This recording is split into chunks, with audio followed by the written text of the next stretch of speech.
Yo, it's your boy Ryan, Northwest Sports Fanatics, back at you with a new video. Today is Saturday, June 17th, 2023, with your boy Ryan and the Northwest Sports Fanatics. Make sure you guys subscribe to the channel. Smash that like button either now or on your way out. Donate to your boy if you can. Cash App, $, ORION,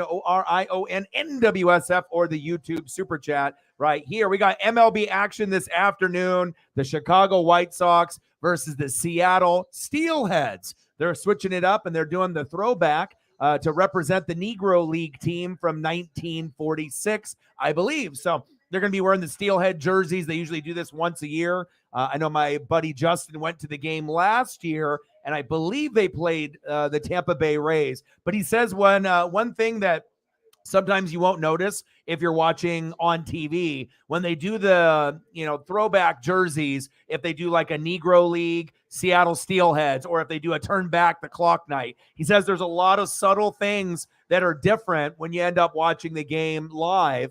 Like they'll have like 50s music, 40s music, with a little jazz and soul. They'll have the scoreboard and sometimes the player pictures in black and white. So I like that they kind of go the extra distance to be able to do little, subtle things like that. I notice all the little things that they do like that, and it makes it, that experience just so much better. Logan Gilbert on the mound today, so we'll see what we get.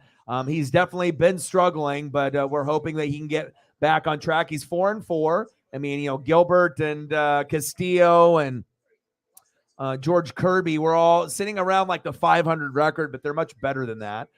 4-4 record, 4.38 ERA, whip of 1.03, 63 hits, 81 Ks, 13 walks. He's given up 10 homers, so hopefully we can clean that up just a little bit.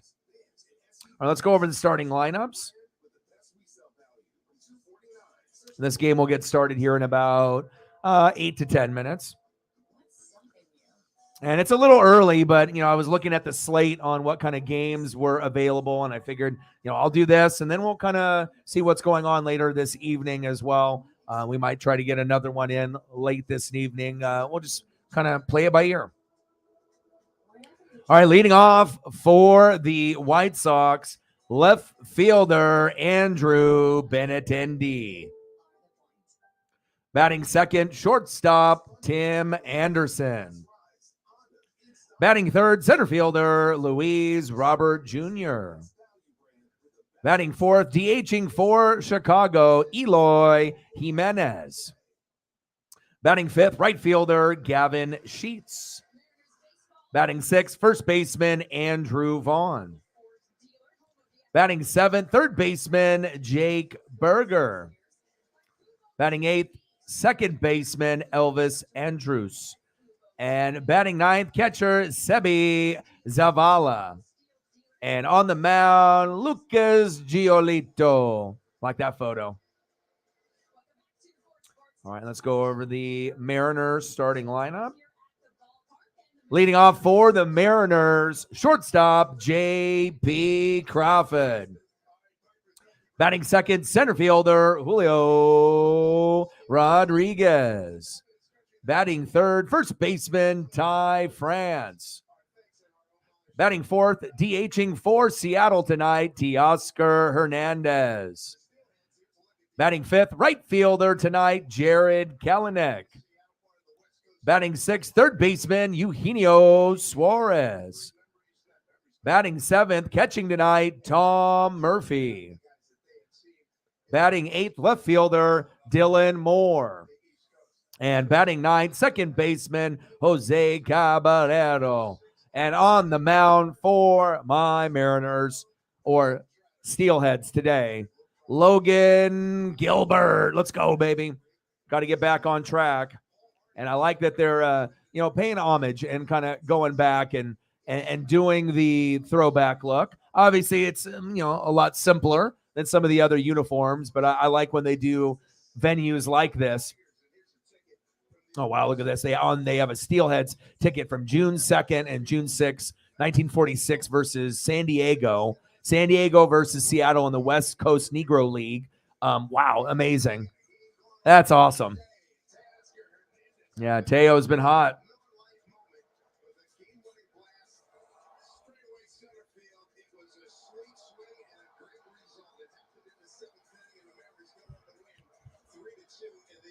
Yeah, it's nice to be able to see Teo get hot as of late. You know, we paid him a lot of money to come through, and that was kind of the big splash free agent, you know, coming in. So definitely was hoping that it wouldn't take as long for him to kind of get into a rhythm. But better late than never. Let's go over to the batting averages and kind of take a look on where we're sitting right now. So for team batting average, White Sox are at 235. Mariners are at 230.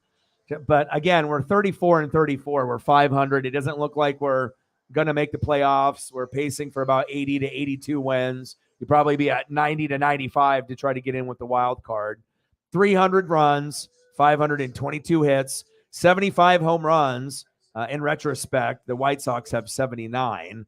On-base percentage, 311. Slugging percentage, 385. Earned run average, 3.95. Walks plus hits per inning pitched, 1.20. Walks, 177. If you flip that compared to the White Sox, they got 279. So we definitely have a good pitching staff. There's no doubt.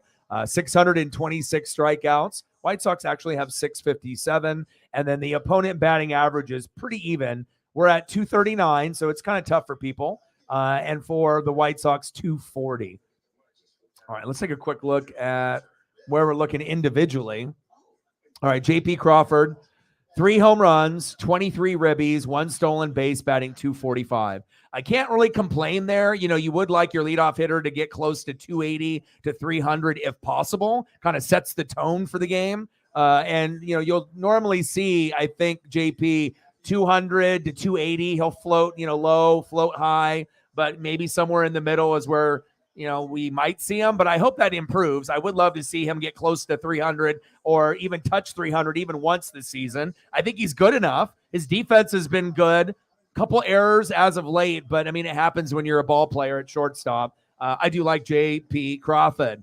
All right, best player on the Mariners, supposedly, you know, rookie of the year. 12 homers, 37 ribbies, 12 stolen bases, but you're batting 240. And we talk about it every game. Just stop chasing. You know, just stop chasing the first 2 pitches. You know, work the count in your favor. You know, 2-0, 3-0, 3-1, 3-2, 2-2, not 0-2. You know, you get into those positions too often, and even though you're a superstar, you put yourself in a bad position to succeed. Sometimes you still do because you're awesome. You're, you know, you're a phenom. You're a potential Hall of Fame player, the face of baseball, probably in a couple of years. Julio Rodriguez. Let's go, baby. Big game tonight. Ty France, 6 homers, 32 ribbies, 1 stolen base, batting 282, leading the team. I like the batting average, but the homers should be closer to 10 than 5. Hopefully he can get it going tonight or this afternoon. Teoscar Hernandez has been on a heater like Julio in the last 20 games, 12 homers. He's tied for first with Julio, 38 ribbies, 1 short of Eugenio Suarez, 3 stolen bases, 253 average. We need to get that up as well. Let's go, baby. We got Logan Gilbert on the mound signing an autograph. Awesome. And a lot of these little league teams have embraced some of the Negro team names from back in the day, which I think is very cool. They had a nice little piece on the Mariners Twitter.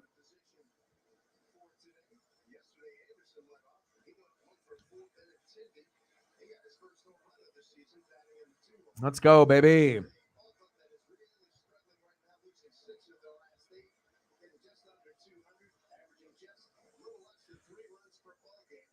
All right, leading off for the White Sox, left fielder Andrew Benintendi. Batting second, shortstop Tim Anderson. And batting third, center fielder Luis Robert Jr. All right, baby. Seattle Steelheads tonight or this afternoon. Let's go.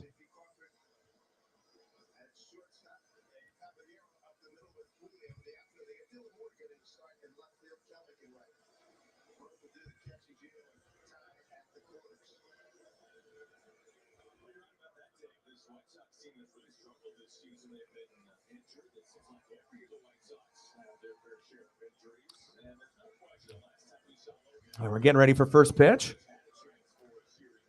Chicago White Sox versus the Seattle Steelheads, a.k.a. Mariners. They're doing the throwback Negro team jersey look from 46. Let's go. We need Logan. I mean, he's really struggled. He's been our number 2 pitcher for quite some time. He was number 1 before we got Luis Castillo, and he's been kind of on a downward spiral the last couple, but I definitely think he can turn it around. I hope he has a great game today. I hope he gets 10 Ks. That's really what he would need.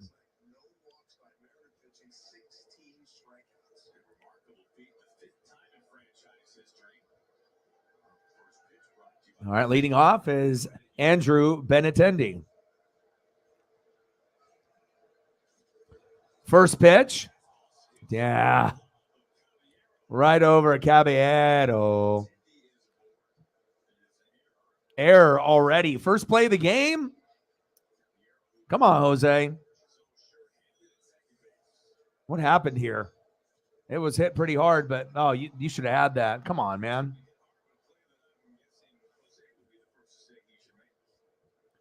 Little bloop single for Benintendi. Next up, shortstop Tim Anderson.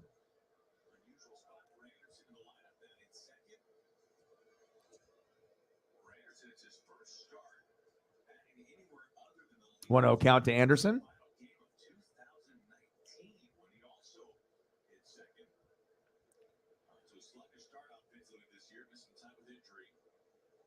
One 1-0 pitch. Chop foul. 1-1 count. Let's go, Logan.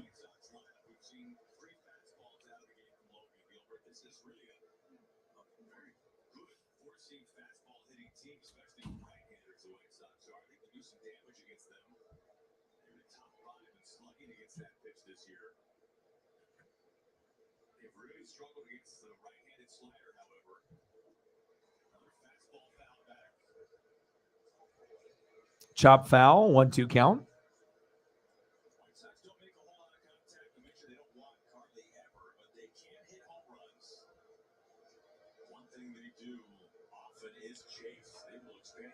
All right, top of the first. Knotted up at 0, 2-2 count for Logan Gilbert.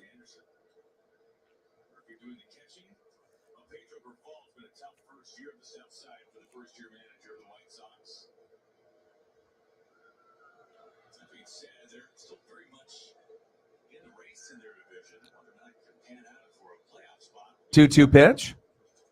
Chop foul by Anderson.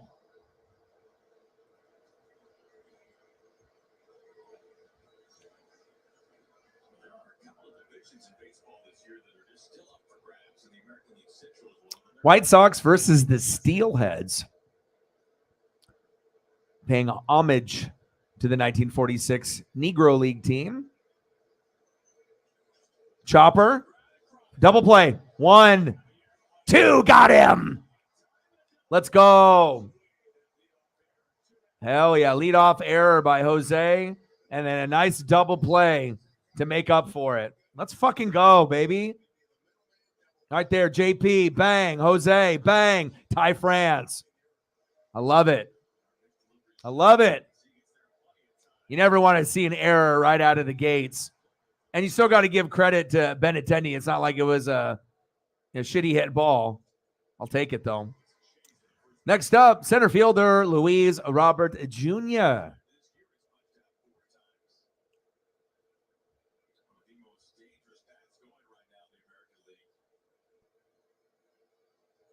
Pitches outside and low. 1 ball and 1 strike.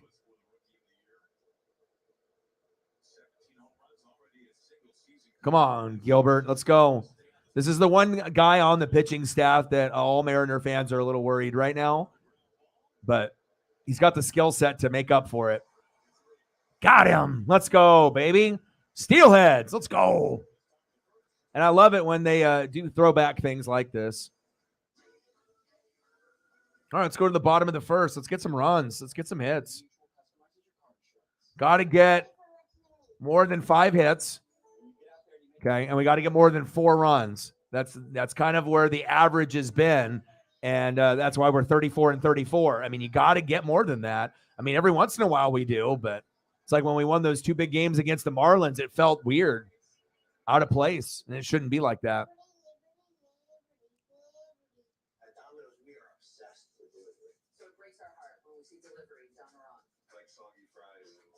All right, baby. Leading off for my Mariners, shortstop, J.P. Crawford. Batting second, center fielder, Julio Rodriguez. And batting third, first baseman, Ty France. Let's go, Steelheads. I like to turn back the clock night that they did also, where they had the futuristic jerseys, cut off sleeves. That was kind of a cool gimmick night. But this one obviously has a little bit more meaning.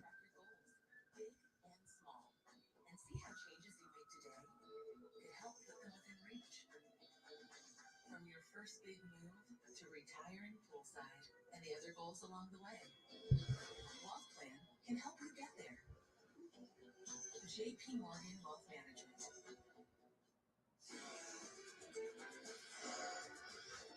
Take a look at the Mariners batting order that will face Lucas Giolito. All right, let's give a little love to the White Sox. Their pitcher today, Lucas Giolito. Fire one right there. It's always cool when they can catch the photo right when they, have that pitch. Just right out of the delivery. Fire. Hopefully he doesn't rough us up too much today.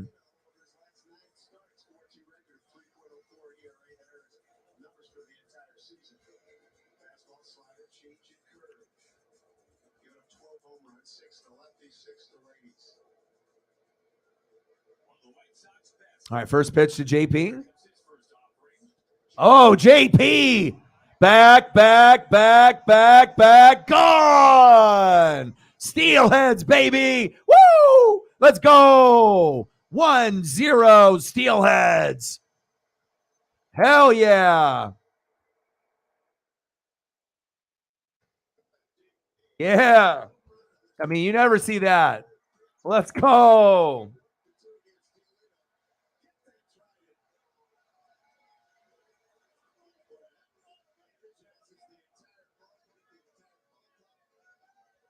Oh, baby. JP, grab that trident. Oh, baby, yeah. 1-0 Steelheads. Nice job, Mariners. Freaking JP. That might be the first time I think I've seen that all season. Off the leadoff homer position. Batting second, Julio Rodriguez. Julio, of course, chases pitches early. Second pitch popped up. One away. Next up, first baseman, Ty France.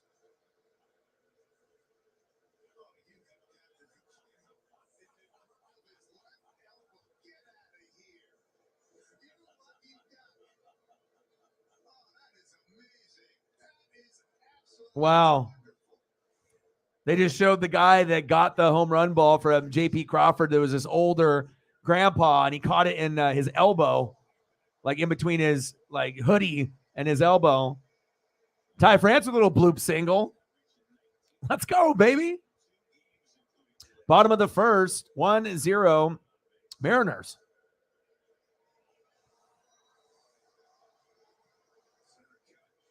Nice cut by Ty. There we go.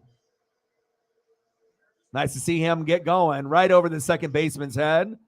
Nice bloop single. Single to center. Next up, DHing for Seattle, Teoscar Hernandez, and he has been on a heater. Pitch right down the middle. Takes a strike. I see you, Giolito. I see you.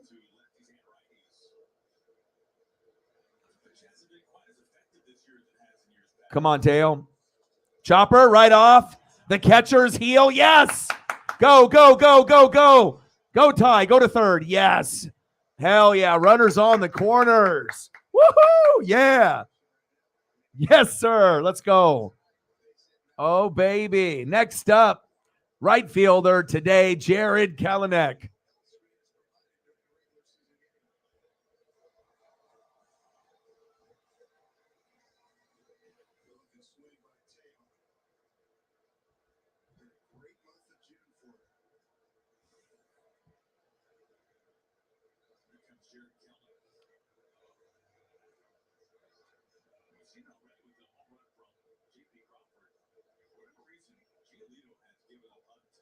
Come on, baby. Bottom of the first, 1-0 Steelheads. Come on, Mariners. Let's go, baby. Kelenic, 263 average, 11 homers, 29 ribbies. Bottom of the first, Steelheads 1, White Sox 0. Runners on the corners on first and third. Pitch is low. 1 ball, 1 strike.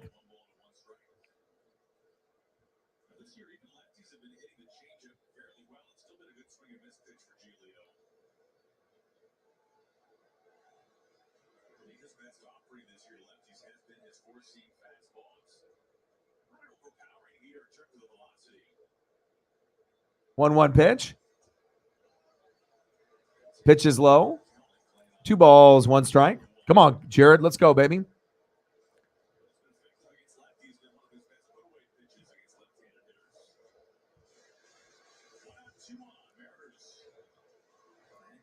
Two-one pitch from Giolito.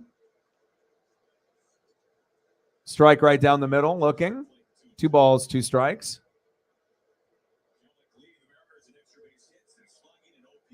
Wow.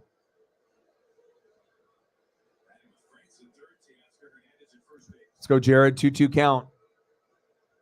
Giolito. 2-2 pitch. Big swing and a miss. Got him. Damn it. I'm doing good, man. I'm doing good. How are you? Just I was gonna stream late at night like I normally do, but just based off like what was available on TV or what was gonna be on, I figured I would do this game since it's my team, and we'll see what happens. And then I may do another stream later tonight. And then obviously we got the Father's Day tomorrow, and then I know the Dodgers and Mariners play early. Go, go, go, go, go. Yes. There we go. Wild pitch, and we scored. Ty France from third. 2-0 Steelheads. Let's go. Mariners are paying homage to the Negro League team from 1946 in Seattle. Let's go. I'll take that. Let's go, baby.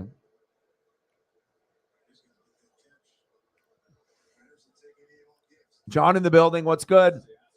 I mean, I normally don't stream very early on Saturday or Sunday just because a lot of times people are busy. They got stuff they got to do. But, sometimes I got to just look at the schedule and what's going on. And sometimes just, I'll do 2 streams if I have to, if we'll do a late one. But I wanted to make sure that I'm doing as much as I can. I mean, we don't have hockey. We don't have the NBA. So it's pretty much baseball, MLB, wrestling, AEW, WWE, NASCAR. And I think that when I get back from my dad's, I'm going to try to get back in time. And I think I'm going to do the Nashville race because there's no other really event that I can do at that time besides like a baseball matchup. And so if it's like, Yankees or Red Sox and no Aaron Judge, right? If I have to do that or, NASCAR, I'm going to go NASCAR. So I think there's a good chance. Let me see, like the last game is going to be Yankees Red Sox. So, and that's at 4:00. There's no other games there's no like 5, 6, 7 o'clock game. I wish there was, to do that like nightcap for people as they go into Monday. But so I'm pretty sure that's what I'll do. I'll probably end up, watching that Yankee Red Sox game in the background on the computer, but I'm thinking Nashville tomorrow. I think that's the move, and I do enjoy, doing the NASCAR races. I mean, sometimes views are going to vary, but I have fun, All right, popped up. There we go. End of the first inning, 2-0 Mariners. Good start.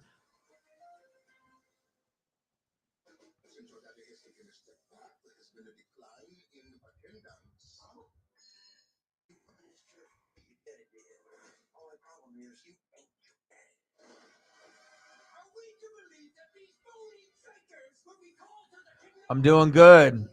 What's good? Oh, interesting.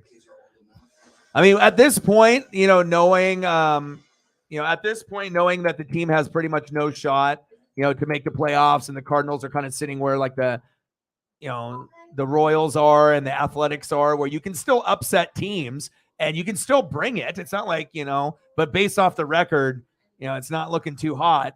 Would you rather just them like tank the rest of the way? I mean, it seems like even when they're trying to win, they can't win. So I don't think there is really a tanking, that's going to happen. I mean, they're going to try to win out of pride, and it just so happens that they've been on this kind of crappy losing streak. But I guess if you're going to lose really, really good, and maybe get a good, position in the draft, and hopefully we can get some free agents, and definitely need to improve the pitching too. Hello, how are you? Yeah, a little disappointing. The NBA and the NHL only went 5. It would have been a lot nicer if it could have went 7, or at least 6, But sometimes when you get those teams that are that dominant, with the Vegas Golden Knights and the Denver Nuggets, you just know. Like with the Warriors and Celtics, it was more even last year, right? Avalanche, Tampa Bay Lightning, a little bit more even. This was not even. This could have been even a sweep, or, the team won 1 game where we were hoping to. So you are? Oh, that's crazy. Yeah, let's get to 100 in donos. That would be sweet. Yeah, I'm gonna try to watch. Obviously, if you're watching, I'll watch another game while I call this game.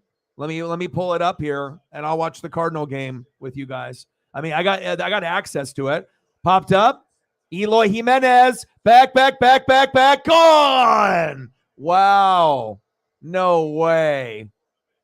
Eloy Jimenez out of the DH spot said, "Hello, nice to meet you." 2-1. Steelheads. Wow. At least we're getting runs. I just need Logan Gilbert to get going. He's the one pitcher we're all concerned about.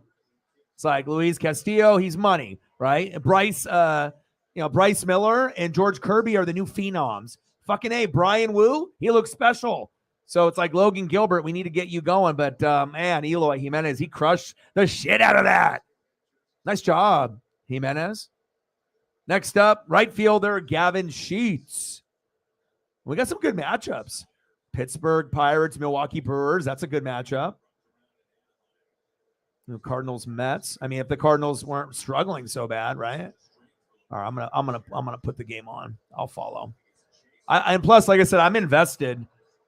In you guys. So it's like if I know that someone's playing, or it's like one of your favorite teams, and you're watching and you haven't given up, yeah, I'll watch with you.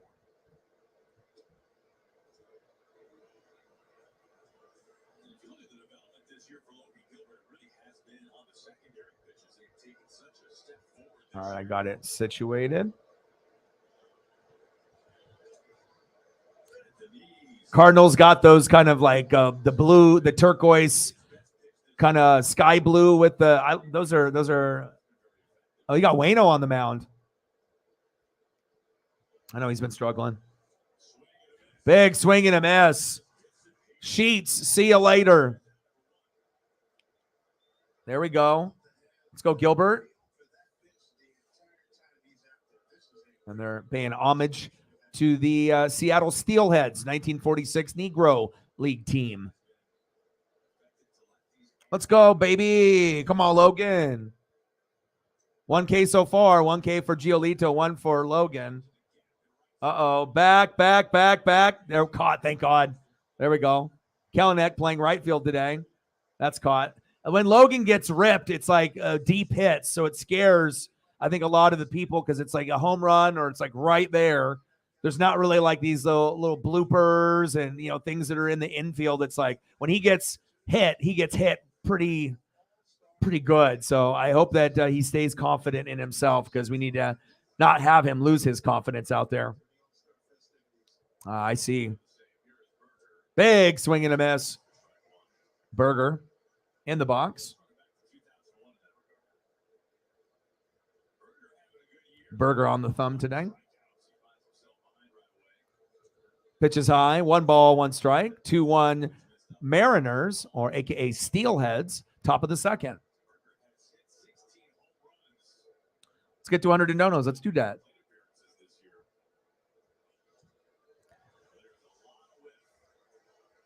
Yeah, well, it's a big part of why the team is so bad. I mean, if he was supposed to be like the number one guy, and then obviously was kind of hurt early on, and then you had to have Nicolas, and you had to move a guy that normally wouldn't have been the top guy to the top guy position, and it was just kind of screwed from the very start. So.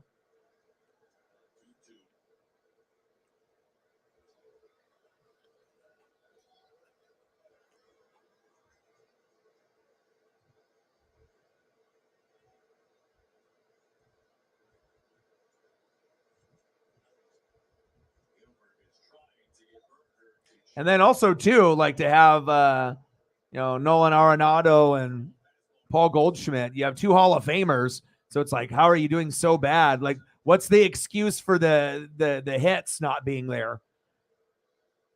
Do they have one? Like what the beat writers are saying or whatever. Like, what's the like just not being able to get into a rhythm and consecutive at bats that kills drives a lot of times, or you're actually getting hits and then you're just not being able to get those guys home and you're leaving bases loaded or two guys stranded all the time. And if that happens, that gets hella demoralizing. So wild pitch, Logan Gilbert. Wow, Jesus, Logan. Yeah. Well, hopefully, it can lead to something good. It's like Tampa's going to be terrible, so it's like, as long as it leads to me getting hopefully the number 1, number 2, or number 3 pick.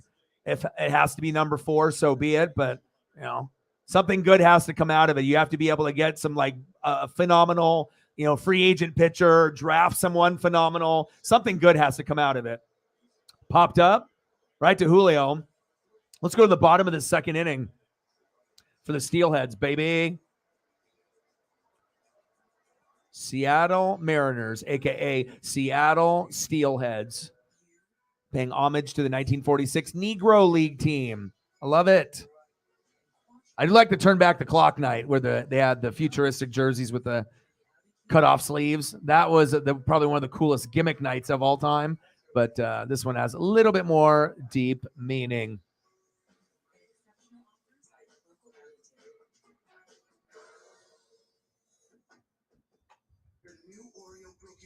Let's go to the bottom of the second. 2-1 Steelheads.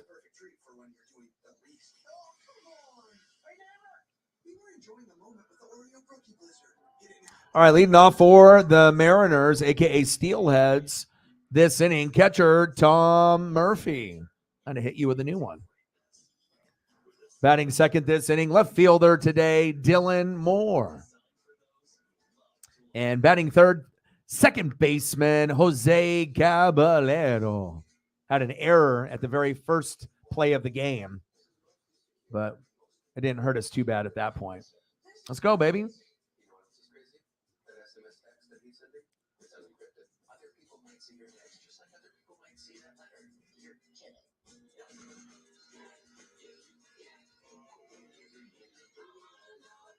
Mets 1, Cardinals 0. Lots of different games that are on right now. So I'm going to take a look at the scoreboard. All right, let me take a look. What do we got? Cubs 3, Orioles 2. That was on earlier today. We got Marlins 1, Nats 0. Rangers 3, Blue Jays 1. Blue Jays are kind of like the Mariners. But they're in a better position than us. I mean, they're quite a few games above 500. Phillies and Athletics knotted up at 0. Angels 2, Royals 0. Reds 2, Astros 0. Braves 4, Rockies 0. Pirates and Brewers knotted up at 0. That's a good matchup. And then Mets 1, Cardinals 0. Yankees, Red Sox later on today at Fox, but no Aaron Judge, though. And then Rays, Padres, if you're in that region of Fox, that's a little bit better of a matchup. And then Giants, Dodgers, Guardians, Diamondbacks later tonight. All right, Tom. So I might end up doing that Guardians Diamondback matchup. It's on FS1 or maybe the Giants Dodgers one. So there's a good chance maybe I'll do another stream later tonight just for all the evening folk. So if they weren't able to come in here in the afternoon that they want to hang out today.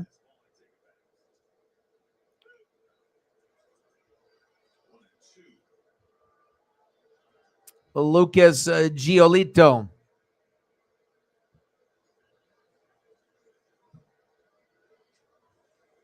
One-two pitch to Murphy. Pitches outside. 2 balls, 2 strikes. I really like this photo whenever they have angles like that where you can catch the baseball in the frame. Super cool. Sergio in the building. What's good?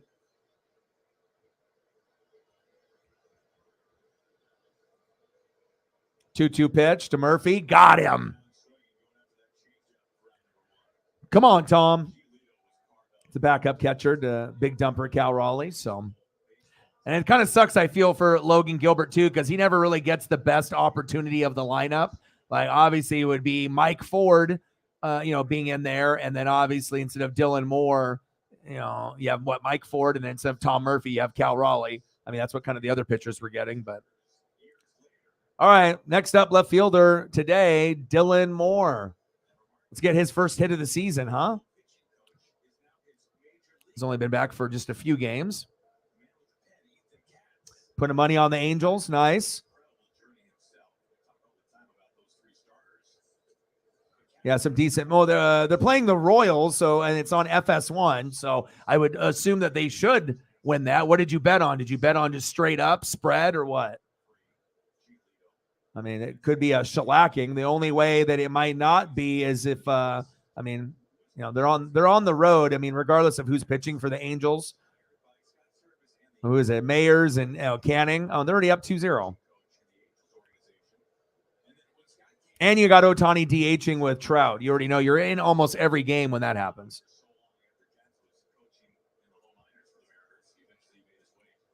Oh, Cardinals. Oh, Cardinals. 1-1. Nice little RBI there. Oh, I saw that. Oh, nice hit by the lefty. I got the Cardinal game here on the computer, watching along with John. Sarah would be like, I would normally watch, but we suck. I get it. Plus, you're on vacay. I don't know. I think my love for baseball is just like, even if the team sucks, I'm still watching. Oh, nice walk there. Let's go, baby. Dylan. When you get your first hit. Oh, Cardinals again. Whoa. 3-1 Cardinals. See? This is what happens when we put like the good mojo together. See? We put the mojo together. I turn on the game, right? What happens? Boom. We watch the game together. Goldie with a homer. Boom. 3-1 Cardinals. See? You can't give up. You got to keep watching even when shit's bad.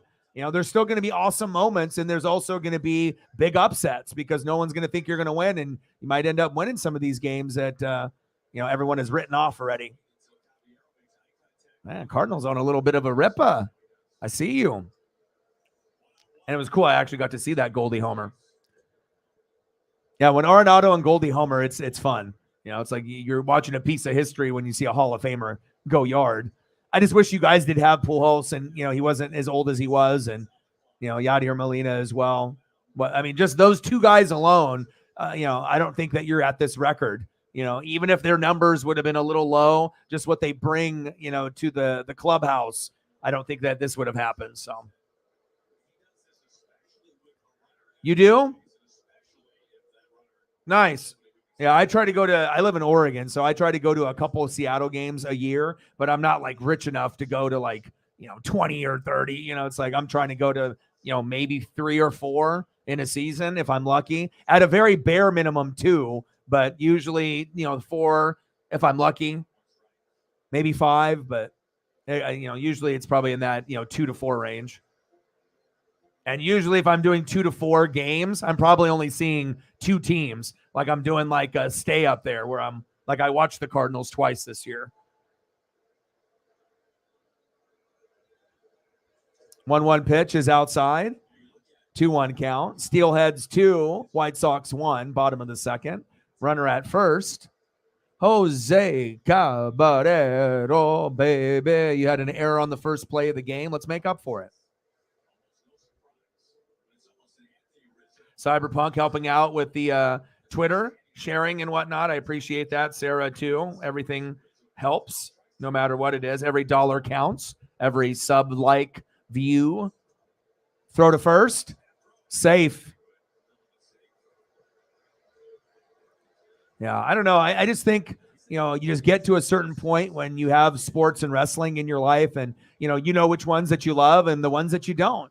And for me, it's like I got to be able to have something to keep me going too, something to look forward to watch. It's like if you have like mental health, and sometimes it's good, sometimes it's bad. Getting outside, getting exercise, I do that.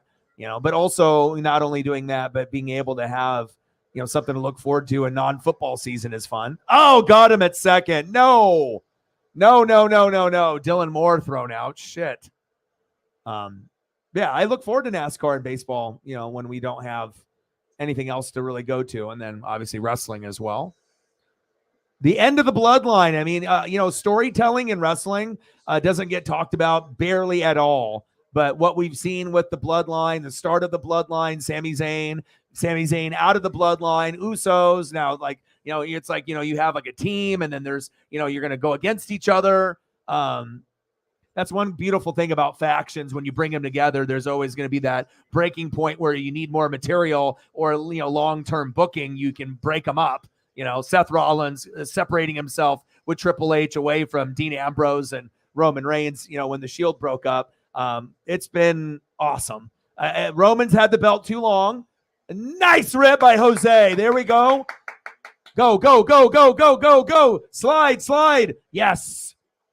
Double for Jose Caballero. But I really love the storyline. The only thing that's been shitty is that Roman's had the belt so long, but I understand now why they are doing it, trying to make him the modern day Hulk Hogan. Then if he ends up doing acting and he's away for a while, that was his legacy. They built that up to that point where they don't want to half-ass it and have to start it over down the road. No one would want to see that. Can you imagine Roman having the belt this long, him being gone for like 2 months, and then having another run like that all over again? I mean, it would be ridiculous. But I mean, I don't want to talk that into existence. I would like to see like Seth and, AJ, maybe Randy Orton, if we can get that back going. I don't want to see him retire, but there's a few people that, could be elevated. Kevin Owens, Gunther, aka Walter, could be, the main guy. Unless they want to make him the longest reigning IC champion of all time or up there, then, it makes sense. But right now where Seth has the belt, Walter, Gunther, and Roman, and when Roman, if he ends up, giving it up, and regardless of where it goes. But for me, if it's me, and I'm doing like, different booking and whatnot, instead of Cody Rhodes or Seth or AJ winning it, it should be, obviously, you already know, Jimmy, Jay, they have that rivalry. If you ended up, giving one of the Usos, that opportunity to have the belt, it doesn't mean that they can't, come out as a tag and whatnot. I think that would be something that would be surprising. Some people kind of see the foreshadowing a little bit. Because, of course, if you have like the Cody matchup and you're like expecting it, but, if it ends up being one of the Usos, it's like, yeah, well, Roman will probably retain, and then he drops it. So excited to see how that all plays out. Bottom of the second, Steelheads 2, White Sox 1, paying homage to the 1946 Negro League team in Seattle. J.P. Crawford in the box. Come on, baby. Let's go. Oh, 5-0 Braves.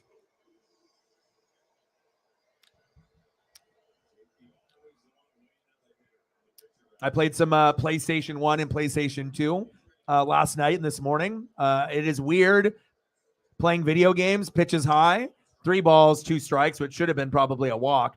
But playing games that you haven't played in 20 years is crazy.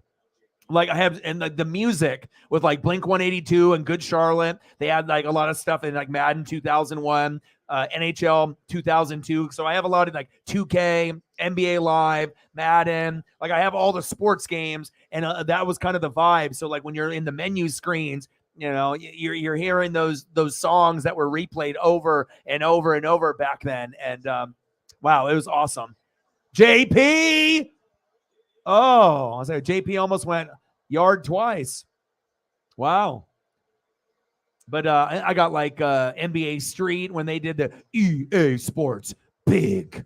Remember the Big series where they had NBA Street and they did SSX, the snowboarding game? I have that too. Some of these games are hard as shit. Like I'm trying to play them and like I like forgot, it's been 20 years and I'm like, oh man, I need to practice a little bit. And had some epic PlayStation 1 games still.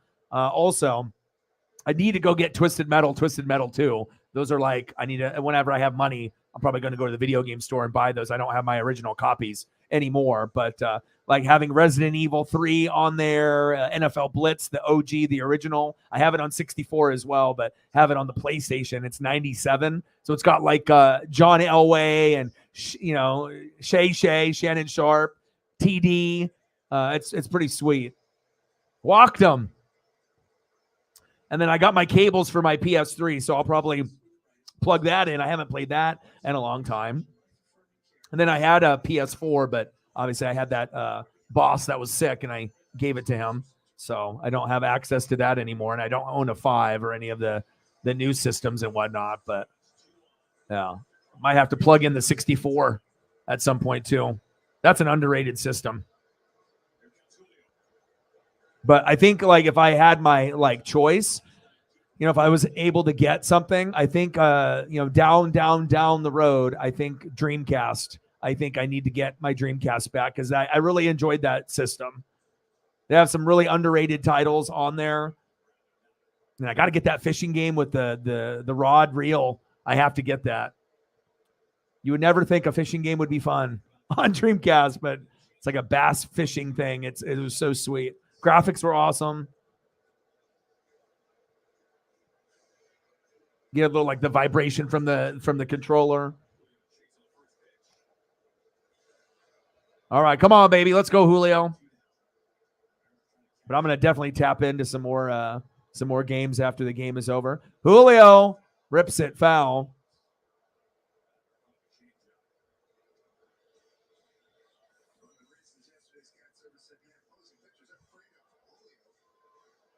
Ooh, Leo.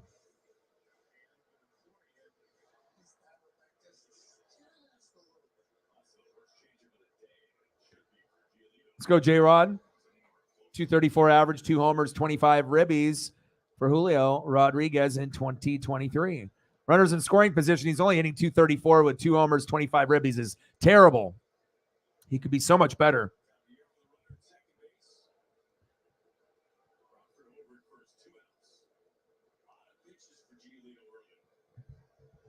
Giolito is already at 45 pitches in the bottom of the second. Check swing. He did not go. Bottom of the second, Steelheads 2, White Sox 1. Runners at first and second, 2 away. Giolito, 46 pitches in. Julio, 1-2 count. Let's go.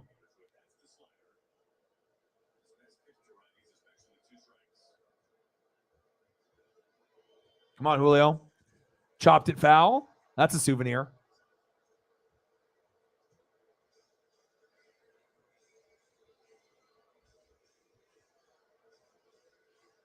Let's go, J-Rod. 6-0 Braves. Gosh. Yeah, but isn't it crazy? Like, even though it got annoying because they made them so dominant, but if you had to go back and like, make another group or a faction that dominant, can you really think of any one? It's like I really like Judgment Day, but they're not on that level. You know what I'm saying? So it's like even though Roman had that too long, but like if you actually break down all the skits and all the interviews and all of the storyline in the ring, Paul Heyman without Paul Heyman, like.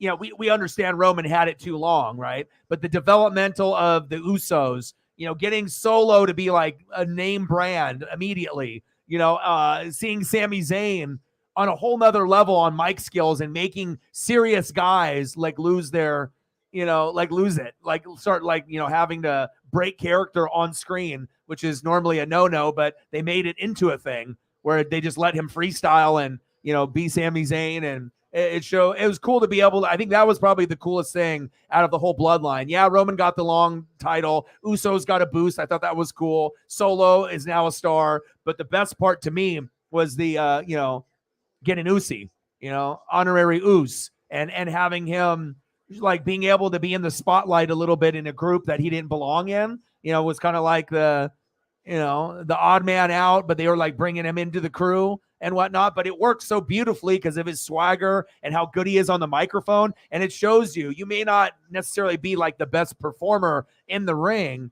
but if you have amazing mic skills, it takes your, level of greatness to another level. And I definitely have Sami Zayn in a whole nother category now since that bloodline feud. And I'm just so happy that, I think the world got to see that. That to me is the coolest part about the bloodline, because now Sami is more on the Kevin Owens level, not just like mid-card, low-card guy that we really enjoy watching, It's not like they really booked him in a very good way in his career, so. Oh, baby. Oh, baby. Was that Jordan Walker? Oh, baby, Jordan Walker. Mr. Greg Oden, I look like I'm 40, even though I'm 20-something. Oh, bang, 4-1 Cardinals. Maybe I'm your good luck charm. Yeah. Okay, and that's exactly what I want to see. I want to see Goldschmidt homer. I want to see Walker homer. If Nolan Arenado is playing, I want to see him homer. There we go. Beautiful. And I love seeing young players early. That's why I went to go see Bobby Witt Jr. with Julio in his rookie year. I got to see both of them. And Bobby Witt obviously is on the Royals. Most of y'all know if you watch baseball, kind of a future of the third base position. And then Jordan Walker looking like Greg Oden out there. Hella old looking, but he's got the frame to be a star. You know what I mean? He's built strong, big shoulders. You know what I mean? He's got a good stance, good leg strength, good follow through. He looks kind of like a guy that's been in the league for 4 or 5 years rather than a rookie. And I like seeing guys like that, or the Corbin Carrolls. It's cool seeing these young guys, the Adley Rushmans.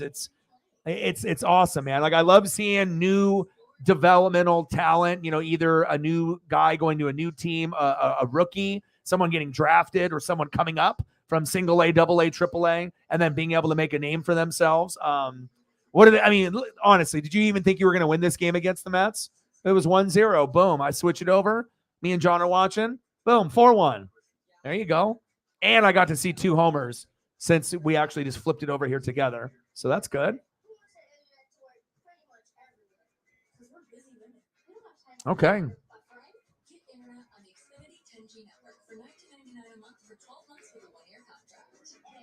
All right, let's go to the top of the third. Next generation 10G network only from Xfinity. The future starts now. For your most brilliant smile, Crest has you covered. 4-1 Cardinals. See? I like being invested in your guys' teams. You never know. I got good, there's like good juju and bad juju. I got all the good juju. I got the good vibes. Sometimes you just got to talk about it or just put in a little effort and then shit happens. All right, let's go, White Sox. I'll see you.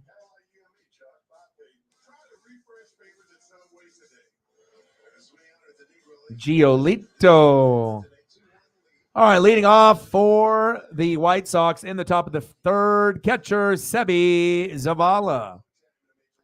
Batting second, left fielder Andrew Benintendi. And batting third, shortstop Tim Anderson.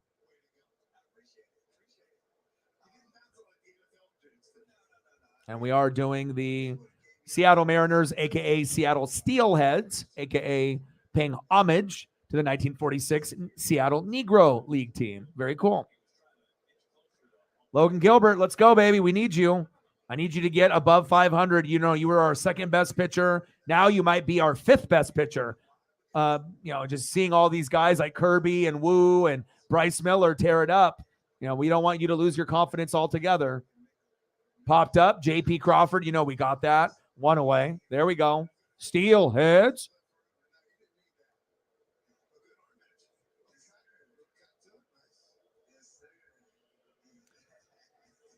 Next up, left fielder Andrew Benintendi.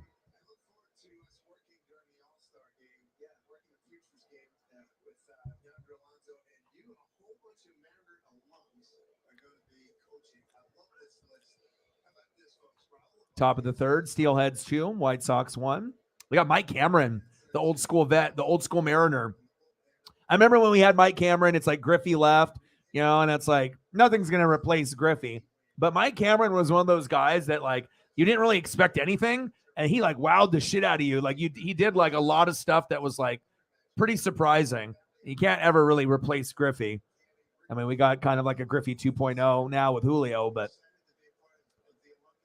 Griffey's special. I don't know if you're going to replicate that. Little dribbler there by Benintendi.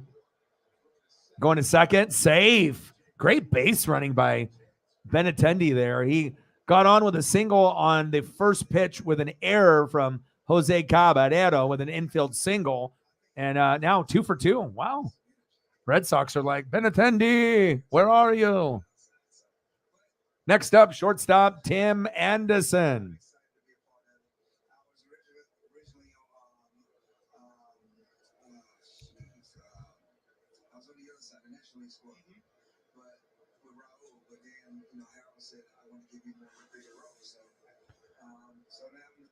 We got Harold Reynolds, Jeremy Moyer, Dave Valley, Alvin Davis, Jay Buhner, Mike Cameron. All-Star Futures game. The AL coaching staff. That's cool. Hell yeah. Logan Gilbert inside. 2 balls, no strikes. Come on, Logan.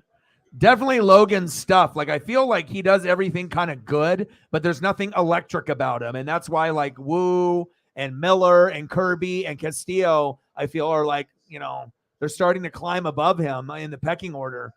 It's like, I know you're not a crappy pitcher, but it shows you if you lose a little confidence in yourself and that mental health starts creeping in and, you go from like kind of, being confident and then getting ripped up and then letting it, think about it and letting it wear on you. And then the next inning and the next inning and the next game. And then instead of just having like, a couple bad innings, it turns into, a few starts until maybe you can get it turned around. So it just seems like he's not happy playing baseball, and I get it, when you're struggling and you're not doing that well, but at some point you got to be able to, flip the tude a little bit and, just being loose again and having fun. But I get it because he's so competitive. And then you're starting to see the new guys being better than you. It's like if Luis is better than you, fine. It's Luis Castillo, right? You're number 2, even though you used to be 1. But seeing Bryce Miller bring the heat, right? Seeing George Kirby bring the heat. And now seeing this Brian Wu guy bring in the heat since Robbie Ray is out for the year and Marco Gonzalez is injured, and that's where Wu came up as a 6th-rounder. That's definitely got to be a little startling to go from like, I was a 1, now I'm a 2, and now these other guys might be better than me. Now what am I? The 6th best pitcher? 5th best? I'm rooting for him, though. Like I said, I was thinking about putting like Ty France or Teoscar Hernandez on the thumb, but I was like, you know what? I can't just go against my guy. If I'm putting on like Miller and Kirby and Castillo, and I'll sprinkle in Julio and a few others here and there, I got to make sure he's one of our top guys. Let's, maybe the thumb will give him a little luck. Pitch is high, and he walked him. Come on, Logan. 4-1 Cards, bottom of the 3rd. And I like it. They're wearing their little blues with the red. In the box, Starling Marte.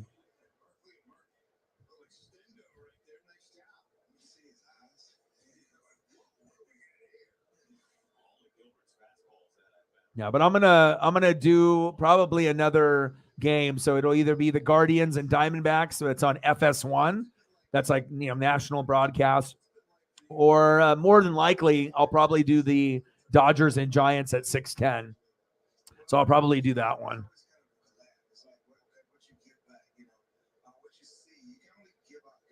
Is that the regular Saturday road jersey that they wear? I like it.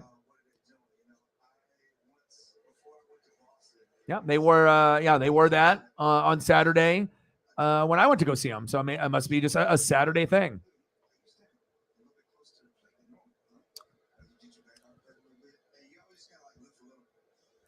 Top of the 3rd, runners on the corners, 1 out. Check swing. Mariners outfielder from 2000 to 2003, Mike Cameron. He ain't no Ken Griffey Jr., but I was a little surprised on what he provided. Come on, Gilbert. 1K. And that's kind of the story in itself, you know. I mean, these other guys, you know, are getting like 2Ks an inning, you know, or they're at like, you know, 6Ks within the third inning or 7, you know, so they're like pacing for 10. When Logan Gilbert's been starting lately, it's like he's pacing to get like 5 at the most, and all the other guys are pacing to get 10 or 9. So that's kind of the difference. And he's had a couple shaky starts, and it doesn't look like he's really himself yet. But also on the flip side, popped up 2 away. The manager hasn't really given him a whole lot of favor also, because it just seems like when he ends up pitching, instead of Cal Raleigh, you're getting the backup, Tom Murphy. So that you're already at a disadvantage there unless Tom has a great game. And then instead of Mike Ford, the DH, the guy that's been kind of the spark, you know, with the 2 home runs against the Angels, and he had 2 home runs in 1 game against the Marlins, then you have a guy that hasn't even got a hit. So it's like you got 2 guys that might be dead in the water. That's not helping Logan, you know, but I know you got to try to give other guys a chance to play, but definitely a tough situation.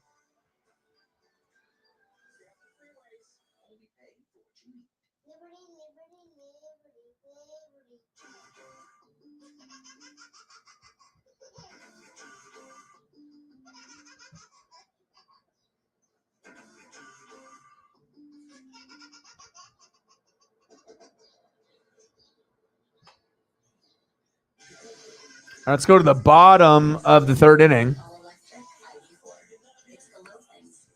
Steelhead still up 2-1.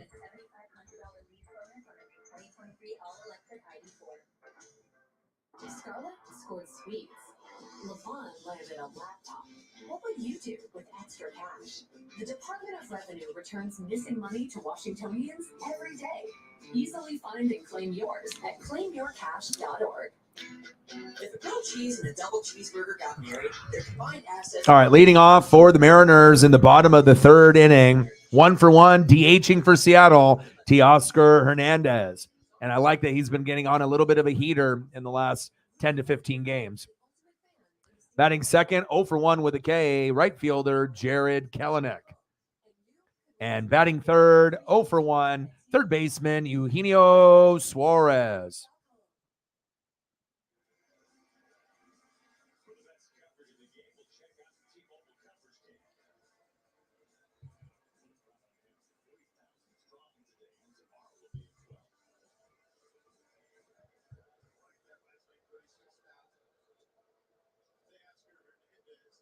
All right, come on, Tail. Let's go, baby. Tommy Edman in the box for the Cardinals and Mets matchup, which I'm watching here on the computer as well for John, who's in the room. Sarah's a fan of the team as well. Teoscar, chop foul. It's quite a few games that are – there's some good games on right now. Good matchups. Blue Jays Rangers is a hell of a matchup. The Blue Jays turn it around. I mean, like I said, they were good like the Mariners last year, and now they're starting to pick up a little bit of steam. 1-1 pitch. Pitch is high. 2 balls, 1 strike. Damn, Braves 9, Rocky 0. Oof. That Pirates Brewers kind of, playing for supremacy of the division. Those are 2 teams that are going to be battling it out to see who will be the best at the end of the year. Popped up foul. 2 balls, 2 strikes. Rays, Padres at 4:15 is fire. I like that. I like watching both of those 2 teams. They're fun. Then you got Giants, Dodgers who hate each other. So, and then Guardians and Diamondbacks are Guardians are underwhelming. Normally they're much better. Them in Minnesota are a little bit better, but again, we already know the East. Centrals are the worst. East is the best, and then the West has some pieces as well. And then it's kind of cool to see the Diamondbacks. If they're leading the division over the Dodgers and Padres at any point, you're like, whoa, something's in the water over there. But again, we've seen the Diamondbacks be good, the Orioles, the Rays, the Rangers. It's just kind of nice to be able to see some of these teams. The Pirates. I mean, I guess I'm the one that has to be sacrificed, with the Mariners, because we're probably never going to be able to catch up to the Astros or the Rangers. And the Rangers kind of took the spot. And not only did they take the spot, they're in first, even over the Astros. So they did what I wanted to do for being a Seattle fan, but then they even took it. I would have been fine with Houston leading the division and just being second. Rangers were like, fuck that. But of course, it's the coach. You know, once you get a new manager, and the Rangers obviously know what they're doing. 2-2 pitch. Big swing and a miss. Got him. Damn it, Teo. Struck him at.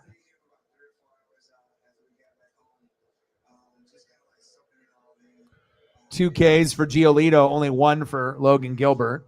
And usually when that happens, then it typically means both pitchers, you know, kind of have a feel of like an ERA of like, you know, instead of like a 2 or a 3, it's more of like a 4 or a 5. Like there's going to be opportunities.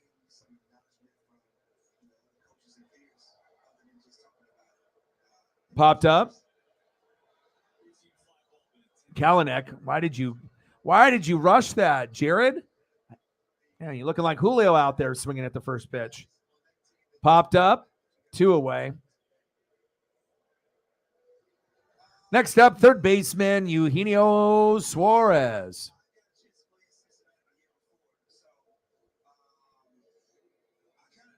Hit 4 home runs on my birthday in 2002 against the White Sox. I remember that game too.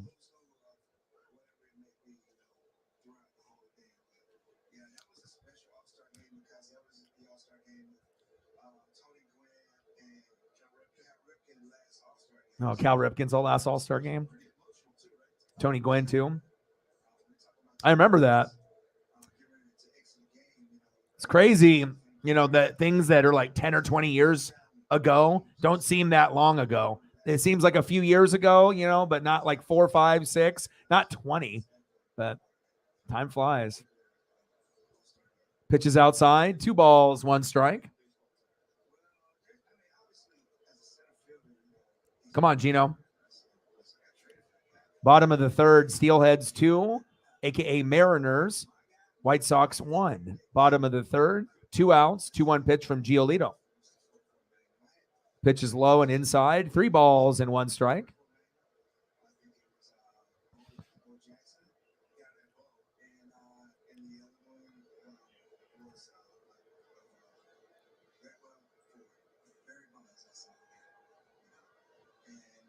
Three 1 pitch. Gino.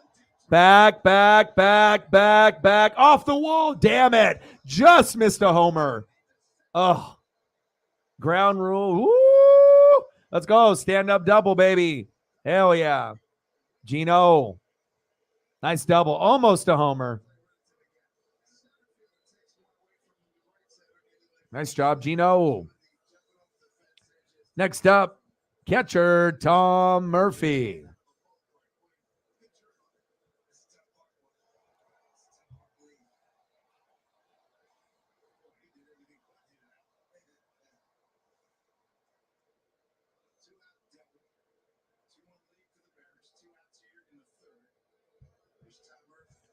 Pitches inside.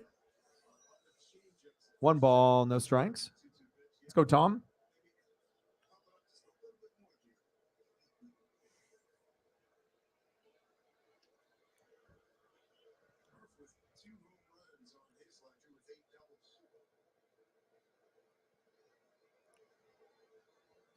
One 0 pitch. Check swing. Did he go? Oh, he went. Damn it. 1-1 count.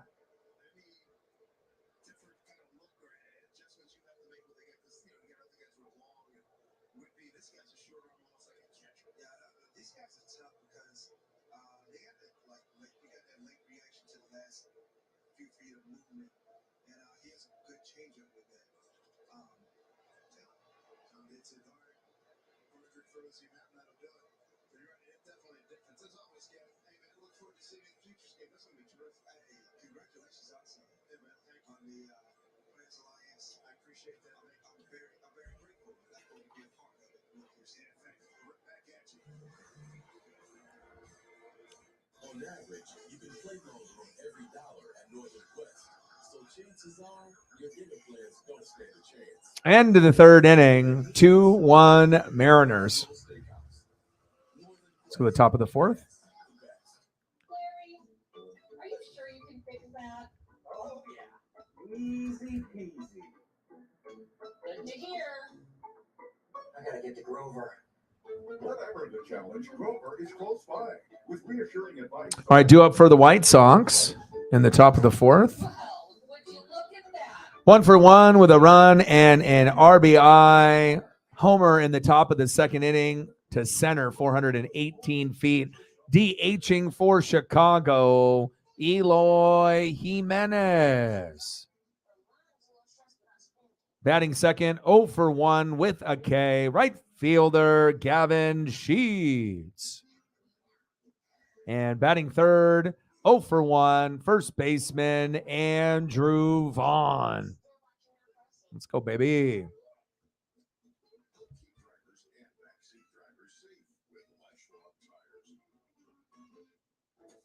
You love a cold, refreshing, soft drink from McDonald's. So we got even colder ones. From frozen faves to our new lemonade. Get a small for $1.79.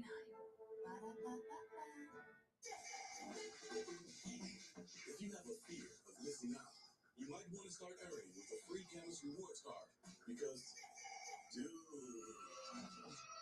Camus Rewards at Northern Quest for all the ways you play. Salute to the Negro Leagues today here in Seattle. There's wearing Steelheads uniform, the 1946 Seattle entry, West Coast Negro League. Logan Gilbert's going to face 4, 5, and 6. All right, come on, Logan. Top of the fourth. You haven't done too bad so far. You're only giving up a run. Big swing and a miss. So, I mean, the Ks aren't really there. You only have one, but at least you haven't gotten ripped up for a guy that has a 4.32 ERA, it says. Big swing and a miss. And, he's more of a guy that could be in the high 2s or in the 3s, not necessarily a guy that's closer to 4 or 5, but he's been ripped up the last few games. And that's what has made that increase. It's better than that. Kind of let the mental side of it, I think, kind of creep in a little bit. But I still believe in him. But I think that the other guys on the roster right now are better. I feel he might be one of the worst starting pitchers, even though he's got a similar record to like Kirby and Castillo, where they're like a game above 500 or at 500. But if you're just looking at the quality of the pitches and, how the team reacts to the guy that's on the mound. And there we go. Nice job, Logan. Another K. It's just like all the other guys in the starting lineup are getting 9 or 10 Ks when they're on, and he's just having a hard time getting any. So hopefully he can turn it around. Oh, wow. So we got White Sox today, White Sox tomorrow, Monday off, 3 games against the Yankees, and then 2 games against the Orioles. Wow. That's going to be tough. That's going to be a tough stretch. But if Judge isn't there, that'll definitely give us a better opportunity. But I would rather Judge play so I could see him go yard and, do something amazing. But I heard that he got another injection there into his toe. And we'll see when he will be ready. But they probably won't have him come back until after the All-Star break. So that way he can be fully healed up for the rest of the way. I doubt that they're going to have him come back prior to that because they don't want to bring him back too early. Then he plays a couple games and he's out way after the All-Star break, and then they're losing a lot. And so I would assume that they're going to play it safe, and we will not see him probably play in the All-Star game and probably not see him until after the break. Off the wall. Sheets with a double. My gosh. Gavin.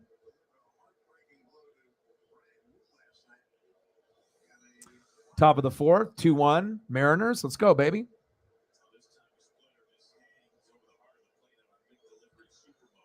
Now, I mean, when Logan gets hit on, he gets hit on it like it goes to the wall.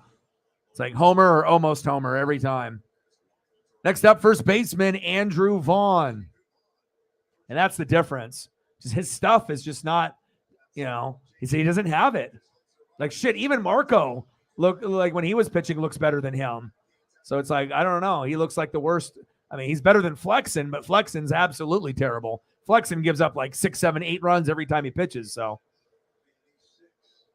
runners at first and second now. Uh-oh. Next up, third baseman Jake Berger.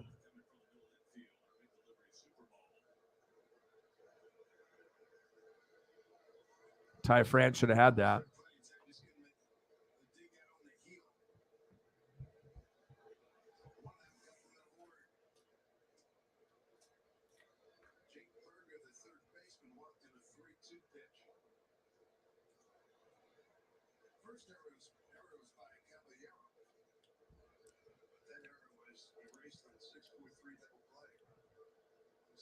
Come on, Logan.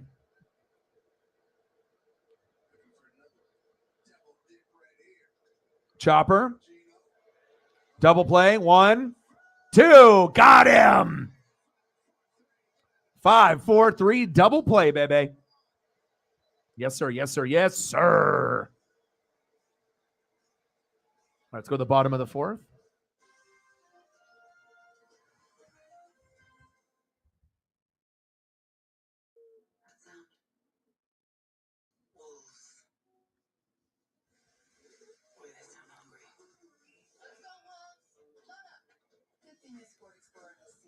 Berger grounded out into a double play. Next up for the Mariners in the bottom of the fourth inning. Leading off, 0 for 0 with a base on ball. Left fielder today, Dylan Moore. Batting second, 1 for 1, second baseman, Jose Caballero. And batting third, shortstop, J.P. Crawford. 1 for 1 with a run RBI base on ball, and he went yard in the bottom of the first inning. Homer to right, 383 feet to give the Mariners a 1-0 lead. Visit your Volkswagen dealer today and get a $7,500 lease bonus on the new 2023 all-electric ID4.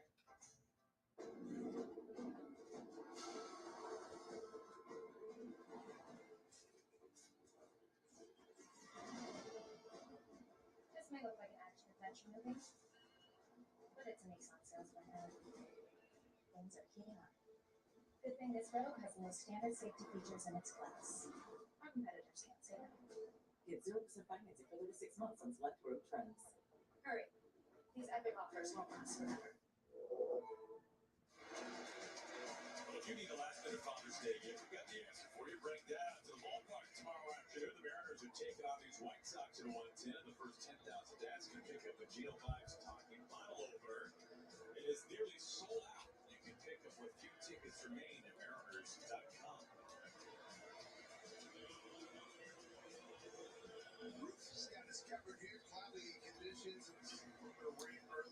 Oh, wow, they just closed the roof in Seattle. That rain is coming down. Now everyone's slamming beers.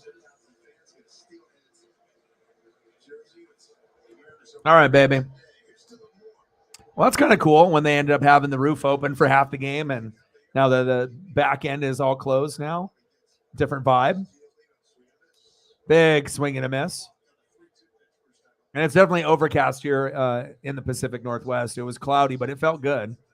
Me and Paisley got out there, and we walked around for about 2 hours this morning. Went on a little adventure down to the river. Pitch right down the middle. 0-2 count.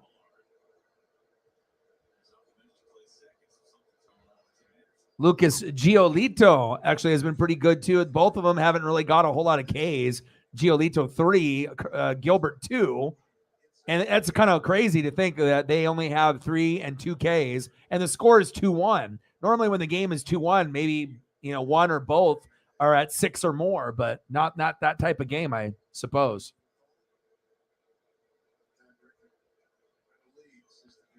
Moore, big swing and a miss, struck him out. Dylan Moore hasn't got a hit yet. I don't know how many games that is so far for him, 3 or 4, but we got to get him off the schneid. He was injured all year and just came back to the Mariners within like the last week or so, but just hasn't been able to find the rhythm yet. Next up, second baseman, Jose Caballero. Let's go, Jose. Much better than Colton Wong. Takes a strike. 0-1 count.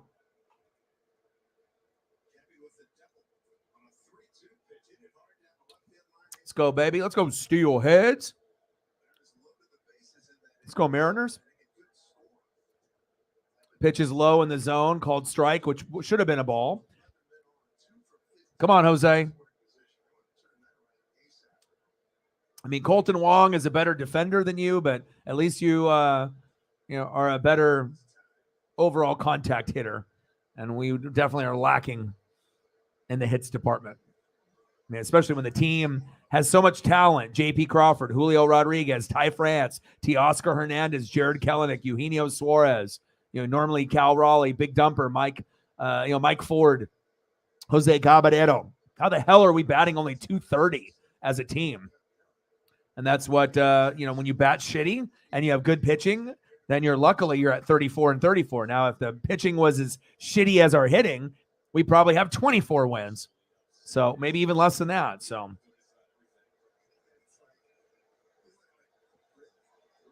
no, Jordan Walker just got struck out.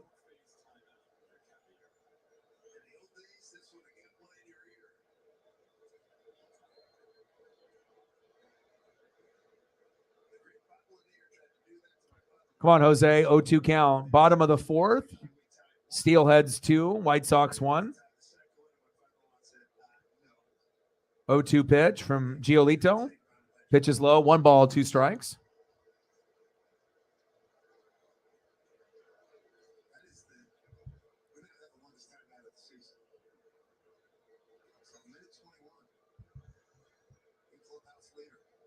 One, 2 pitch.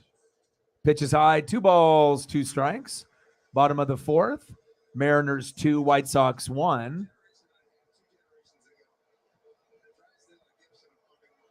Paying homage to the Seattle Steelheads Negro League team from 1946, I believe.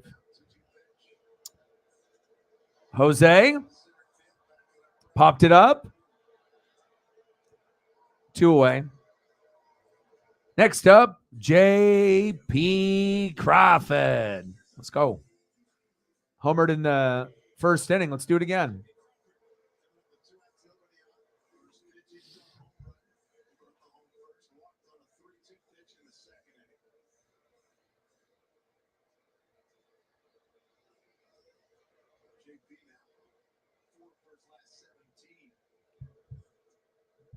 Pitch is low. 1 ball, no strikes.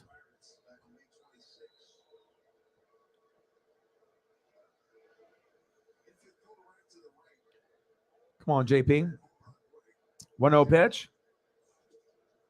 Pitch is inside. 2 balls, no strikes.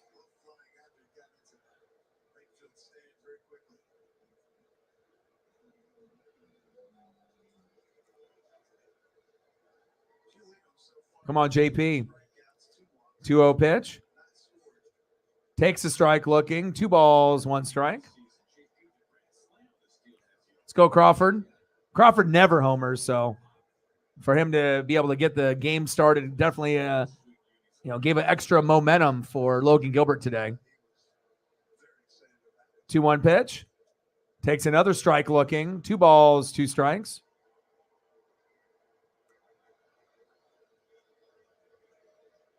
Lucas Giolito, 81 pitches. 2-2 pitch. Crawford popped it up. Got him. End of the fourth inning, 2-1 Steelheads.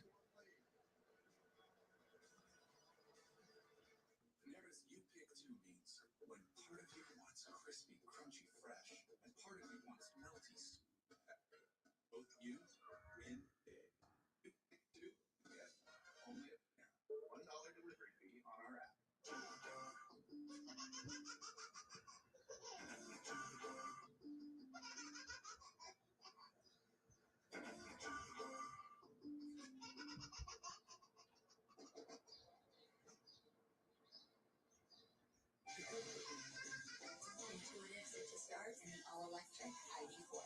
It's the little things. Visit your Volkswagen dealer today and get a $7,500 lease bonus on the new 2023 all-electric ID4. Mama, growing up, you were so good to me. You worked hard to save for my future. So now, I want to I started investing with Vanguard to help take care of you, like you took care of me. Get it, Mama? Only at Vanguard, you're more than just an investor. You're an owner, helping you take care of the ones you love. That's the value of ownership. Root Sports is now streaming on Fubo TV. Watch the Blazers, Mariners, Kraken, and more. Streaming live on all your devices. Plus, over 100 top channels. Try free at FuboTV.com.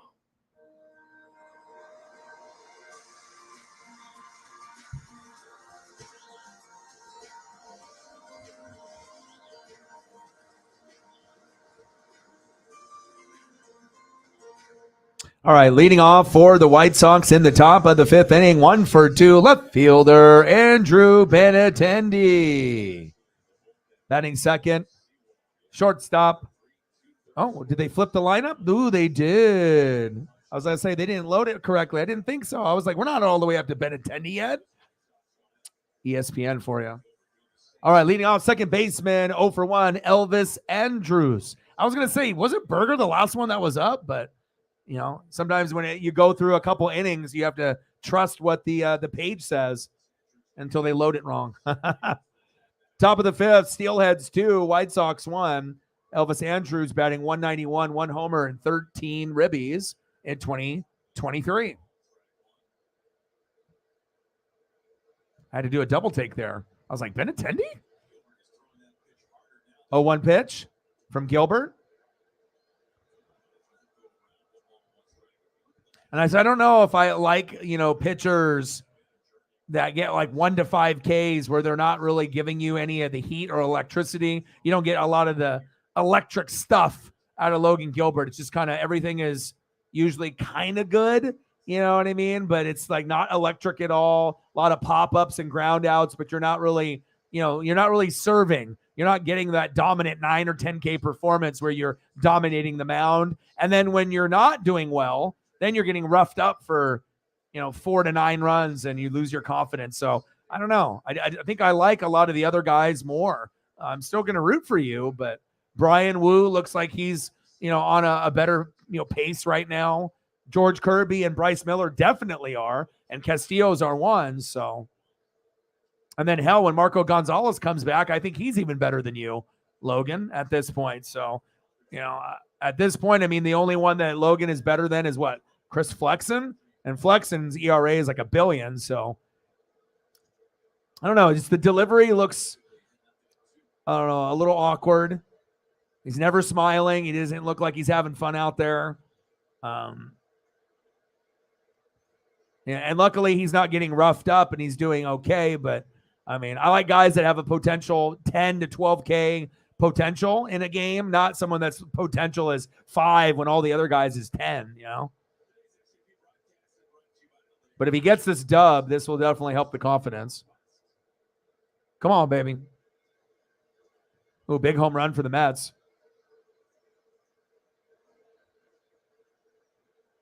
4-3 Cardinals. Mets chipping away. Seattle Steelheads.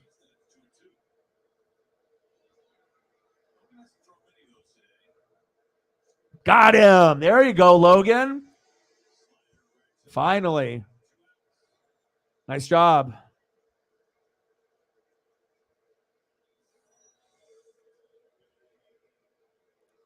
Two Ks for Logan.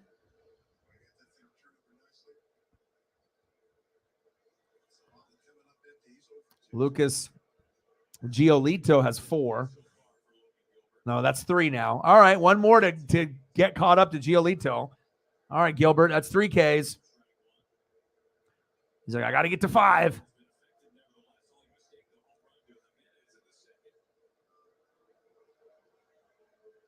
Pitches outside. 1 ball, 1 strike.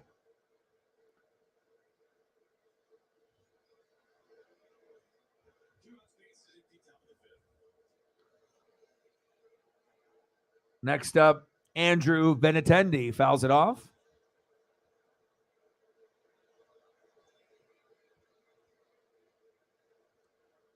One, 2 count.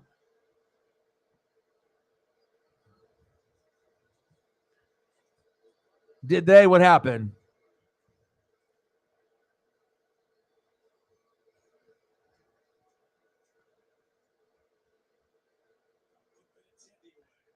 Come on, Gilbert. Chopper. Oh, couldn't get there.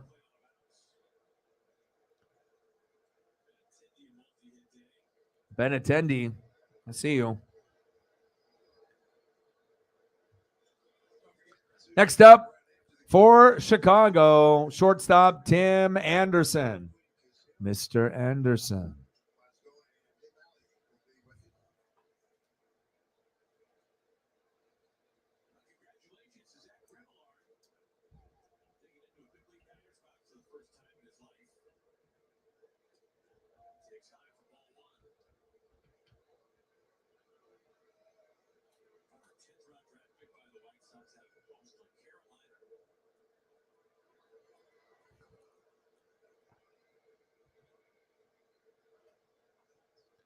One 0 pitch. Pitch is high. 2 balls, no strikes.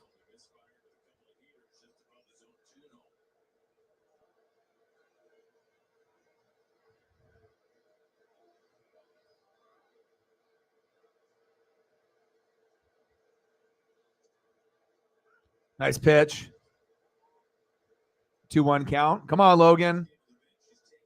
Come on, baby. You might be the worst starter that we have now, and you were number 2, but just keep it moving, man.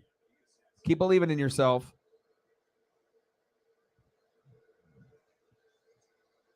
On the corner, 3 balls, 1 strike. Josh Young. Oh, really? Dang, I missed it. I'll probably see it on Twitter or whatever if I go over there. Walked him. Damn it, Gilbert. I can watch that game too. What's the score? What's see me? I gotta take a look at the scoreboard. Rangers 3, Blue Jays, but you're still ahead though. You know, your first place team, Blue Jays are getting better, but at least you're still ahead. It's not like you're losing. But I know what you mean. I should actually turn that on. All right, I'll turn that game on as well. All right, where are you? There you are. Rangers, Blue Jays.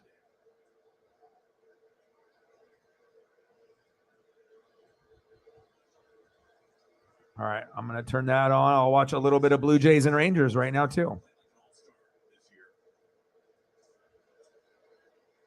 All right, turned it on. Rangers got the white with the red batting helmet.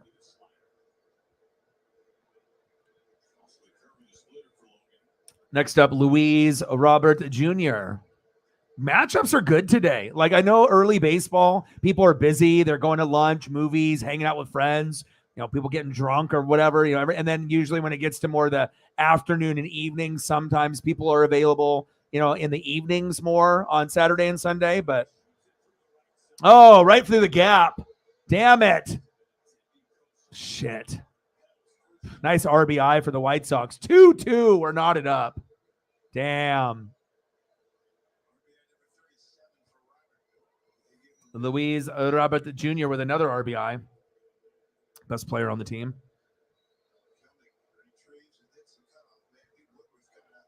Oh, okay. Dang, that sucks. Now, was it a solo shot, 2-run homer, 3-run homer, grand slam? What was it? If it would have counted. Now up is DH Eloy Jimenez, who actually went yard off Logan Gilbert. Come on, baby. I don't want to lose this game. And then I'm probably going to end up doing another stream later today to make up for this one.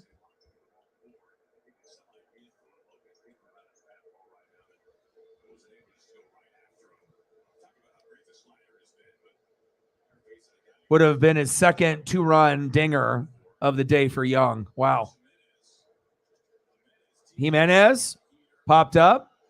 Switch hitter. Nope. Not today. Well, we lead 2 of them stranded, but the damage is done. by Luis Robert Jr. with the RBI. Now we're tied up at 2. Well, at least it's a good game. It's not like 0-0 or anything, or 1-0. So that's good. At least it's like competitive.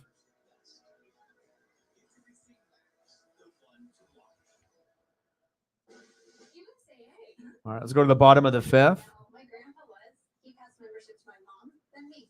Huh, yeah, if your spouse, parent, or grandparent were, they pass you. I'll check it out. USAA, the military community and their families. Hey, Snoop, on commercial. Yeah, but you got to be happy. I mean, just, obviously with the Stars, it didn't end the way that you wanted, but at least that team looks like they're going to be pretty competitive, moving forward. And then with the Rangers, that was a huge surprise, even more of a huger surprise than Dallas. And, to be able to have no expectations going into the year, and then all of a sudden, even being better than the Astros. I mean, that's crazy. I mean, I think a lot of Ranger fans would have been happy just even sitting in second place behind Houston, but not only to be, at Houston, but well above them as like the number 1 team in the division after being, so-so or okay last year in the last few years. It's not like you're the worst team. It's usually you and the Angels are scrapping and the A's are the worst and the Mariners are somewhere in there as well. And Houston normally is at top, but bottom of the 5th, 3-2 Rangers.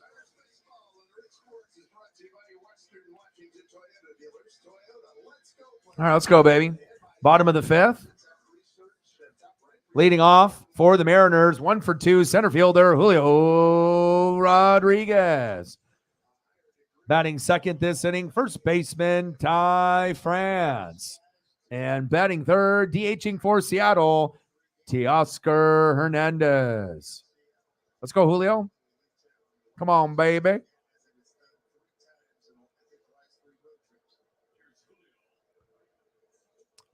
Takes a strike, 0-1 count.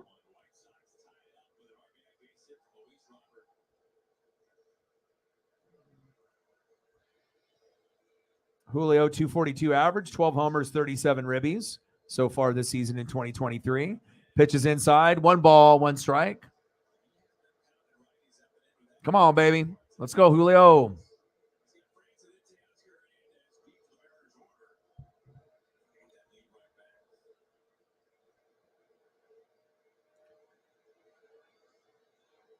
One pitch. Yeah. There we go. Nice little single for Julio. Yeah, baby. There we go. Yes, sir. Nice job. Ballin'. Good job, Julio.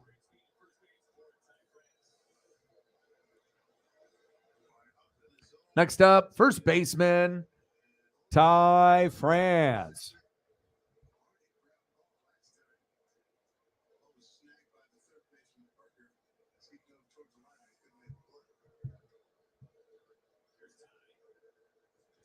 First pitch, high and outside. 284 average, 6 homers, 32 ribbies, 1-0 count to Ty. Come on, baby. Let's get to that 10 home run number, Ty. You got the best batting average on the team, but RBIs could be a little higher, and home runs definitely should be closer to 10 than 5. Wow. 1-1 count.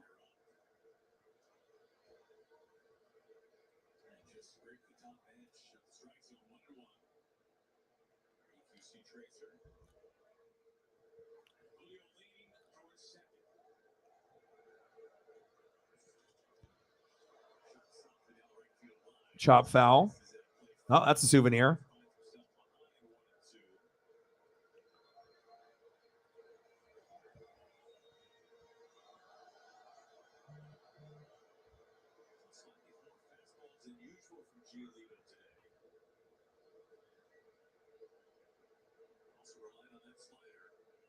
Thank you, bro. I appreciate that. Odin Sun says we got to make sure we get him on the board. Popped up. Oh, he caught it. Wow.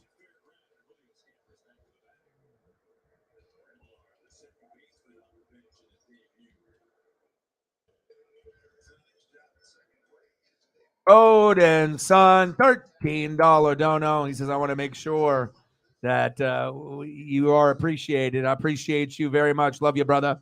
Bang, bang, bang, boom, boom, boom. Bang, bang. $13 dono. Thank you so much, man. 87 to go. Appreciate you.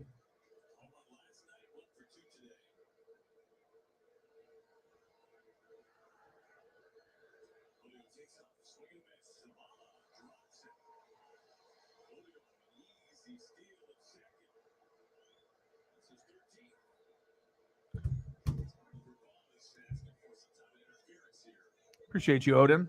Not sure if you're in the room right now. I just messaged you. And if Odin does pop in, we'll throw up some wrestling pictures or something cool for him. I'm not sure if he's busy or not, but I do appreciate him a lot. He's the OG. Bottom of the fifth, 2-2. Runner at second, one away.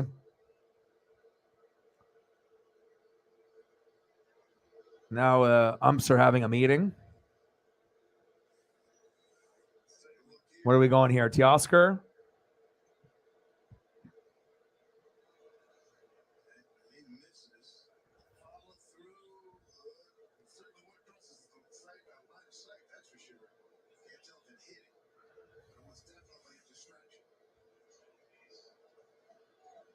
Yeah, Teoscar with the follow through. What are they calling?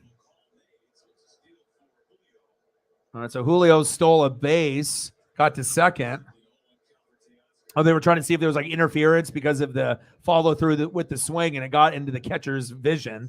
I get that. Teoscar's not a dirty player, though. It's not like he's going to do anything, to hurt the catcher or to get in his way on purpose. So.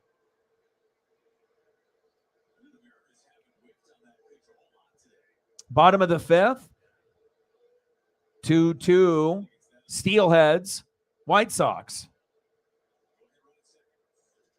Teoscar, yeah, go, go, go. Yeah, baby.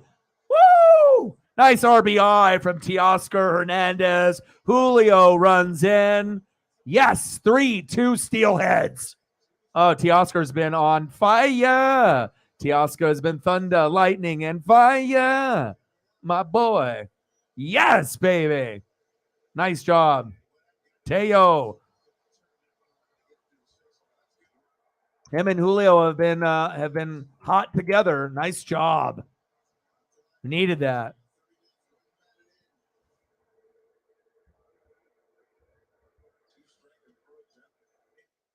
Steelheads up, baby. Next up, right fielder Jared Kelenic, 0 for 2 with a K.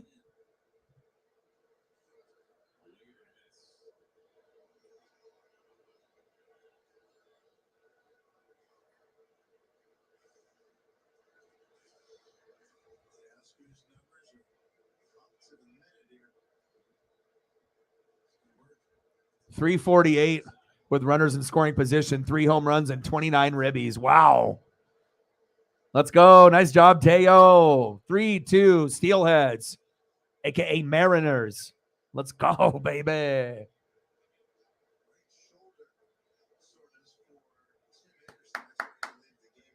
Oh, Tim Anderson left the game. Shoulder soreness. Come on, Jared. Popped up. Damn it. 2 away.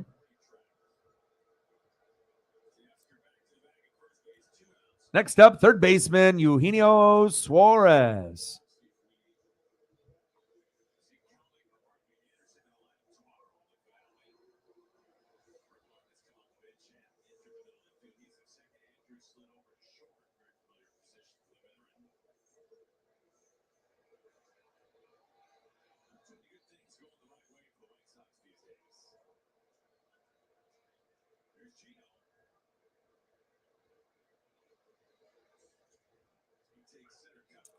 Gino takes a strike. 220 average, 7 homers, 39 ribbies. We just need to get Cal Raleigh and Gino going. And once they get going, I know it'll spread like wildfire. Let's go, baby. 1 for 2 with a double in the third. Come on, Gino. Pitches low, good eye. 1 ball, 1 strike.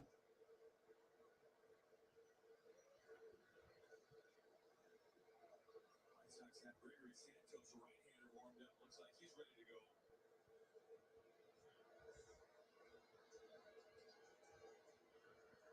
Two outs, Tasker at first base. Popped up.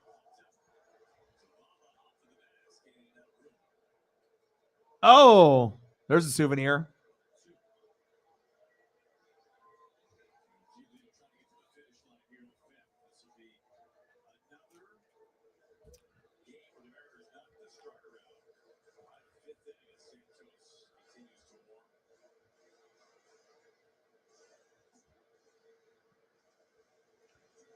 Giolito, 4.2 innings pitched, 8 hits, 2 earned runs, 2 walks, 4 Ks. He's at 98 pitches. He's almost done.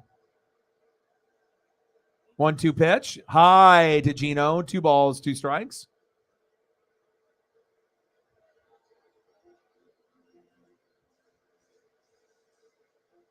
Come on, Eugenio. Let's go, baby.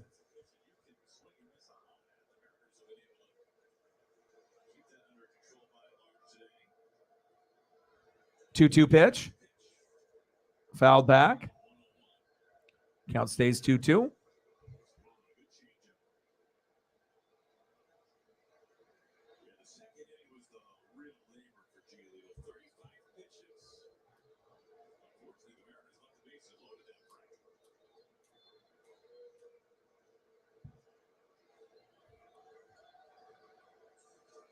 Pitches outside. 3 balls, 2 strikes. Come on, Gino. Let's do it for the Steelheads, baby.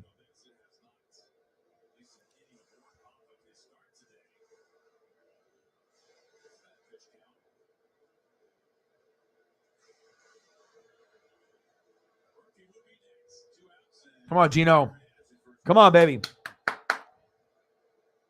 Giolito had 101 pitches. Time. Oh, violation. Gino is aboard. Yes. Yes. Violation.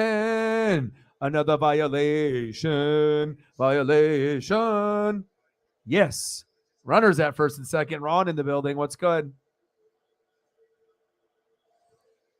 Next up, backup catcher Tom Murphy.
All right, let's go, Tom. I'm doing good, Ron. How are you? It's a little bit earlier than I normally stream on the weekends. I usually do like 5 p.m. to 7 p.m. Pacific time starts, but this is the time the Mariner game was on. So I'm going to do this game, and then I'll probably end up doing another stream later today, kind of make up for this one, and just to get a little bit more time in, grind it out.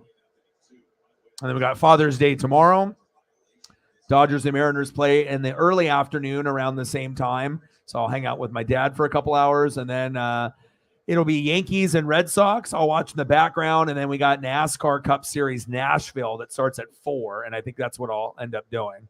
Now, if Aaron Judge was playing, I would consider doing that Red Sox Yankees, but if he's not, I'm not going to probably do that as the stream. I'll probably do the NASCAR Cup Series for the stream, because those are the last 2 events tomorrow evening, and they both start at 4 p.m. So there's nothing else on besides those 2 things. So 1-2 pitch. Got him.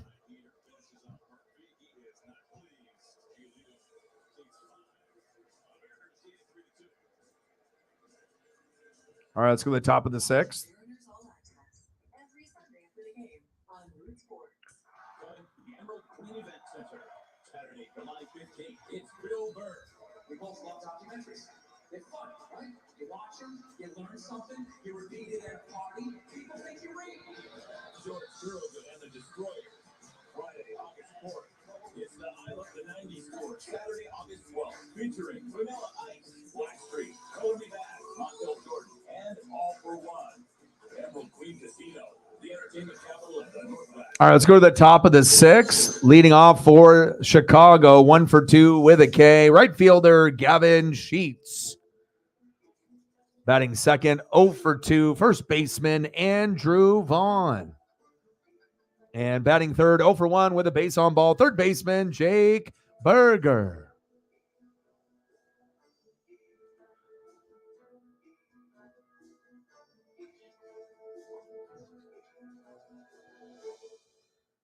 Attention, do you owe more than $10,000 to the IRS? If so, you may qualify for the IRS Fresh Start program, so you won't have to make any payments to the IRS. That's right. If you qualify for the IRS's Fresh Start program, you won't make any IRS payments once you are accepted. Once you are in the IRS Fresh Start program, they must stop all harassing and threatening collection activities. Call Tax Relief today now at 800-398-8182 to see if you qualify. Again, 800-398-8182. Welcome back to T-Mobile Park. Piper Shaw here in the stands with some very big lifelong Mariners fans, Tyler and Christian. They've got their friends here all dressed up as the 2001 Mariners team. Lots of cheers here, all represented. Guys, what went into the thought process behind gathering your friends up to do this today? Well, we did this for the 95 Mariners. The Mariners were gracious enough to take notice of what we did. And, we threw out the first pitch. I was Randy Johnson. He was Dan Wilson last year. But we thought, how could we, go up another level? And since the Mariners are hosting the All-Star game this year, in 01, the last time the Mariners, when we had the All-Star game, there were 8 All-Stars and Nick Miller was the manager. So we were like, let's do that. That'll be a lot of fun. So we kind of just, threw a bunch of friends that. Oh, back. Off the wall. Thank God.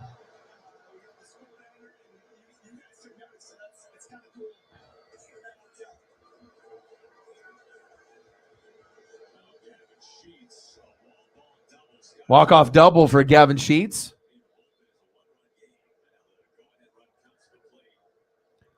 We might have to get Logan Gilbert out of there and put in Brash.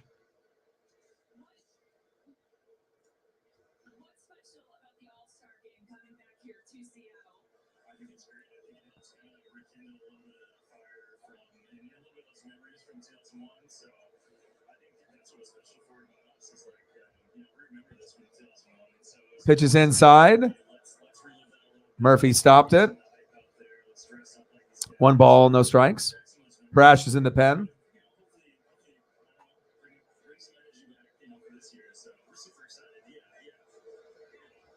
Well, this is so much fun for everybody here. We've seen so many people giving you guys that Strike looking. the Academy down here as well. So thanks for doing this. 1-1 count. All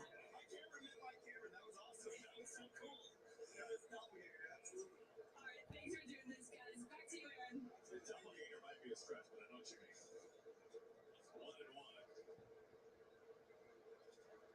1-1. Chop foul. This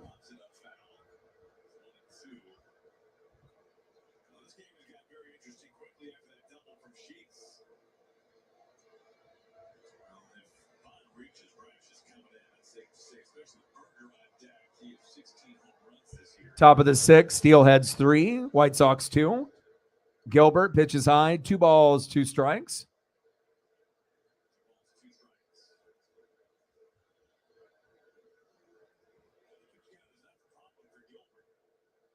Honoring the Steelheads, the 1946 Negro League team there in Seattle, which is very cool.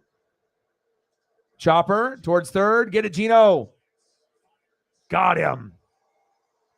Good defense there. 1 away. Good defense, Gino. Yeah, I think this is a good time. We got to pull him.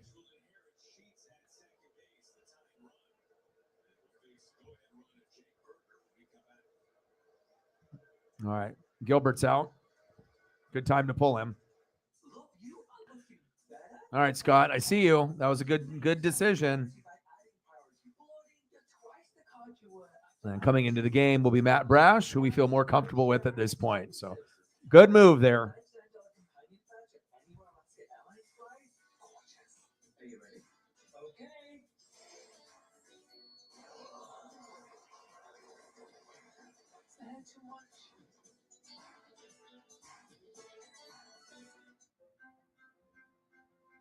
I think I was like 10, maybe.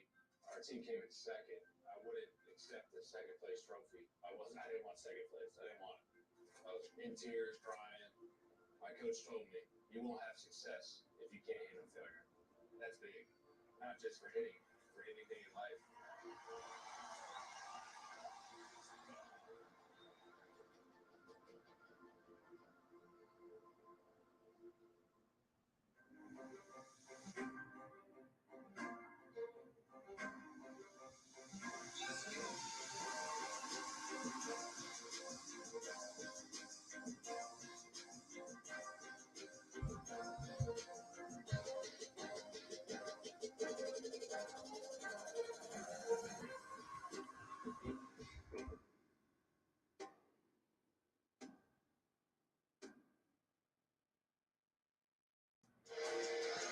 Mariners Baseball is brought to you by Jack in the Box, introducing Snoop's Munchie Meal, available for a limited time only at Jack in the Box.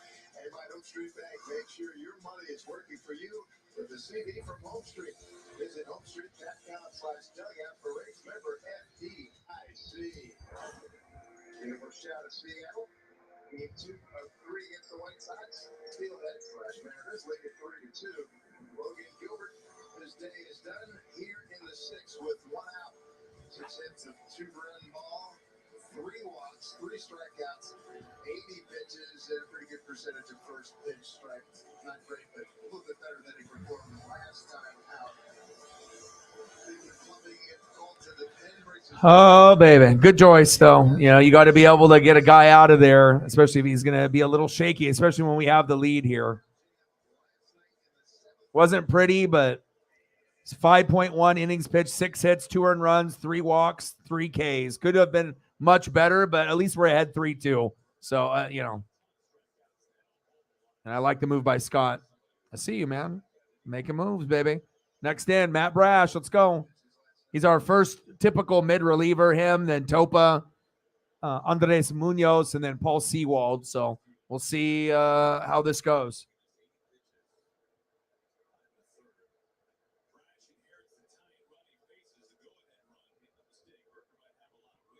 Next up, third baseman Jake Burger.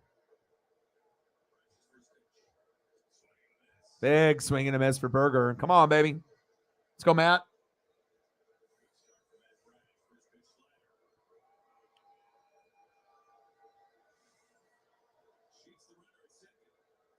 Top of the 6th. Steelheads 3, White Sox 2. Runner at second, 1 away.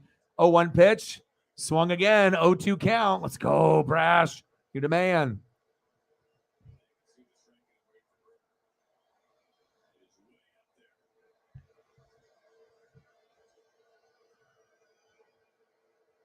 Let's go, Brash. Pitch is outside. 1 ball, 2 strikes.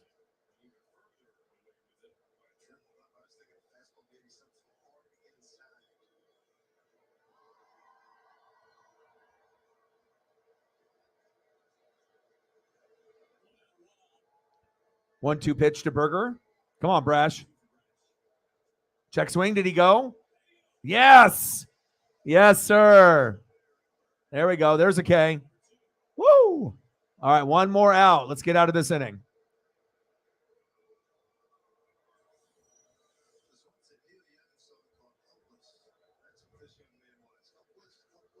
Next up for Chicago, second baseman Elvis Andrus.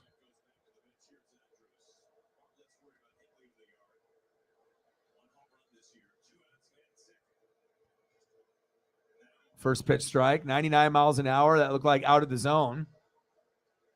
A frown of disgust from Elvis. Didn't like the call. And I didn't like the call either. A lot of these strike zones are different from ump to ump. 0-1 pitch. Pitch is low. 1 ball, 1 strike. Andrus is 0 for 2. Fly out and a ground out. Top of the 6th. Steelheads 3. White Sox 2, baby. Runner at second, 2 away. And we pulled Gilbert at the right time. Just when it might look like things are starting to slip away, you do it before that happens. And Scott made the right move, I believe. Pitch is inside. 2 balls, 1 strike.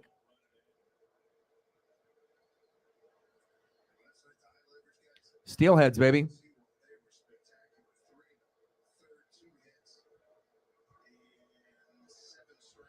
Come on, baby. 1-1 pitch. Popped up. Get it, Julio. Get it, Julio. Yes. Great defense by Julio. Ha-ha. Yes, sir.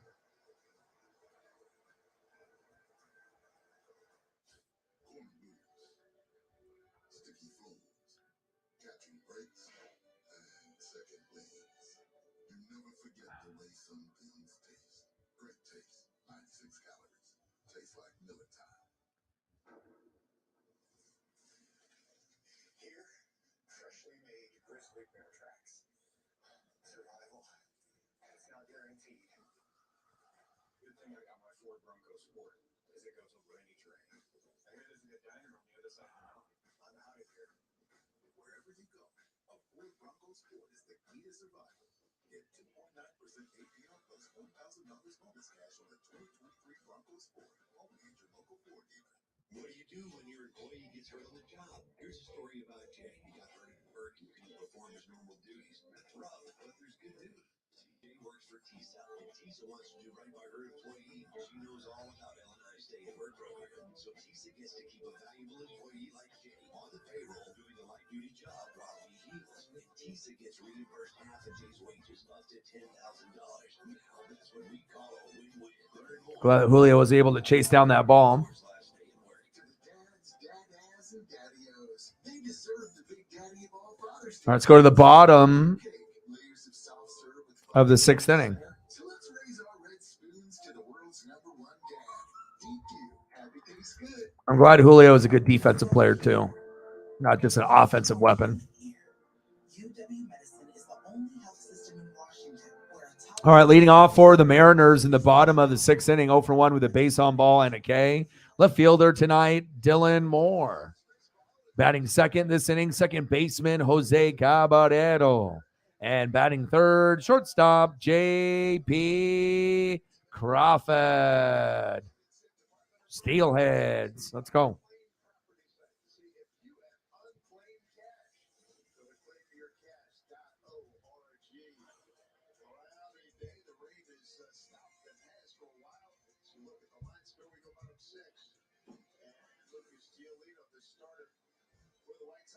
After 5, they made it through a whole lot of pitches. 8 hits, 3 runs, 2 of them earned, 3 walks, 5 Ks, and 105 pitches. A higher percentage of first pitch strikes than Logan Gilbert's 58.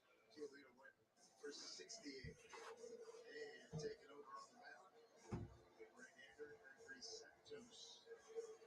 Gregory Santos is in.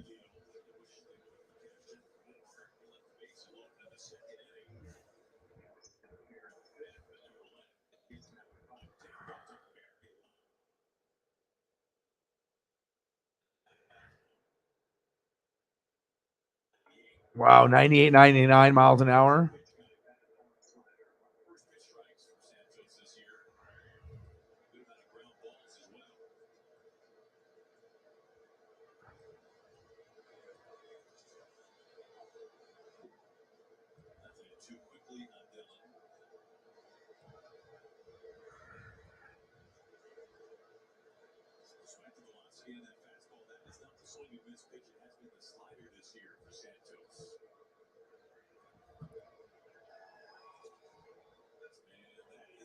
Wow, got him.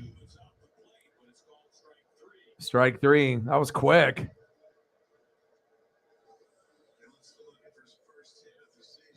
Gregory Santos. All right.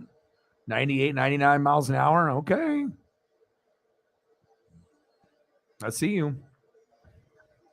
It's times like this where I feel like we have to remind ourselves in today's game that a pitcher throwing 99 with a 90 101 miles an hour. Holy shit. Whoa. This guy can freaking bring the heat. I was not expecting that. Wow. Jose Caballero is up. Check swing. Chopper. Foul.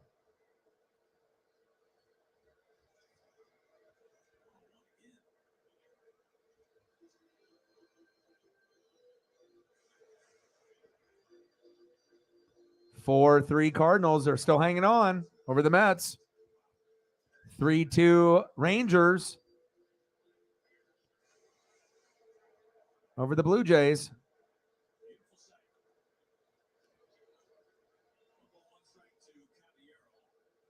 Caballero.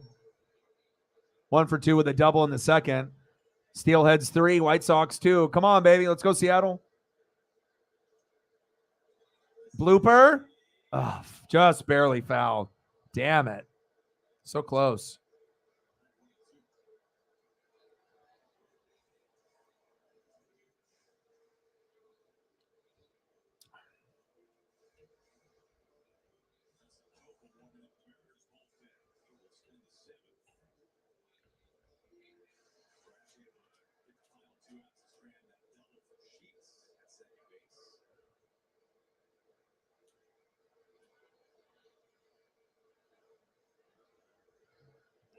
One-two pitch.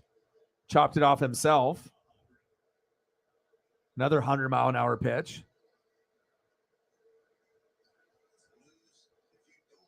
Fuck, should have started this guy. Gregory Santos. This is the first time I've seen him, and I'll remember. Got the Andres Munoz kind of arm. Popped up. 2 away. Jose. Couldn't get it done. Popped up to the outfield. 2 outs. Next up, J.P. Crawford.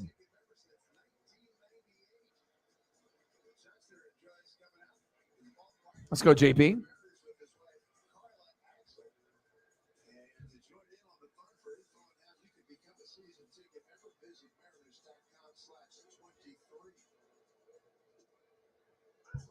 Takes a pitch for a strike. JP homered earlier today, which was a very unusual thing to see, and definitely gave Logan Gilbert confidence, I think, to kind of have him get to a point where it didn't go the way that he wanted, but it's not like he necessarily lost the game for his team. I don't know if I want to say it was better than the last start. A lot of the starts have been kind of shaky with Logan Gilbert. I say slightly better. But, I mean, you're only ending the game with 3 Ks, and you didn't go 6 innings. So 6 hits, 2 earned runs, 3 walks, 3 Ks. Not so good. JP? Right back to the pitcher. End of the 6th inning, 3-2 Steelheads.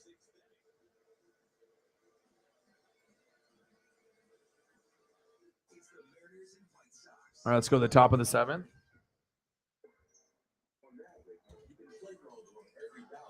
Sucks, too, because for Father's Day, I mean, obviously I'm going to be watching the Dodger game with my dad and whatnot, but I think Bryce Miller is pitching tomorrow, which is one of my favorites on the team, so I will have to record the game, or I'll watch it on my phone while me and my dad watch the Dodger game on TV and eat ribs and burgers and dogs and all kinds of things. So I'm kind of excited for that.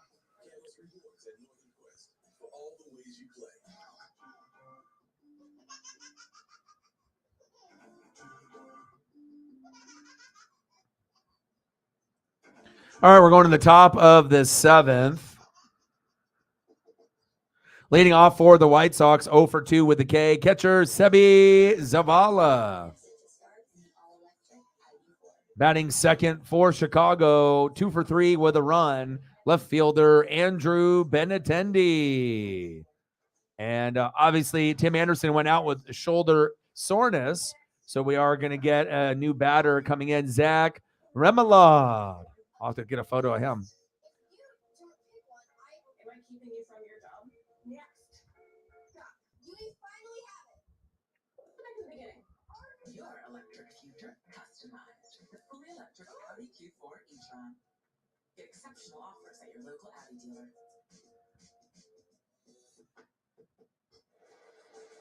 Welcome back to T-Mobile Park, where in just 20 days, the MLB All-Star Week will be taking place. It all begins at the HBC Swingman Classic on July 7th, hosted by none other than Ken Griffey Jr. You can get tickets at allstargame.com. And of course, along former Mariner Harold Reynolds will be on the call for that game, alongside another Dave Simpson. Thank you very much. I look forward to working with Harold again, historically black colleges and universities. And over the years, a lot of people, when they think of athletes coming out of HBCUs, they think of the great football players, particularly Al Davis and Hexter. Now we got Topa in now. 60s and 70s. But when you look at baseball, you got Luke Brock, you got Andre Dawson, just to name a few that have come out of historically black colleges and universities. Ken Griffey Jr. wanted to give these kids, they're going to have a draft from about 17 HBCUs and have those all-stars meet up here in Seattle. Look forward to it. Grab the ball off the bat of Zavala to JP. Zavala, one down. Let's go. Couldn't get it done. I love it. I love it. I love it. Right to JP. One away. Top of the 7th. 3-2 Steelheads. Let's go. Next up, left fielder Andrew Benintendi.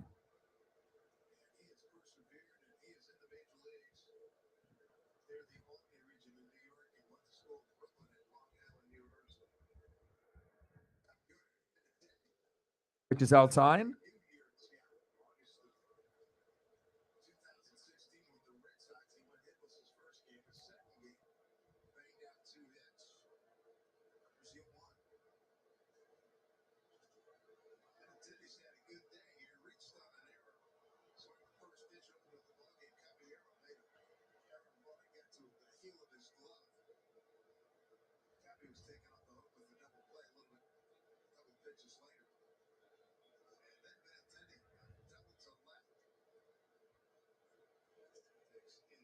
Pitch is inside. 1 ball, 2 strikes.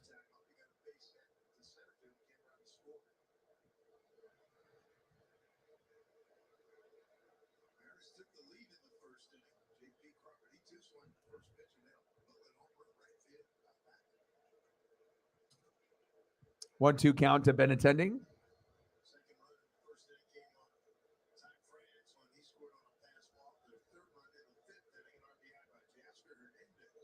Come on, baby. Top of the 7th. Steelheads, Mariners 3, White Sox 2. Nobody on, 1 away. 1-2 pitch. Pitch is outside. 2 balls, 2 strikes. Come on, Topa.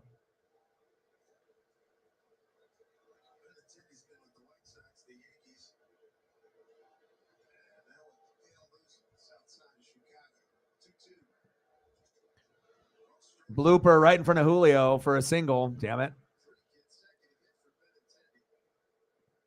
3 consecutive hits for Benintendi. Next up, Zach Remillard. Coming in there for Tim Anderson and his injury with his shoulder.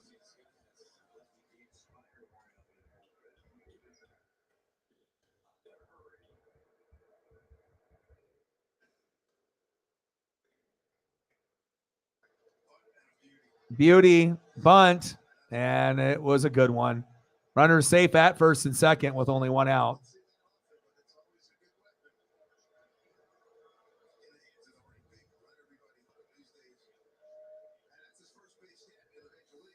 Wow, that's crazy. First hit in the major leagues is a bunt, and he did a damn good one too.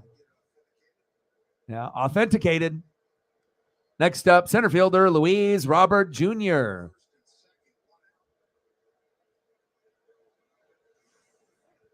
Most people's careers probably don't start off with getting a bunt, but at least you got on with the bunt. That was, you'll take that. I mean, it's not a home run. It's not a single, double, triple like a typical hit. Top of the third, Mariners 3, White Sox 2. Runners at first and second. 1 out. Luis Robert Jr., 261 average, 17 dingers. 1 for 3 and an RBI today. Chopper foul, broken bat.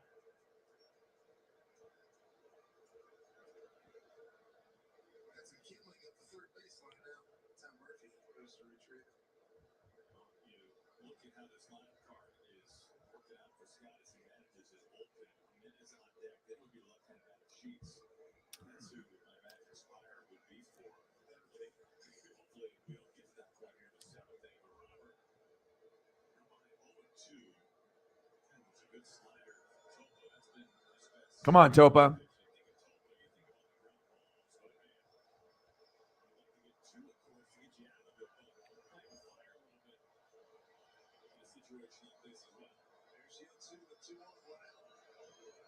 Pitch is low. 1 ball, 2 strikes. Come on, Topa.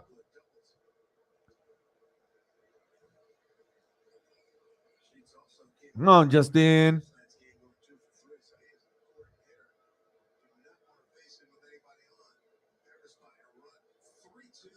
Come on, Topa. Let's go. This is a good opportunity for the White Sox to do something here. You got 2 guys on with 1 out and the perfect man in the box with Luis Robert Jr. So I don't think you would want anyone else besides him at this position, except for maybe Berger.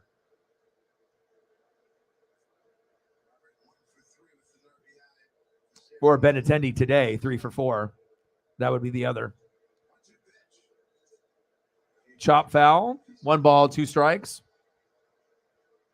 Come on, Topa.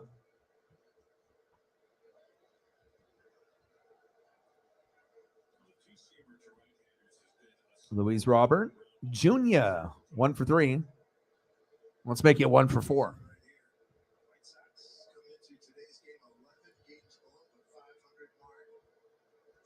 1-2 pitch. Swung. And he couldn't even hang on to that. Damn it.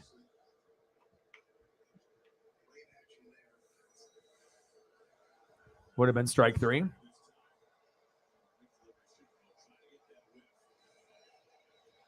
All right, come on, baby. Let's go.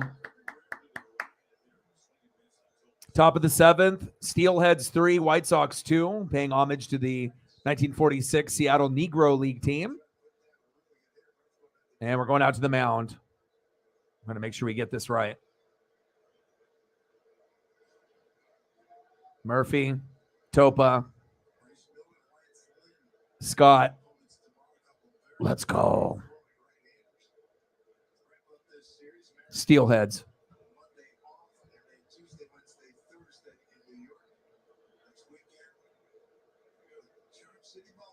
Come on, baby. Let's go, Topa.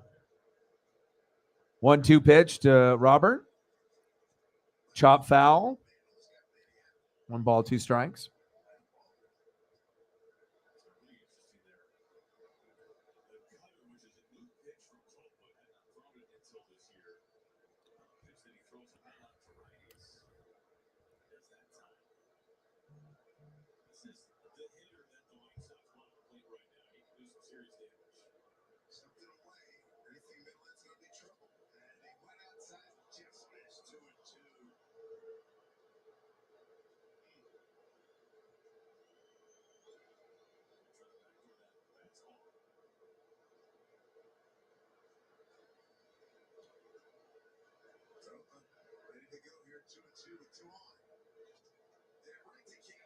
Get it.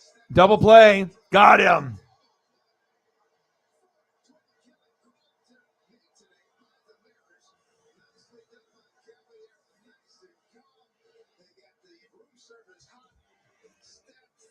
All right, let's go to the bottom of the 7th. Nice double play there by the Mariners. Think of it as 5-second coffee. Or when you wake up too late to make it. Or you don't have time to wait in line for it. Or you're just too busy for a coffee break. 5-hour energy. The 5-second coffee. Finally cracked this Jimmy John summer wraps case. Nice job, Steelheads.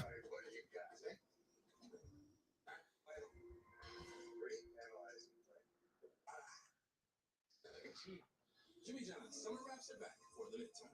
AT&T and Verizon rope you in your phone offers. They've bound you to a 3-year device contract. Break free. T-Mobile. Introducing Go 5G Plus, the plan that always gives new and existing customers the same great device deals. And you're upgrade ready in 2 years versus 3.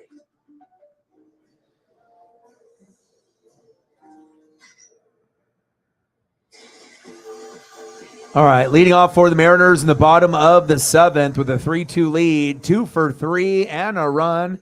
Julio Rodriguez. Batting second, 1 for 3 and a run. First baseman, Ty France. And batting third, 2 for 3, RBI and a K. DHing for Seattle this afternoon, Teoscar Hernandez.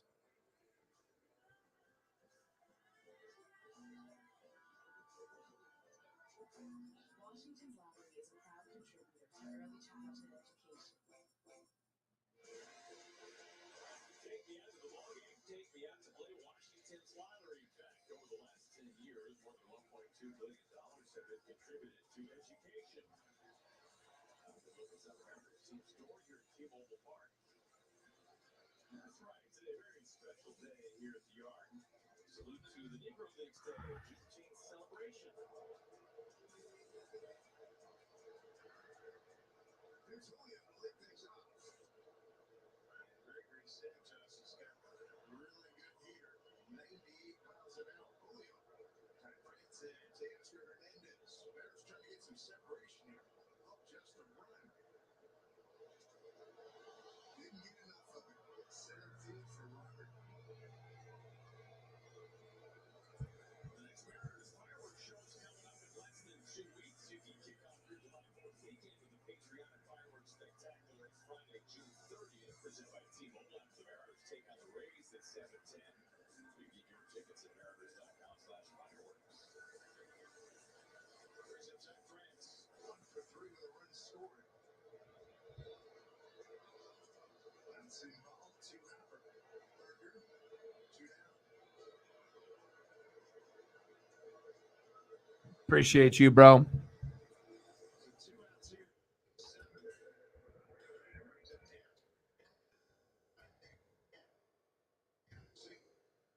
it down. Odinson, $50 dono, bang, bang, bang, boom, boom, boom, bang, bang, bang, boom, boom, boom, bang, bang. Appreciate you, the OG. Sometimes, it's just like that. I appreciate you, man. Thank you. If you have a time to come in the room at any point, we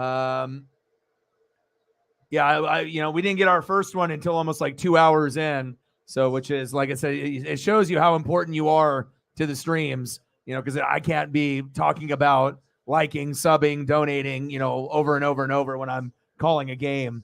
And obviously if I don't have Matt or Jameson or Elliot here, but at least Odin's son is trying to hold it down when things have been, a little tough. So.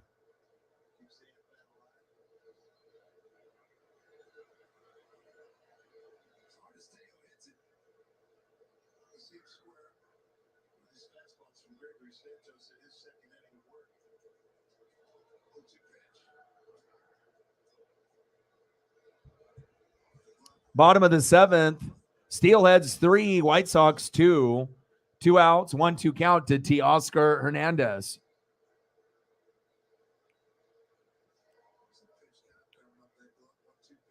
Yeah, well, I'm happy that you're having your vacation and whatnot. And sometimes it's just that way. Teoscar swings and misses, struck him at, Panera's new toasted baguette is loaded with fresh details, ripe tomatoes, melted mozzarella, and freshly made green goddess dressing. 63. Let's get to 100. 37 to go. Yeah, but I want you to be able to have a good time. But yeah, like I said, it's just being able to have, people that will be reliable to come through, and it shows you, sometimes good, sometimes, the streams will have a lot of people, sometimes not as much, and sometimes it's just, a few people, sometimes there's a lot. So you got to be able to kind of, go through the motions. And like I said, there, no one else, will kind of, go through the daily grind, besides you. So I mean, I do appreciate everything that you bring, and I hope hopefully, things will get better at some point. 2023 has definitely been much more challenging than 2022 was by a lot. So, but I'm still here. I'm still grinding. And it always makes you feel good when things are. You're because I mean, at the very beginning of the stream, when I started, and I know I normally don't do streams early, like at like 12 or 1 on Saturday or Sunday, unless it's like NASCAR or like an early baseball game. So I already know sometimes views will be like limited because people are doing things, in the afternoon. They're, drinking, they're watching a movie, they're out and about with friends, they're going out to eat, they're shopping. There's all kinds of, usually the afternoon on Saturday and Sunday, unless it's football season, then that's a different story. But when it's not, then. But I definitely feel blessed for the people that I have that are a part of this channel that grind it out, and I do know good things are coming. It's just got to wait our turn, I guess. 63. Let's get to a hundo. 37 to go. Odin is the man. Yes. And so it shows you too, even people that aren't, even in the stream or they're, busy with their day. I mean, he didn't have to do that. He's not even, necessarily in the streams and whatnot. So, which makes it cool though. Thank you. I appreciate that. I need that too. Thank you so much. $12 holla. Anything to be able to, make sure to, and I had like a little bit that I ended up spending on, Paisley to get her nails trimmed and, to get her washed. So when you end up going to like the dog groomer to get those two things done, usually it's like 30 to 35 for all the, soaps and shampoos and, with the nail trim and the Dremel and whatnot. So, but I figured, if I end up being in a kind of a tight spot and, and then she's taken care of, then at least she's taken care of. And that's what's important, And then the StreamYard came out. And anytime, you have a bill come out that you aren't expecting, that always hurts, and whatnot. So appreciate you. Thank you. $12 holla. And yes, I will do that for tomorrow too. So it is Father's Day tomorrow. Mariners, Bryce Miller pitches. So I'll watch it at my dad's house, and we're going to watch the Dodgers and probably eat ribs and hot dog, hamburger type stuff. And then, Yankees and Astros are tomorrow at 4. That's the last baseball game of Sunday night, period. And then there's also NASCAR Nashville at 4. So if Aaron Judge was playing, maybe I would have done that matchup. But since he's not, I think I'm going to watch the Red Sox Yankees in the background, and I think I'm going to do the NASCAR race if I get home in time.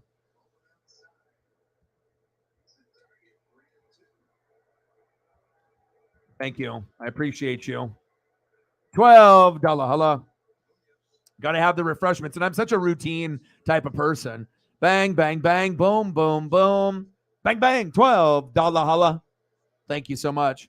And it's like when I'm not on my routine, my day is kind of fucked. It's screwed. Like, you wake up, you either have a coffee or like energy drink. I got to make sure I get my exercise with Paisley. It's like I try to get all these ducks in a row. And, it's like if you don't have your coffee or if you don't have your energy drink, something like that, then nice strikeout by Munoz. Your day feels kind of off, or if I don't get my exercise in, I feel off. And today was a long one. I went for like a 2-hour, started at like 8, 9 a.m. and it was like an hour and a half, 2 hours. Me and Paisley, we definitely went a little bit further. Just when we went to the river and then we're going to do our normal hour walk. And she wanted to go to another park that was like further down. I was like, oh, that's a little bit of a ways if we're going to be making this huge circle, but she's adventurous. So she'll get to a point where she'll just look at me and kind of whine. And so I was like, all right, well, if she really wants to go, I guess we're going then. All right, come on, Munoz. My favorite closer on the team, gone for a good chunk of the season. He can pitch 100 miles an hour. Pitch on the corner, which was a ball, but called strike. 0-2 count. Thank you so much. I appreciate you. Appreciate you very much. Let me know what you want to do for photos. I don't think Odin's son is in the room, but I'll owe him and I'll get him photos, on another stream when he comes in for sure. Struck him out. There we go. 2 away. Oh, good. I mean, I wish there was more like NFL news that was like newsworthy. Because I mean, if there's enough news going on, I wouldn't mind doing like an NFL, stream where we just talk NFL for a couple hours. But there's just really not a whole lot going on unless you just want to talk about the lame headlines on ESPN. You know what I mean? It's like sometimes it's stuff that's not even, like, oh, Stephon Diggs didn't show up for a practice. I mean, that's it. Like, I don't know. You know what I mean? For me, I need a little bit more significant news than someone not showing up for a practice and them trying to make it like this story when it's not. So, yeah. But again, we got baseball, we got wrestling, AEW and WWE. So we got that. NASCAR tomorrow. So at least that, those things will have to hold us over until we get to college football and NFL in a couple months. So. Top of the 8th, Steelheads 3, White Sox 2, 2 outs, 3-0 pitch from Munoz. Vaughn 0 for 3. And he walked him. Damn it. Yeah, Bradley Beal.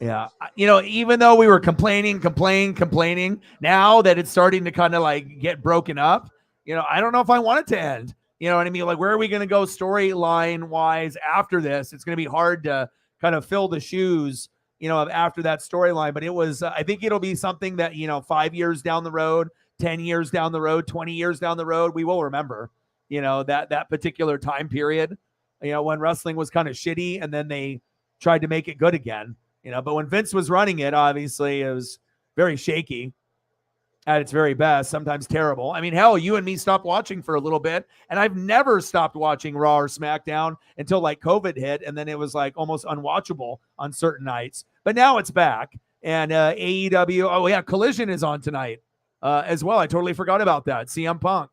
So I was planning on doing probably another stream today.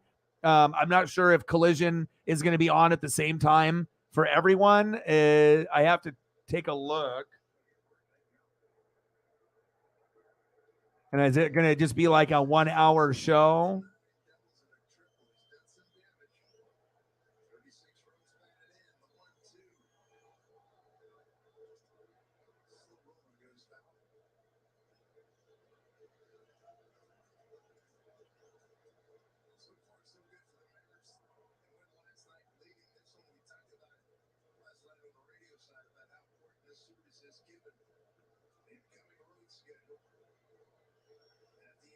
So Collision is at 8/7 Central. So what is that, 5 o'clock? CM Punk teams with FTR to take on Samoa Joe and Bullet Club Gold. I wouldn't mind doing a stream to watch that. It's 2 hours. So we got Dynamite that is a couple hours, and then you got Collision that's a couple hours, and then you're going to have Rampage just being 1 hour. Yeah, because I was thinking about what to do later tonight to do like the Dodger game, or the Dodger game, and then they also have the Diamondbacks that's on like on FS1 later. But honestly, if I was going to do the Dodger game, I'd have to do it on a link, and so I would have a little bit of a delay. But I don't know. I am kind of looking forward to seeing what this Collision is about. So I think I'll probably stream it if it's going to be on. Like, this is going to end here pretty soon. I'll get a little bit of a break, and then maybe I'll stream Collision for a couple hours. Because, I mean, I'm going to watch it. I mean, it's either that or, I mean, what else do we got here? I'm looking at the slate. Rays and Padres, but I don't get that here. Giants and Dodgers at 6:10, but it's not on MLB Network, unfortunately. And then at 7:10 on FS1, Guardians and Diamondbacks. I don't really have an affiliation with either one of those teams, but I feel comfortable. I could do any two teams in baseball. I just need prep time. But if it's between Giants or Dodgers, or maybe doing this Collision in an hour and a half, maybe I'll do Collision. So what are you up to? Are you like shopping? You got things to do? Are you going to watch Collision? What's your schedule like? Because I wouldn't mind doing Collision and then going from there. I just have to see if I can get this TNT app to work And then if it can work for me, then I can watch it. Okay, I got East and I got West. Because, like, obviously you guys will get it. I'll get it at 8 o'clock or 9 o'clock. And then, you guys, obviously will get it at 5. So if I do the East Coast feed, because I can't watch it, when I get it, because by the time I get it, you guys will already be done with the show and know all the results. So it doesn't make any sense me doing it when I have to do it when you guys are live, when it actually is live. So at least TNT.com, TNTdrama.com, I can link up with the cable provider and I can watch it maybe over on the TV or on the computer. So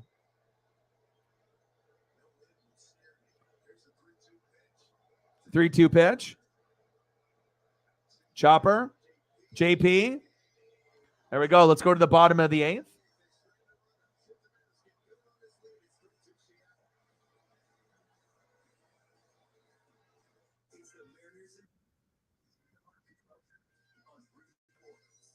Toyota is ready to charge in the summer, run in the summer, and with the longest lasting vehicles out there, your new Toyota will be with you for many more summers to come.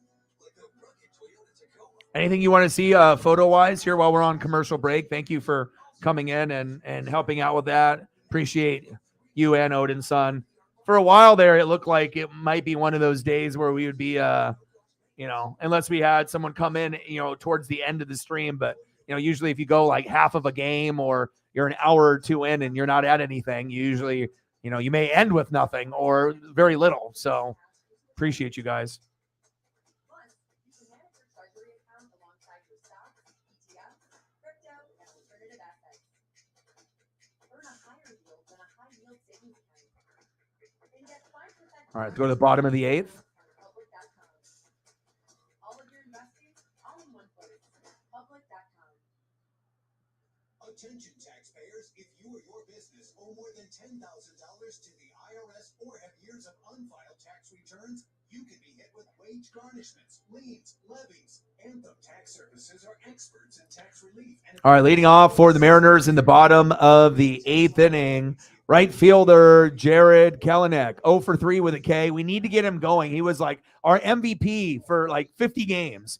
And then now within the last maybe 10 or 12, he's starting to cool off a little bit. His batting average is 260 when it was above 300. So we need to get him back in a rhythm. I would love for him to get a hit, today. He's the only one in the starting lineup in the top 6 that doesn't have a hit. And then Murphy's 0 for 3, Moore's 0 for 2. Come on, Jared.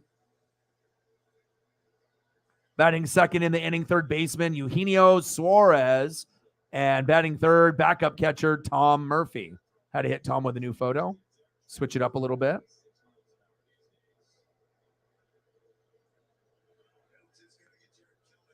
Cardinals 4, Mets 3. You guys are still hanging out. I'm proud of you guys. A lot of times it sucks when the team is not good, but I mean, I'm kind of a natural at watching teams that aren't good. I mean, hell, being a Mariner fan normally, Blazers, Ducks, Buccaneers, usually there's not a whole lot of excitement for me with those 4 teams. Every once in a while, I'll get like a special moment, Super Bowl or Rose Bowl with the Ducks. But, I guess NBA Western Conference Finals against the Warriors, and we got swept, but at least we got there because we had a really good bench that year.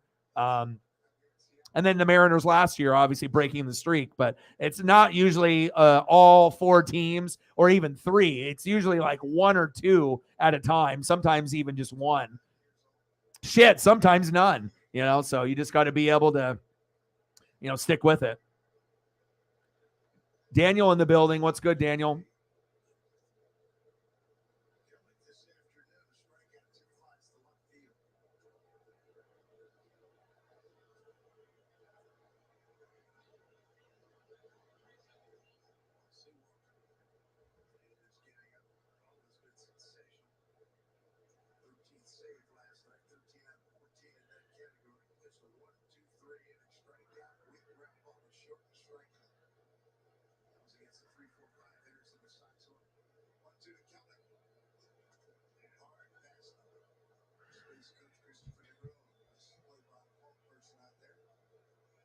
Hit foul. Come on, Jared.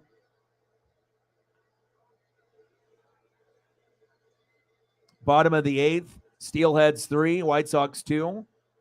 1-2 count from Middleton. Kelenic 0 for 3. Come on, Jared. Struck him out. God, he is in a slump right now. Come on, Jared. He was so good for like 50 games, and then Julio and Teoscar started getting hot, and then he started to kind of cool down. Ooh, Bryce Miller tomorrow. Ooh, baby. Gosh, I wish I could have. I mean, it's Father's Day tomorrow, so I'll be watching Bryce Miller at my dad's house, and I'll be watching the Dodgers and Giants, I still believe, are playing tomorrow. I love it when Bryce pitches. Bryce and Kirby. Sometimes I like watching Bryce and Kirby even more than Castillo, believe it or not. And then Brian Wu, man, 9 Ks yesterday. Looking good. 220 average, 7 homers, 39 ribbies for Eugenio Suarez. Bottom of the 8th. Seattle Mariners 3, White Sox 2. 1 out. 1-1 pitch for Middleton to Suarez. Chopper. 2 away.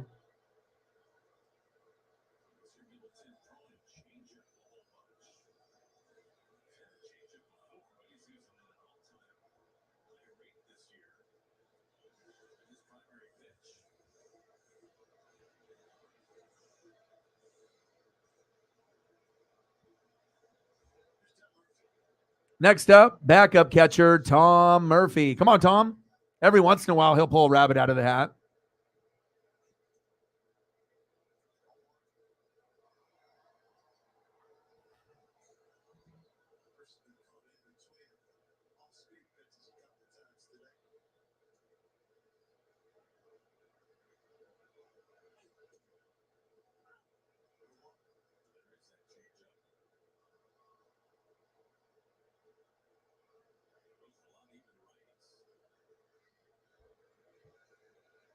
Murphy 0 for 3 with a strikeout in the 5th. Big swing and a miss. 1-2 count. Come on, Tom. Appreciate you, Sarah. Appreciate you, Odin.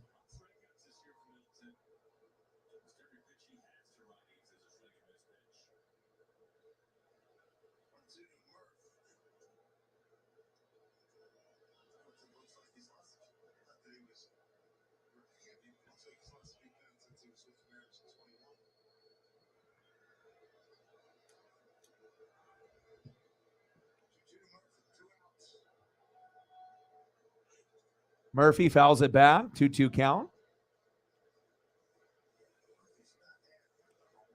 Mariners paying homage to the Seattle Steelheads, 1946 Negro League team in Seattle with the uniform. Very simple. Chop foul. Now, I do want to see turn back the clock night. I like that promo. Futuristic jerseys, no sleeves. It was awesome. They've done it a couple times. 2-2 count. Pitches outside. 3 balls, 2 strikes. Count is full.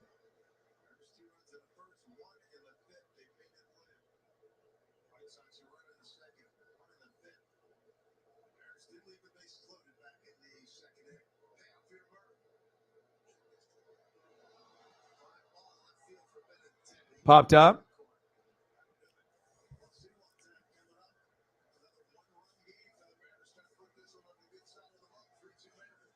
Let's go to the top of the 9th.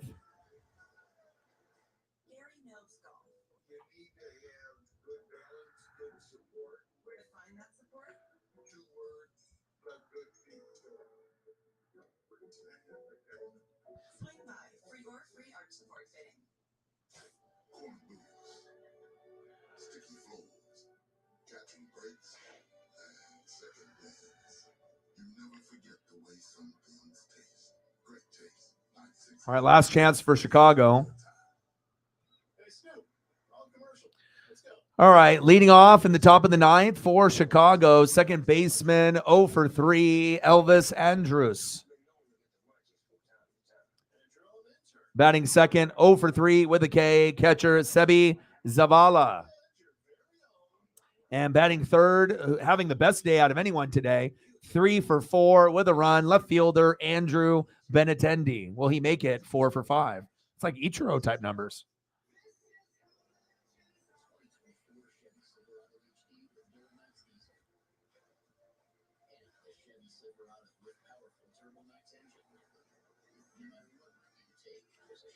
Oh, good. I try to keep My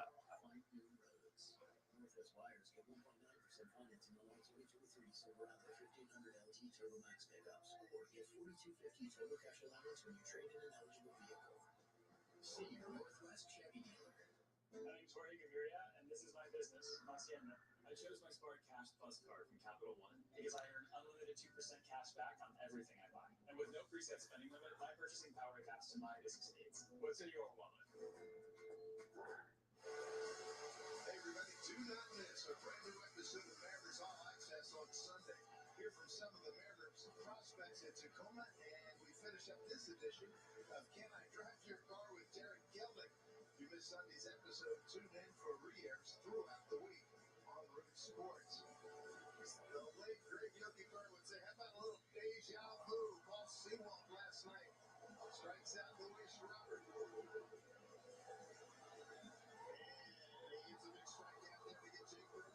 The game is 13 save and 14 opportunities. And he's ready to get another one here today. It's 8-9-1 in the order for the Sox. Sewald has been so good this year, as we come to expect.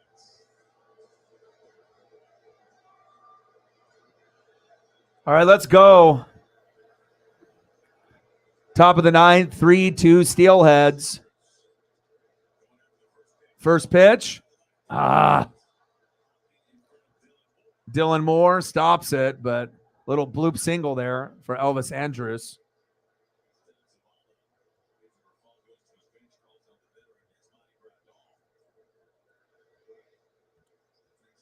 Yeah, pretty much am. Hey, my boy. I know. I appreciate you. Thank you for doing what you do and believing in me sometimes when others don't, or can't. So I appreciate you. Because like I said, even, not even being in the stream to still, show love and support and whatnot definitely helps. It'd be nice to get the band back together, with all the original OG members, but I don't know when we're going to be able to get like all, 7, 8, 9, 10 of us in a room and whatnot. But yeah, and like I said, I was at a point early in the stream where it was the numbers were really light, and I was like, well, should I end the stream and just do a different one later? But then I was like, fuck it. It's like if people show up, they show up. If I'm at 0, I'm still going to call the game as if people are here. I know it's early in the afternoon, 1 away, you know what I'm saying? But I think that's what really separates me from like a lot of the others is that, when things aren't necessarily going your way, how do you react? Do you just fucking quit? You know what I mean? Or do you just keep going and you have faith? Because imagine, if I ended up quitting the stream, early and just being upset or whatever, then we're not where we're at right now. So.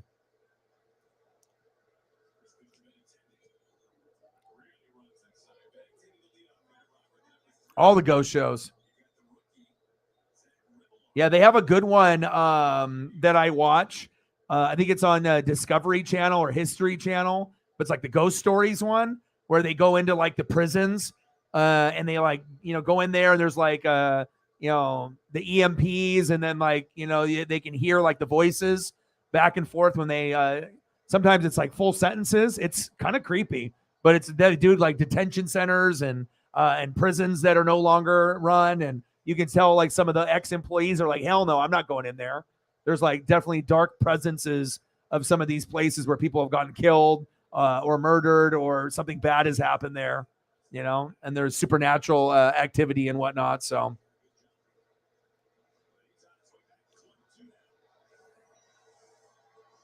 Yeah, I appreciate you.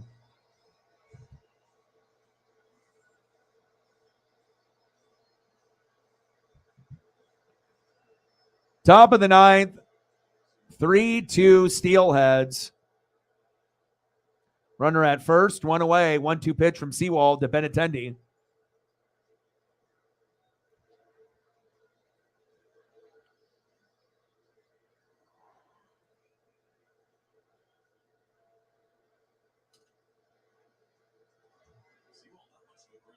Come on, Paul. Let's go, Seawald. Pitches outside. 3 balls, 2 strikes. Full count to Benintendi. He's already 3 for 4. We don't want him to go 4 for 5.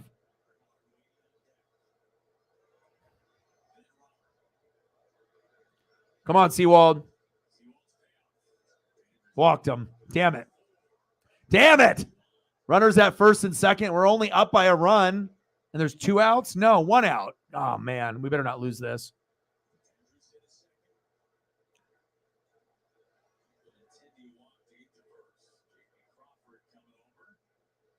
Discovery app. Extras and sharing stories. Yeah, and it's sometimes, some people, they don't want to believe, in like extraterrestrial and like things that we don't understand. Like we don't really know what's in the bottom of the oceans. There obviously is technology that is much greater than ours, that's been popping up for, thousands of years. But, it's like, especially when you get like military, when you have stuff, it's like the sound of light, the sound of, different things, and, you're going, 100 miles an hour, 500 miles an hour, and they have like the certain borderline of how fast like our technology goes. And then they will tell you something that's like 10 times faster, even stuff that's like going underwater and whatnot. It's wild, man. And then obviously with the, oh no, ground ball. Hell, go get him. Throw at the plate and the game is tied. Fuck. You got to be kidding me. We might end up losing this.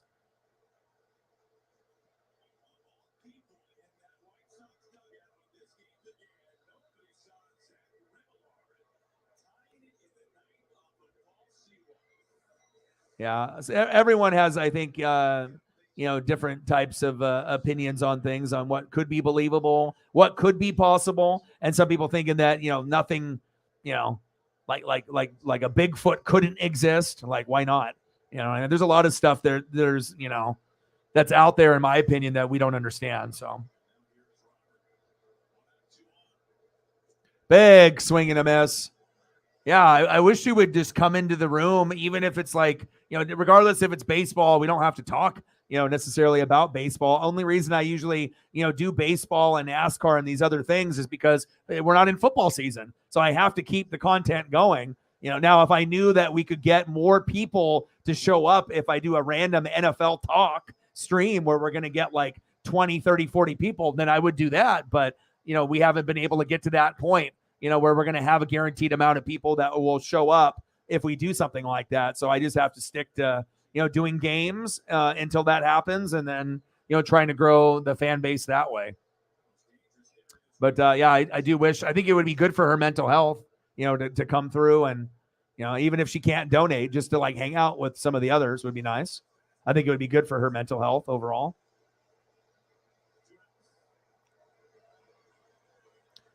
Top of the 9th, 3-3, Steelheads, White Sox, Seawald. Fuck, man.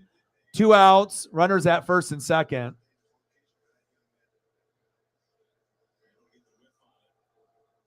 We're already in a position now. There we go. Eloy Jimenez, who went yard earlier. Terry in the building. Oh, yeah. Mountain Dew and coffee. I don't know. A lot of that. Everything. This is crazy. 1 for 4 with a solo home run in the second. I knew this was going to be a pretty good game. I didn't know if Logan Gilbert was going to play terrible. I was hoping that he would, do okay. Obviously, he might be the worst starting pitcher that we have now. It seems like Brian Wu is better. Kirby's better. Miller's better. Castillo typically is better, even though sometimes he's off. Go, go, go. Get him, get him, get him. Yes. Good effort by Seawald. There we go. We didn't let the bleeding continue, but now we're tied up at 3, and we go to the bottom of the 9th to try to win the game. It would have been nice if the game was over then, if that didn't happen, but I guess We have to go with a dramatic ending. Steelheads up, not anymore. Tied up. But we do have a chance here to win. It would be nice to win it here just in the bottom of the ninth. There you go. Cardinals win. Cardinals win. There we go. Nice job. Cardinals 5, Mets 3. Congrats. Nice job. I'm hoping we win 4-3.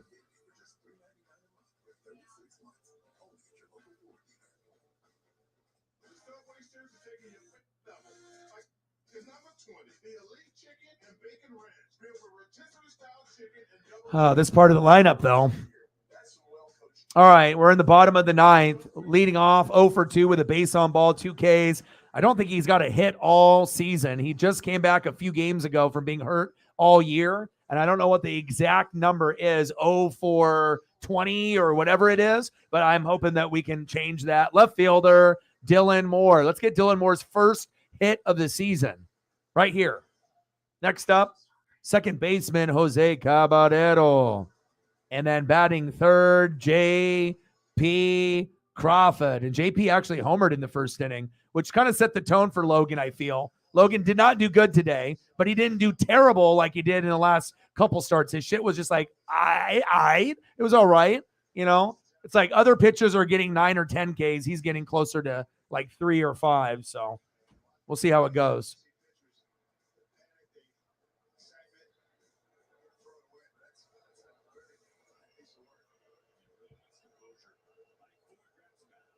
What's up with Big Chief Sean?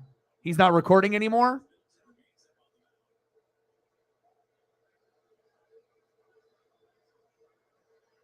Yeah, but it's been a long time. I mean, Holly was kind of at the beginning of the year, she would sprinkle in and kind of stop by. But I get it. We all go through, different things, with money and jobs and stress and, just being able to fucking stay above water and then trying to keep your mental health good, but I feel that if you got good people, being around those people, even if you physically can't be in the same room, if you're, obviously in a place like this, I definitely think if she, was here or a little bit more often, that maybe things would be a little bit better, but definitely miss her. And I'm always thinking about, every person that, either passed away or, that hasn't been in the rooms for a while. So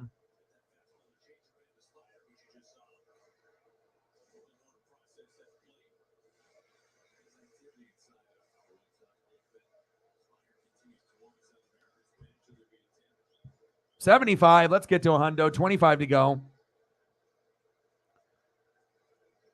Bottom of the ninth. We're knotted up at 3. They got Mike Ford. I think we found our DH finally, which is kind of nice. It only took us like 60 games to find the right DH. Limited playing. He had 2 homers against the Angels, and he had 2 home runs in 1 game against the Marlins. And that is more production, those 4 home runs, than we've had out of anybody at DH all year. So far, so good.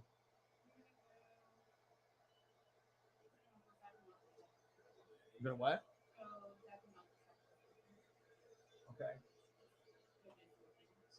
Okay, and once you do that, I'll probably go to the store or whatever. So after you get that.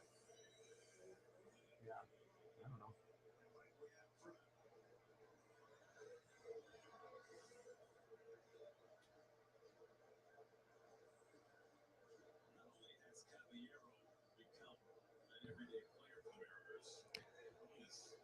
One away.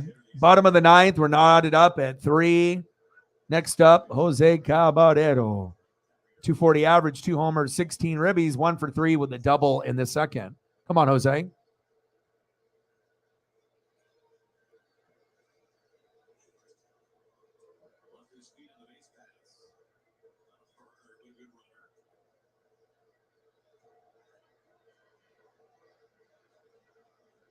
Oh, yeah. Yeah, I do think we have a chance, Danny. Like I said, Logan Gilbert wasn't terrible, and they pulled him when we still had the lead. And so it's like, Logan Gilbert, it's like you're trying to get to 5 Ks. what everyone else like Wu and Kirby and Miller and Castillo are trying to go for 10. Hell, even Marco Gonzalez, I feel, is better, even though he got hurt. He was like 4-1, 5-1.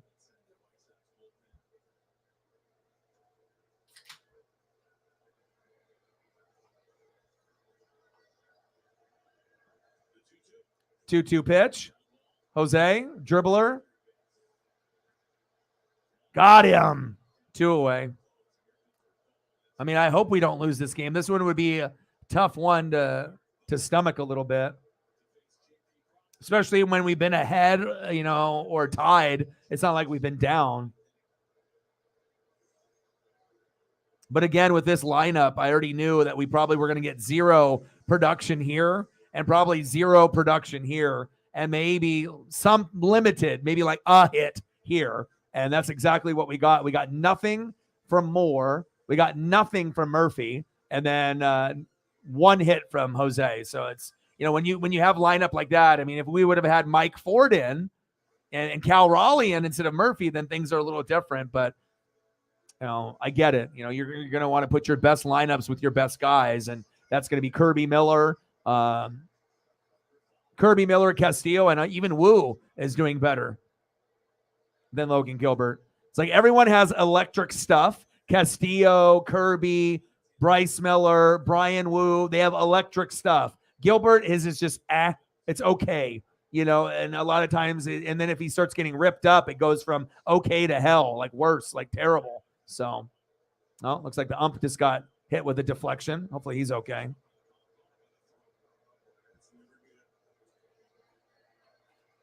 Ump got a deflection into the throat from the ball. Hope he's okay. JP swings.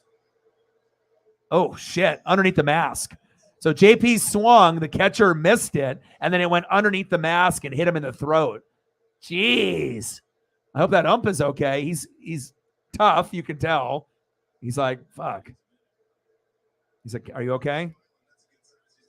He's like, yeah, I got fucking hit in the fucking throat. I think he passed away.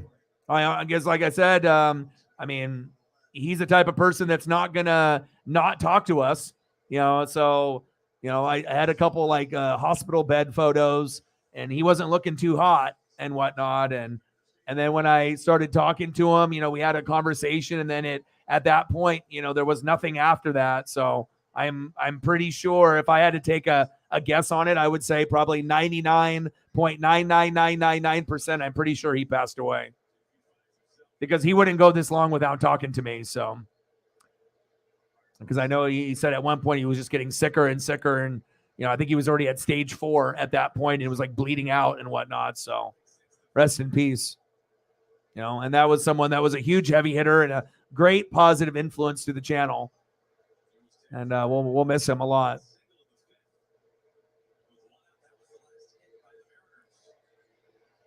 And he was so young too. He wasn't even 30. To be able to get like cancer and, to be a grinder, being like a regional manager, at a Denny's and having to work, 12, 14, 16, 18 hours and, grind it out and be willing to donate $500 to the channel multiple times. I think he did it like 3 times, regardless if he can donate, I would just rather have him be fucking alive and just being able to hang out, and I imagine he would probably say the same thing himself too. But, if he is, then obviously he's not in pain anymore. Yeah. I mean, like I said, it's just about getting all y'all in the group together.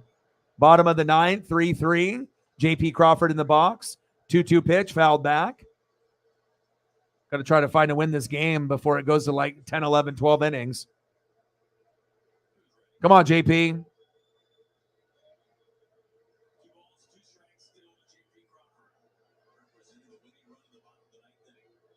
2-2 pitch. Check swing. Did he go? He did not. Count is full. 3-2 count. JP hit a home run early in the game, and that kind of set the tone. And he never hits homers. Homer to right, 383 feet.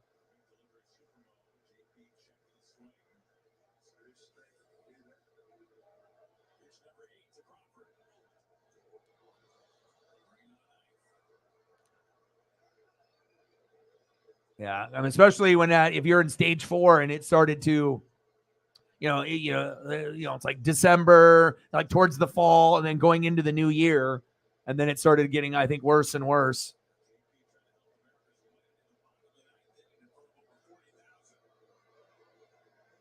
Three-two pitch. JP crushes that foul. I mean, sometimes people get busy, and whatnot, but also, if someone is in that type of medical condition, I do think about him. 3-2 pitch. Walked him. Let's go, baby. Runner at first. Next up, center fielder Julio Rodriguez.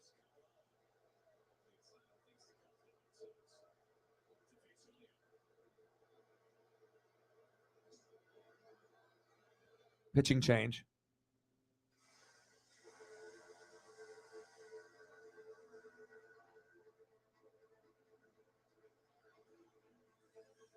Well, depending on how long this is going to go for, I'm not going to have enough time to do Collision. I mean, I'll probably watch it and maybe spend some time with Paisley or something, but I mean, I need time to prep. I need to make a thumbnail and do all that. And I mean, if that starts at 5, it's already 4:07, and who knows how long this game is going to go. It could end here now with Julio, 2 for 4 with the run, or it could go for, 12, 13, 14 innings. So we're probably only going to be doing one stream, unfortunately, today, unless this ends quick enough where I have time and I decide to do AEW Collision in its debut, which is going to be on in about 53 minutes on TNT.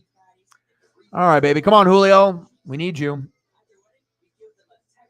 Nope. It could go 13, 14, 15, 16, 18. Yeah, they're going to keep going. So, but obviously making the rule changes with, the bigger bags, no shifting, the pitch clock violation, the hitter violation, the games are going quicker. And then they also have the ghost runner on second automatically, when you go to extra innings. So that's something new they implemented, where right out of the gates, when you go to the 10th inning, like if Julio strikes out, there's automatically going to be a guy on second base for the White Sox with no outs. So I don't know if I like that. But they do that because, if teams are struggling and no one's on base, then who knows how long the games are going to go. 14, 15, 16, 18, they want to reduce that. So if they put someone on second for each team to start off the inning, there's a better chance that you might be able to get an RBI to knock that guy in to end the game, which I understand. But I don't know. I like to earn it instead of just giving me a free double, like earn the win. But I also understand they don't want games to go for fucking 4 hours or 5 hours. So I understand that part of it too. Aaron Bummer is the new pitcher. Let's go, Julio. I don't like it either. I mean, you're old school like me, you know what I mean? So you already like, the way that things were. But then at some point we might not even have umps, and it's just going to be, everything is AI, or it's just going to be like computerized, and then if it ends up being a certain type of play, then they're going to have to go to like the replay booth. But in the next, 5, 10, 15, 20 years, there might not be any umps there. It might be all, through, or there might be umps, but maybe not an ump behind home plate. Maybe like umps at first and third, but there's like less of them. Instead of like 5, maybe there's like 2 or 3. Someone to put a headset on, and then maybe a guy at third and a guy at first or something.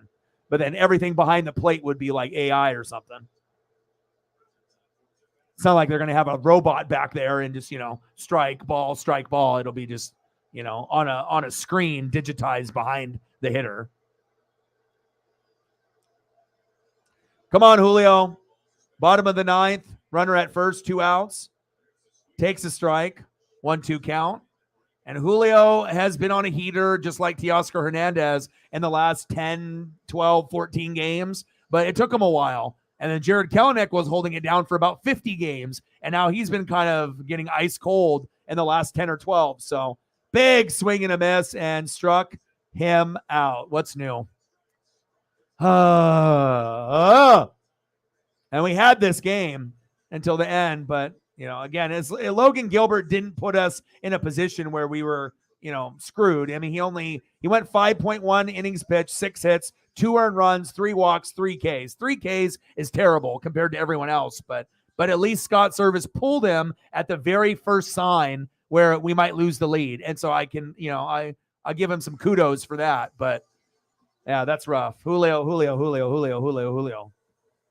All right, well, we're going to have to try to win it the extra inning way now. All right, let's go to the top of the 10th. Tied up 3-3.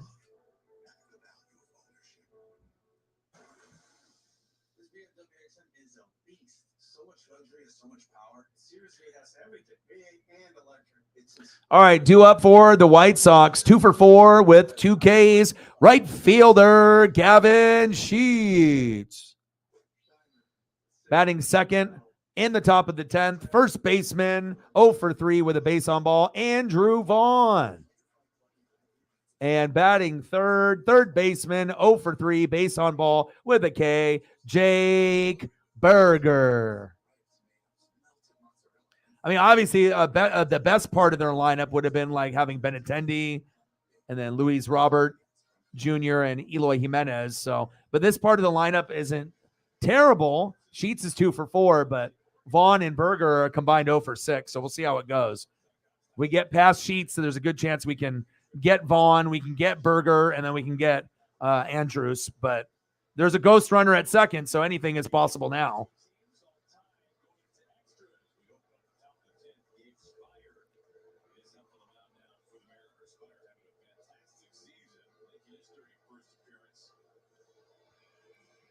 Spire. That's a shitty thing too, is like when you have guys like Andres Munoz, and you got guys like Paul Sewald. You don't really know how long the game is going to go. And so sometimes, you only pitch like an inning or like a couple outs, when in reality, maybe it would have been nice to have Andres Munoz pitch 2 innings or an inning and a half, and Sewald the same thing. Now we're stuck in extra innings with Spire and we could lose the game. Like, I don't know if but again, everything is calculated only up to 9 innings. So, but what happens if it goes longer? It's like, you better have guys back there that can pitch, and then Brash usually is the first one out of the gates, and then Topa. So we can't have them back in. They're done. I hope we find a way to win this. Top of the 10th, ghost runner at second. Spire outside, 1-1 pitch to Sheets. If we can get past Gavin, everything is downhill from there. The next 3 batters should be pretty easy. Who win? Nobody yet. 3-3. We're tied. We don't know who's won just yet. All right, come on, baby. I mean, these are the games that you hate to lose when you know you should have won. And the game is right there. And we've pretty much been in control the whole game. So if the White Sox come back, it'll be like, I don't know if they really deserved it. It's like we kind of handed the game over. I mean, hell, how many times J.P. Crawford, is the guy that hits a home run for the Mariners, let alone he hit it in the first inning. So he set the tone, and obviously if he didn't do that, we're probably not at 3 runs right now. 1-2 pitch to Frazier. Got him. So they had Frazier in instead of Sheets. Nice job, Spire.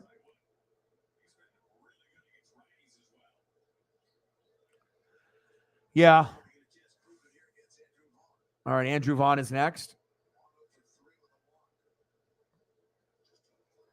Chopper. Got him.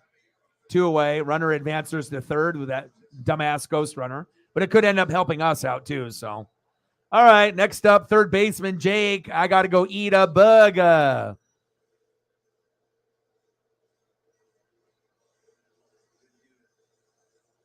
Berger 0 for 3. Elvis Andrus 1 for 4. Zavala 0 for 3. So we just got to find a way to make it our turn. Top of the 10th, runner at third, 2 outs. We're knotted up at 3. Berger this season batting .238, 16 homers, 36 ribbies. And that's how you got on the thumb today, Mr. Berger. I got to switch it up. I mean, I can't have Luis Robert Jr. on there. I was actually going to have Benintendi on there, but then I was like, well, and then I'm glad I didn't because Benintendi's 3 for 4, so we'll see what happens. Reflect, my boy, how are you? Brian is in the building. What's good? Pitches inside. 2 balls, 1 strike. Yeah, I'm trying to mix it up. And you know what? I was going to go with Teoscar Hernandez, and then I couldn't find a good enough photo resolution-wise. Then I was going to go with Ty France. And then I couldn't, I was like, it didn't feel right. And I was like, you know what? Logan is on kind of my shit list, but I was like, I can't be the guy that does just, totally excludes him, and I just don't even put him on the thumb anymore. He used to be the guy with Castillo and him and Kirby and now Bryce Miller, and, I'll put Wu on one. So I was like, maybe if I put Gilbert on the thumb, he'll actually play like halfway okay. And he did. He didn't play great, but he played okay. So got him. There we go. Berger, sit down. Let's go. Sit down, Berger.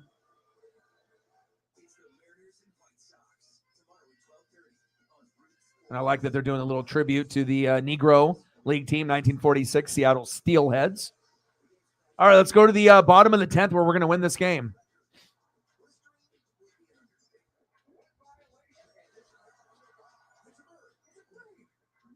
I know it was a little bit of a early start. Obviously, anytime you do a baseball game at like noon or 1 on a Saturday, a lot of people are not going to be available and whatnot. But I had a feeling that, okay, either I do my own game, or I wait and I end up doing a game that has no connection to myself. Like, it looks like the Yankees and the Red Sox just got postponed, so they won't even have that available. I wonder what then Fox will probably go to the Rays and Padres. That might be. So if I knew that was going to happen, Giants, Dodgers are on at 6:10, and then they got the Guardians and Diamondbacks at 7:10 on FS1. And then we have AEW Collision, a brand new wrestling show that's debuting in 42 minutes on TNT. So Hi, I'm Hayden, and this is my cat Henry. Henry and I are equals.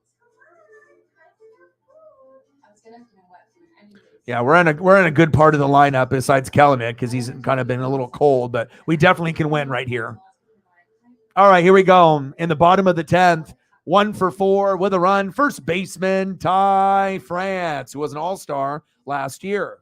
The hottest guy on the team besides Julio within the last 10 to 15 games. 2 for 4 with an RBI and 2 Ks. DHing for Seattle, who could be the hero today, which he was yesterday and a few games before that. Teoscar Hernandez, the former Blue Jay. And batting third, a guy that held it down as our MVP for the first 50 games, and the last 10 or 12 has been off. 0 for 4, 2 Ks, right fielder Jared Kalanick. And maybe because he's playing right field, not left field. But we definitely can win it here. And we got a ghost runner, Julio.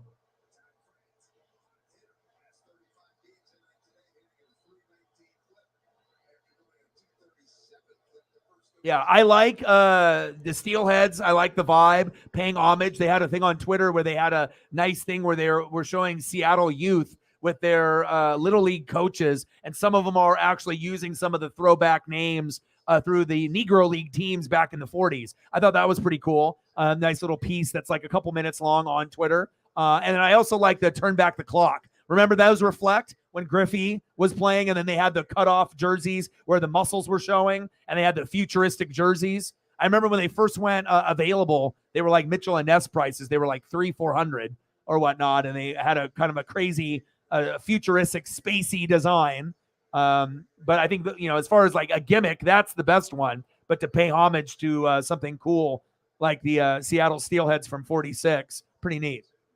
And a cool thing that my buddy said that he went to the game last year where they did this against the Rays, I believe. And he says sometimes the scoreboard will be in black and white. Sometimes in like the pre-show, they'll have like 40s, 50s music of like jazz and soul music. Like, they do try to give you that vibe, that ambiance. And I like that about Seattle. Whenever they have a theme night, they usually try to go all out, which is cool.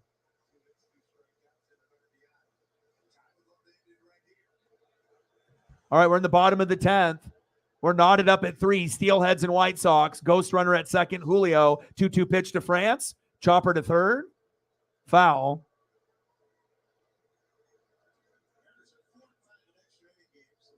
Come on, baby. 4 and 5 in extra inning games. Not good. Remember how good we were in 1-run games last year? It was incredible.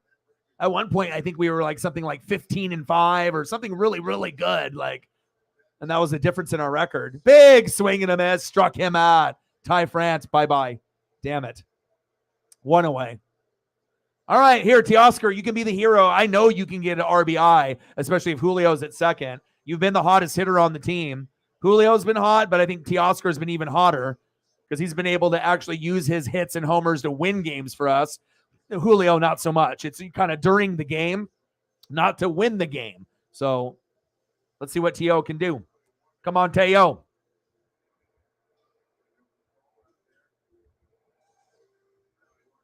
And it took him like 17 or 18 at-bats before he was able to actually get his first hit. He started off like 0-17, but it could have been worse. He could have been, Colton Wong, which started like 0 for 44 before he got his first, so.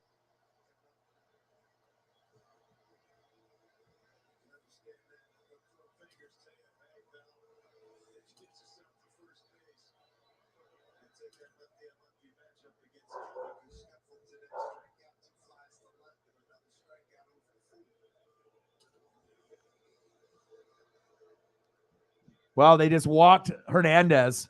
They didn't even want to mess with him. Wow. Jesus.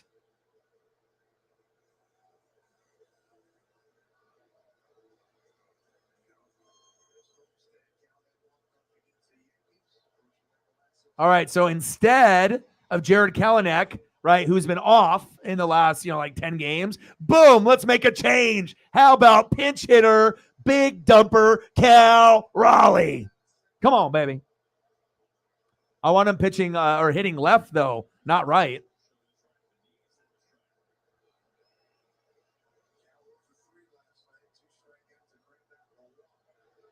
Come on, Cal.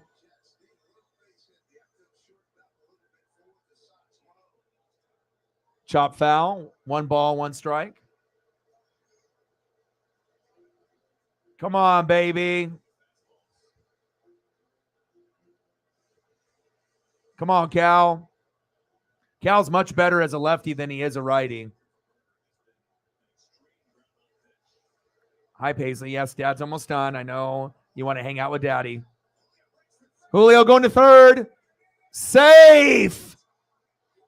Woo! Yeah. Hi, Paisley. I love you. Julio Rodriguez. Paisley loves Daddy. I know. Daddy's almost done. Mariners, bottom of the 10th, Paisley. We're almost going to win. Here we go. Nice stolen base by Julio. Ballin'. Now they're challenging the call.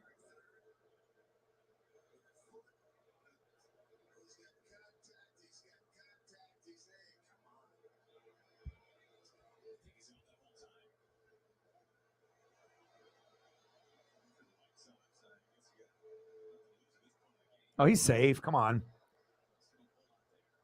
He's safe. 75 doll hairs. Let's get to a hundo.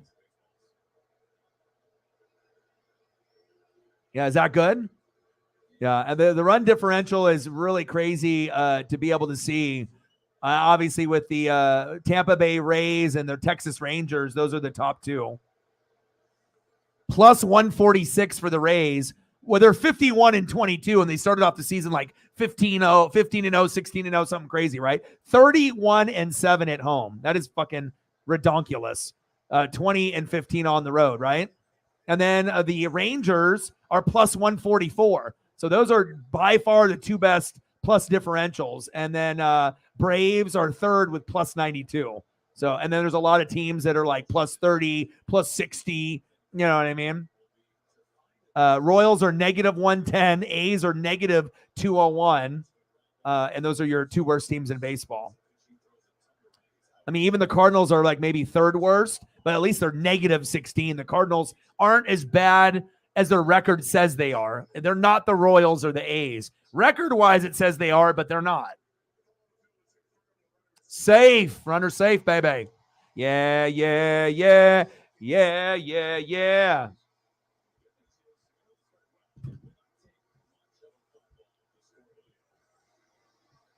Sack fly, sack fly, sack fly, please. Sack fly, please. Please, please, please. Sack fly, sack fly. Let's go. Let's go. Come on, big dumper. Big swing and a miss. Struck him out. Damn it. That's why you don't pitch and you have Cal hit right-handed. You have him just go left. I don't care if it's a left-handed pitcher. He's got a better chance to get a hit, even with a left-handed pitcher hitting left. Just because the numbers say that you're going to get a better chance when you're right-handed hitter, left-handed pitcher. Bullshit. Never works.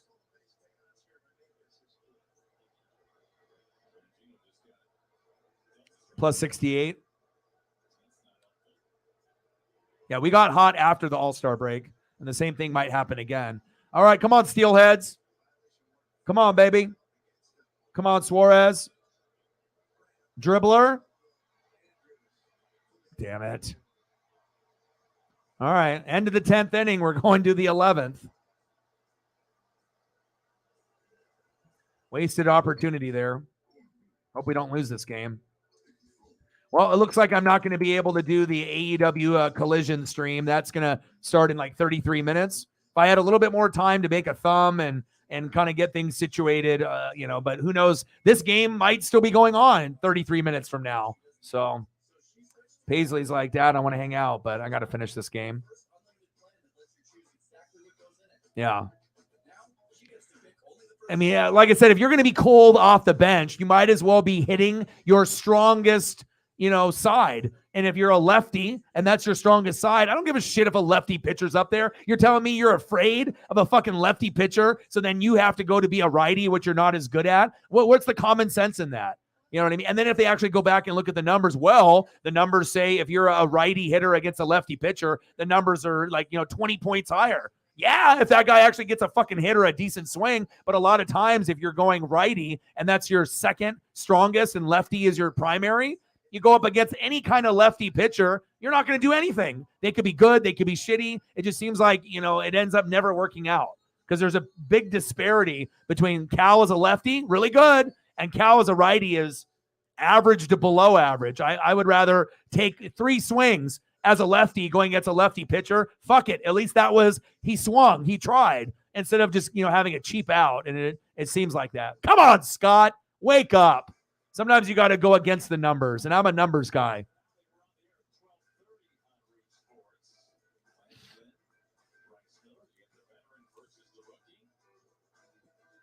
Yeah, 17-7. No one saw the Cardinals, the Blue Jays, the Mariners, and the Padres with all the success that we had last year being ass or average, But then again, on the flip side, we didn't see the Tampa Bay Rays coming out of anywhere. The Baltimore Orioles, the Pittsburgh Pirates, the Arizona Diamondbacks. I mean, there's so many crazy stories, when you're looking at the standings, the Rays, the Orioles. I don't really mention the Twins or the Guardians because they're always there. The Rangers were a huge surprise. The Orioles, the Rays, those are the biggest 3. The Braves, we already knew. Marlins is a surprise.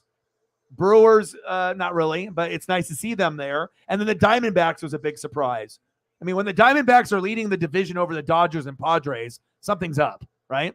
Brewers are in first.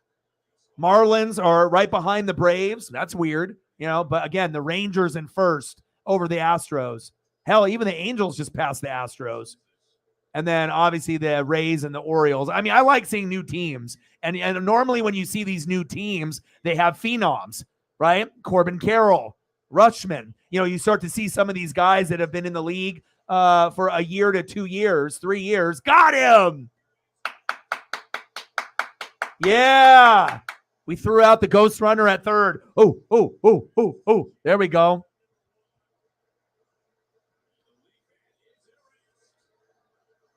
Wow, see that? That's crazy. right? And like I said, we don't get enough production with the hitting side as well. I mean, imagine if the pitching was a little bit better, and we had, a team that would hit better than 230.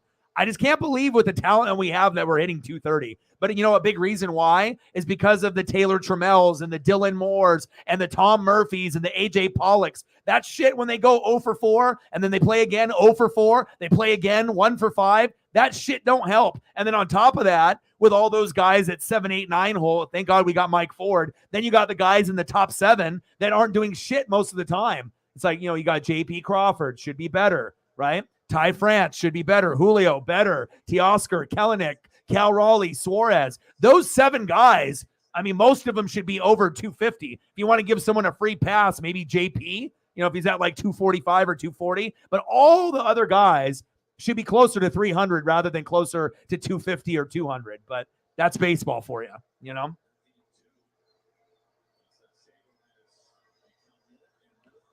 Come on, baby. Top of the 11th. We're knotted up 3. I do not want the Steelheads to lose. Damn it. Come on. They got Grandal up. They got Saucedo in. And pitching is everything here. Popped up. 2 away. And that's what makes me nervous when we go with, Brash and Topa, Andres Munoz, right? Paul Sewald, and then they're done, and then the game is tied. They come back, and then all of a sudden now you're screwed. You're like, okay, well, hopefully the guys after our top 2. I mean, hell, we went Gilbert, Brash, Topa, Munoz, Sewald, Spire, Saucedo. They only have 4 pitchers. We're at 1, 2, 3, 4, 5, 6, 7. We should run it. Reflect. It's like you guys need a better analytics and a better stat guy in the organization. Benintendi, of course it's a single. Fuck. No. Shit. Top of the 11th, 3-3. Runners at second and third. Benintendi has been having a game like fucking Ichiro. This is wild. I was going to put him on the thumb today. I said, nope, not doing it. And then he goes 4 for 5 today. Unbelievable. 4 for 5. Last time I seen a guy go 4 for 5, I think it might have been Ichiro. Man. Nice job. Still got to give them love, I feel it's good karma instead of just talking shit about the other team the whole time. Oh, man. Happy early Father's Day to any of the Fajas that are out there watching today on Twitter or on YouTube. I am going to go visit my dad, eat ribs, burgers, hot dogs, watch the Dodgers and Mariners that play around like 1 o'clock Pacific time. Bryce Miller tomorrow. Let's go. And then I'll come back. And then Red Sox, Yankees are supposed to be on at 4, or NASCAR Cup Series Nashville, which I probably will do that. And I'll have the Red Sox Yankee game if it doesn't get canceled in the background. So those will be the 2 things that we watch tomorrow. So if I get back in time, that's what we're going to do. Now, if I don't get back in time and I watch the whole game, then I'll end up doing some kind of evening stream at some point, at 4, 5, 6, 7 o'clock. So we'll see how it goes.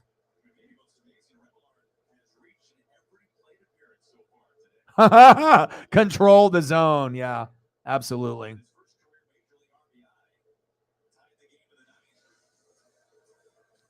First appearance in the major leagues, right?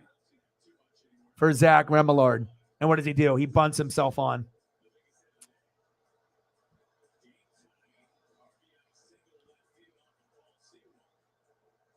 Remillard, 2 for 2 with an RBI. He'll 2 singles, a walk, and an RBI. That's a pretty good start. But when you bunt and you get on, and everyone is safe, the guy that you tried to advance and yourself, I mean, it's something that it's unusual, but again, and I remember when Gino got the ball at third, he was almost just going to toss it into the crowd. And I think they said, stop, because that he wants to make sure that ball gets authenticated and he gets his first ball of his career. Gosh, is he going to try to go 3 for 3? I can't have a guy playing his first game go 3 for 3 on us. That was in the zone. Where's the strike call? Come on. 1 ball, no strikes from Saucedo. I love seeing new guys come up and do well. Like Brian Woo. Hell, I like Woo more than Gilbert now. Fuck, I like Marco better than Gilbert now. Gilbert is, damn it! And there it is, another RBI. 4-3 Sox. Shit!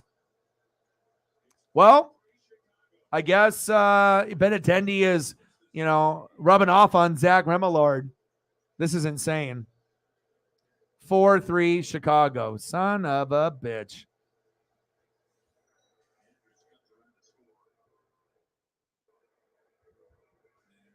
White Sox up now. So what happens when you have to go, with guys like Spire and Saucedo that you don't feel comfortable with. It'd be like Brash, Topa, Spire, Saucedo, then Munoz and Sewald, but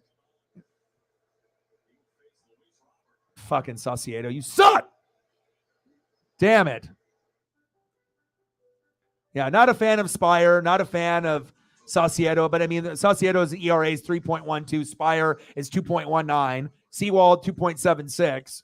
So, I mean, I feel confident in Brash. Once, Topa, not as much confidence, but I still think he's okay. Munoz, number 1. Sewald, probably number 2, but close to Brash. Brash might even be better than Sewald sometimes, but I'd probably go Munoz, Sewald, Brash, then Topa, and then obviously Spire, Saucedo, and all these others after. But that's just the name of the game. We ran out of pitchers. Now they got fucking Grandal up.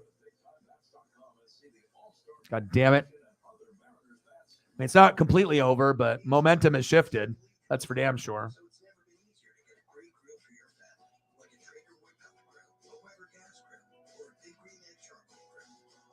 Bring back Andres Munoz a couple more innings, damn it.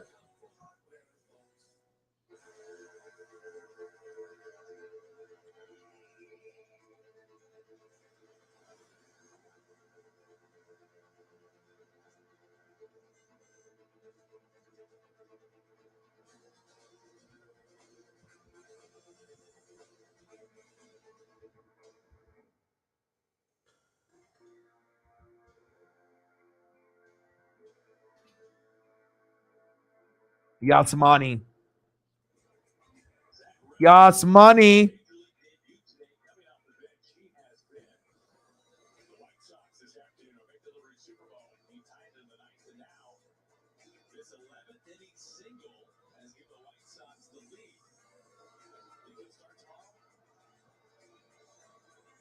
Yeah, he'll be starting tomorrow.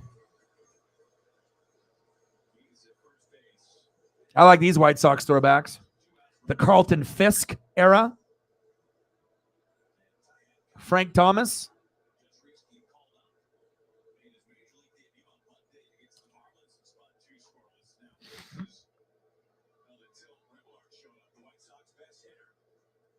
You put 10 for the Orioles to win the World Series? I mean, I think they're going to make the playoffs. I'm not sure about that. I mean, I think right now, the Atlanta Braves, kind of feel like them and the Dodgers, even though the Diamondbacks are ahead, it feels like it's kind of a 2-team race. I don't know if the Diamondbacks are going to be able to keep it up throughout the whole season. They might make the playoffs, but I think when playoffs come, it's going to be probably Dodgers and Braves, unless you get that surprise team like the Phillies that came out of nowhere, which is possible. But the American League is really where it's at. You got Dodgers and Braves, and maybe, that's it. But on the other side, is it going to be, the Orioles? Is it going to be the Tampa Bay Rays or the Rangers? Got him! Or will it end up being like the Yankees or the Astros? Yankees are a little banged up with Judge. Astros aren't really as good as they were. So I do think that it is possible that the Rangers or the Tampa Bay Rays could, make it to the World Series or the ALCS, ALDS. And the Orioles, I think, they're playing just as good as the Yankees and Astros. And I think that they could make a little bit of a run. Like if we end up getting Orioles-Yankees, I think there is a legitimate shot that the Orioles could maybe win this year.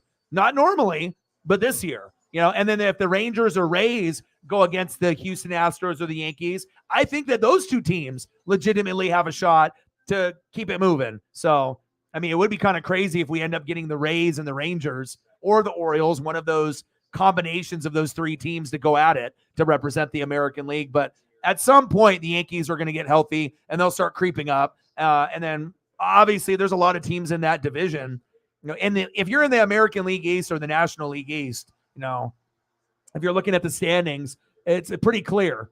Everyone in the American League East is above 500 or at least at 500. The Red Sox are the worst team, and they're 35-35. Blue Jays are in fourth, and they're 39-33. That is nuts.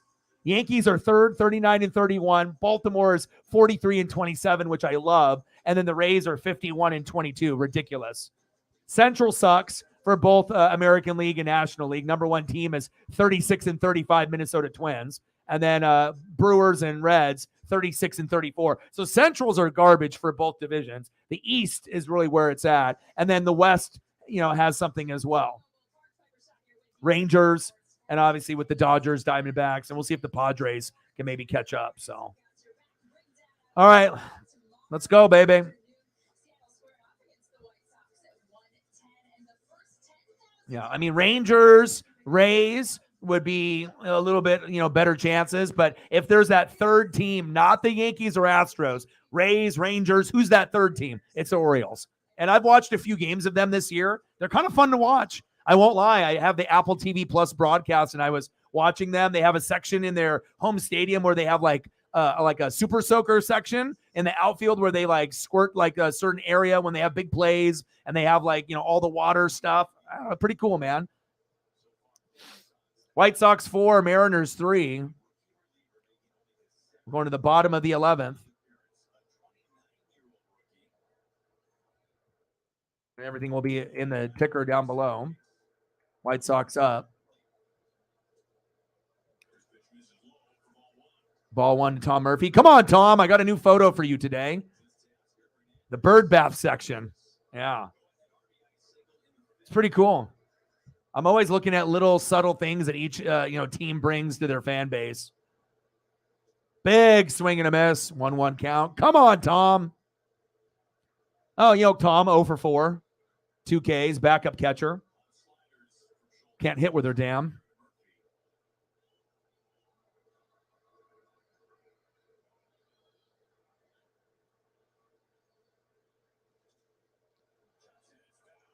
Chops it foul.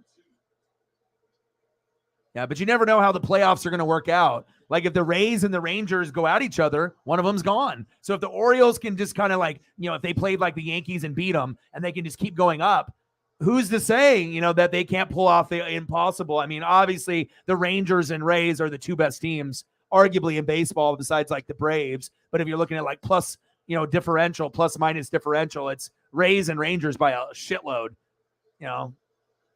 But if the Rays or the Rangers ended up going to the World Series, what are the chances of them beating the Braves? Not very good. I think the Braves, if they are healthy, they kind of feel like the Dodgers did a couple years ago where they had like 3 consecutive years where they looked like they were going to win the World Series. Big swing and a miss. Let's go 0 for 5. Tom.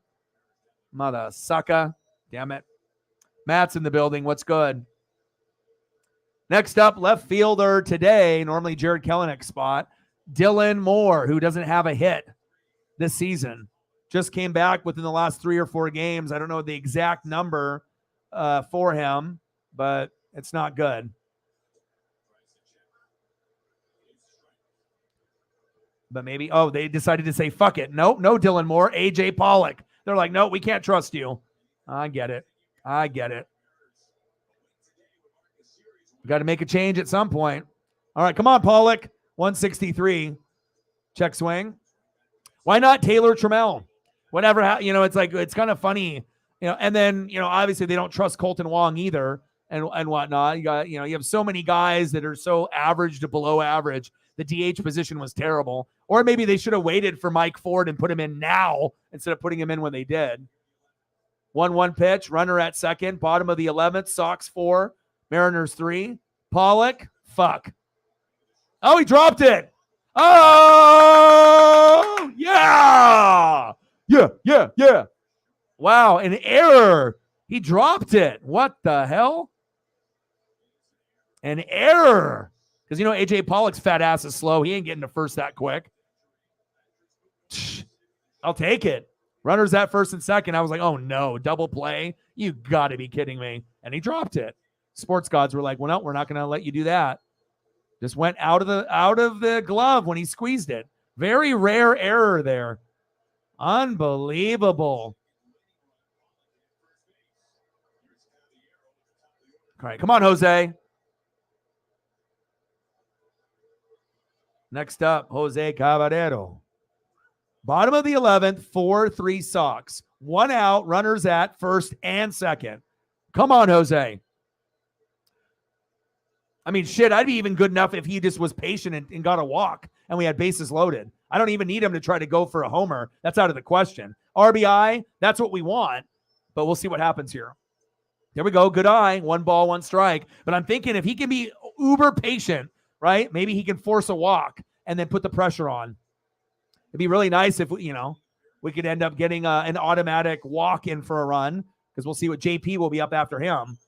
Let's see what happens here. Be patient, Jose. Wait for that right pitch. Pitch is low.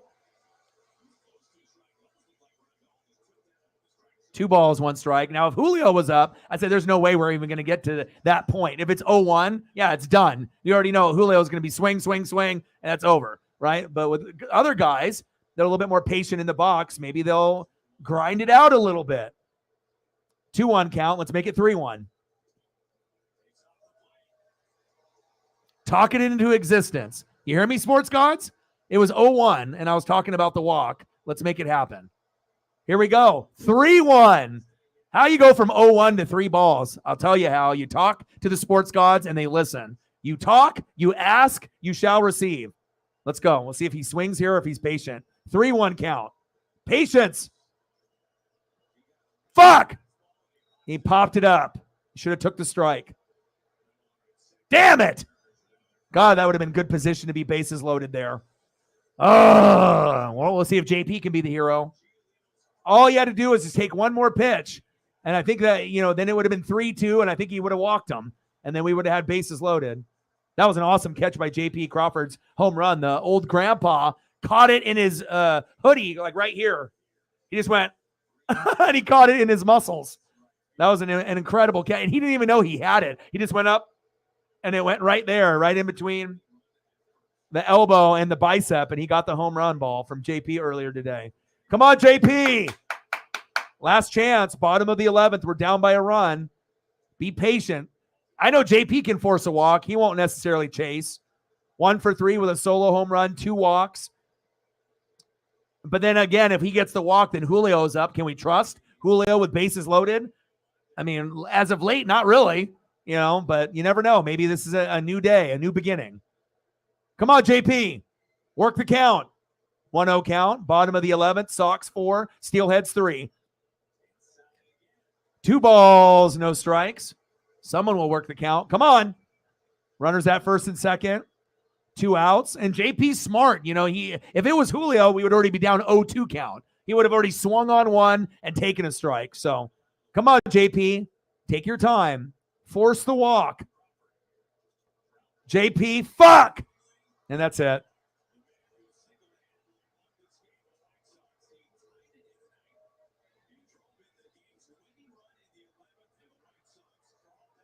Nice win for the White Sox. Damn it. That one hurts because we were pretty much in control the whole game. Logan Gilbert had a below average game, but it wasn't terrible. He put us in a position where we, weren't down 5, 6, 7 runs when he went out. It was 3-2. And then giving up that run to make it 3-3, momentum shifted. And I guess the Steelheads, no victory for them. Fuck, that sucked. Damn it. We ran out of pitchers at the end. Oh, man, that one is rough. Well, AEW Collision is going to start in 10 minutes, so I'm going to watch that. Rough, man. Rough way to win or try to win.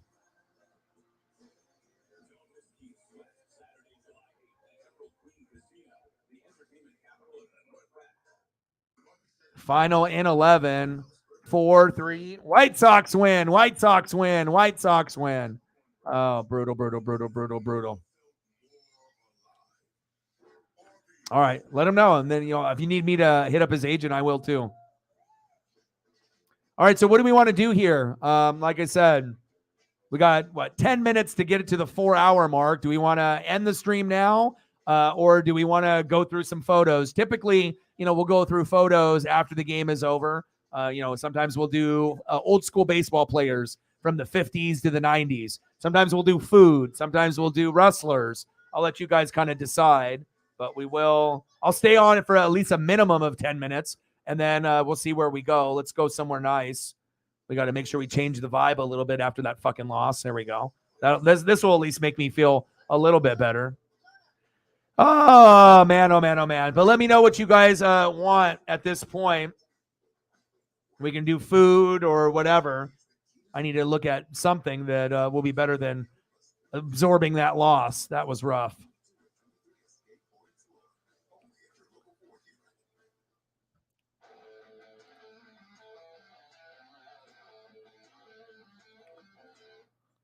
All right, what do we want to do, Matt? We want to do food? Reflect? Anything that you want to see? Sucks that we weren't able to get a win for the Steelheads. Extra innings. It's not our year, man. It's not our year.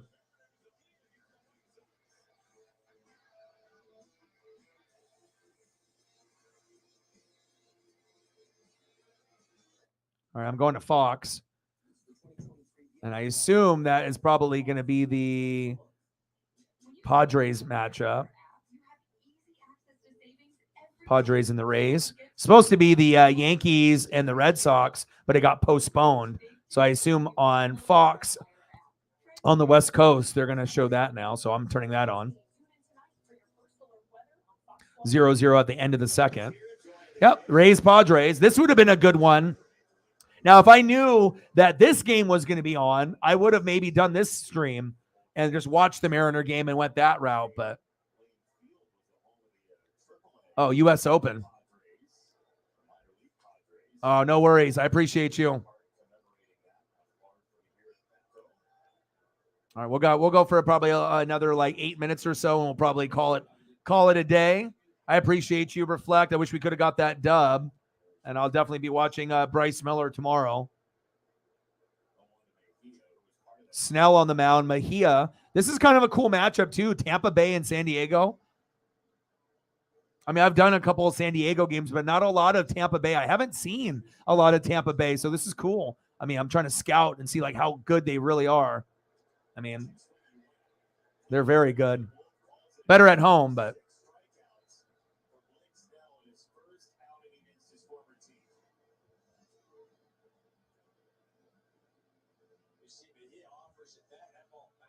All right, we'll go look at some food here for a few minutes.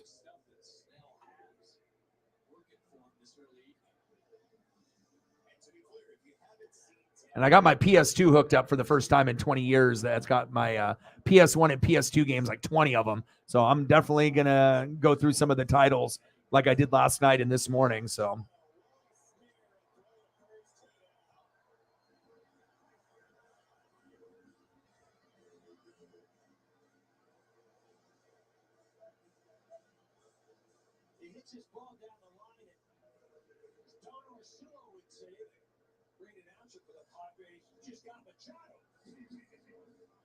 Pulled pork and that brisket. God damn. That looks good. Yeah, me too.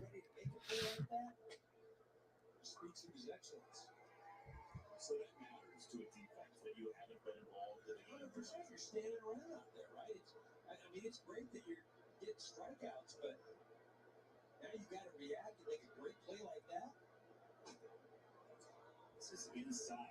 Yeah, we'll probably go for another 5-6 minutes unless we get anybody coming in.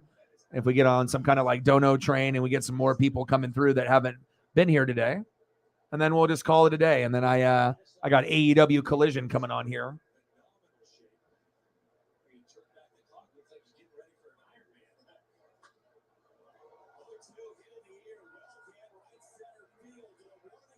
Oh, off the wall.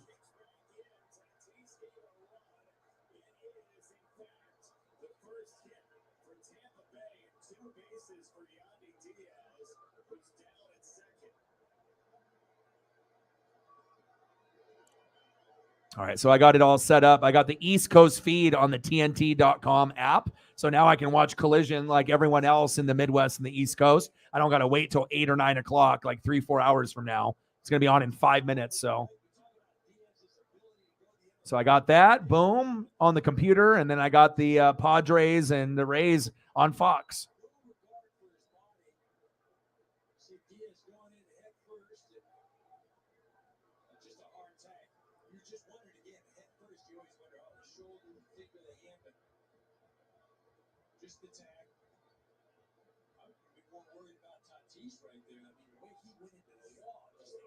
Yeah, Tatis went in the wall pretty hard there.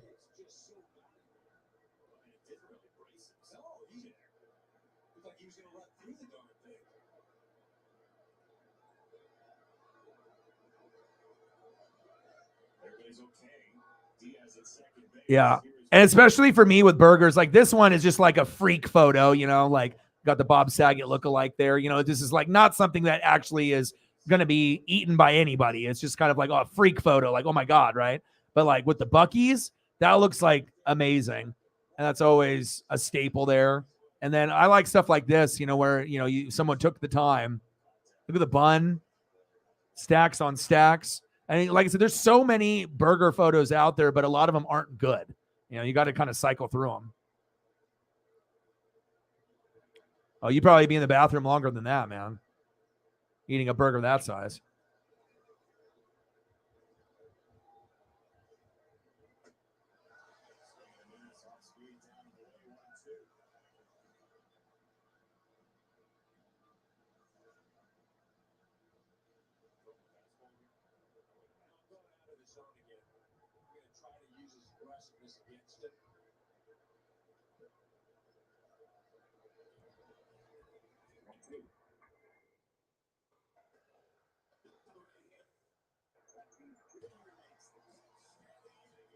Inning is over.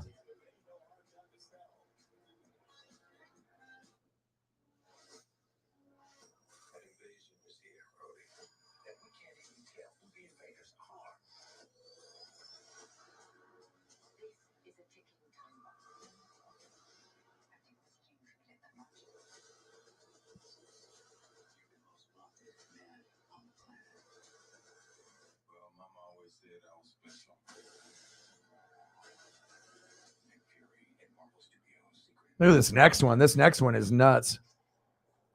There's a lot going on right here.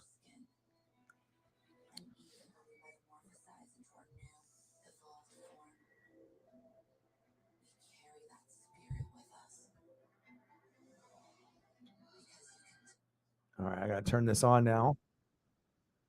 All right, here we go. I got AEW Collision about to come on.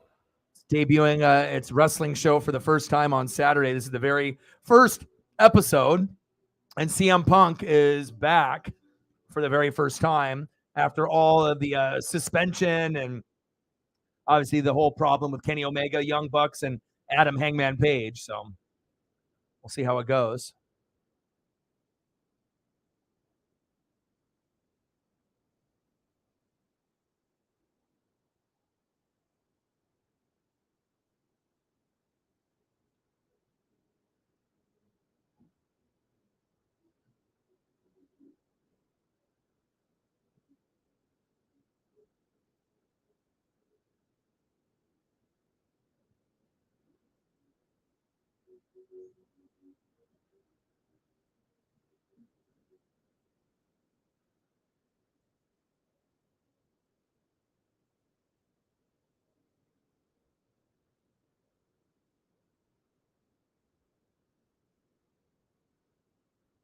All right, I'm going to go through the photos here one more time, and then, yeah, I'll probably just end the stream. And like I said, if I had more time to make a thumb and whatnot, I would have, you know, ended up doing this. But all right, hold on here. What channel is this on? Hold up. What channel? Oh, this is Avengers.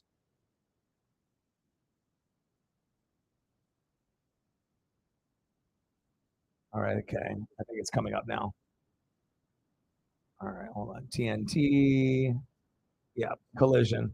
I don't get it till 8 o'clock, but it's coming on now. All right, here we go. CM Punk, baby.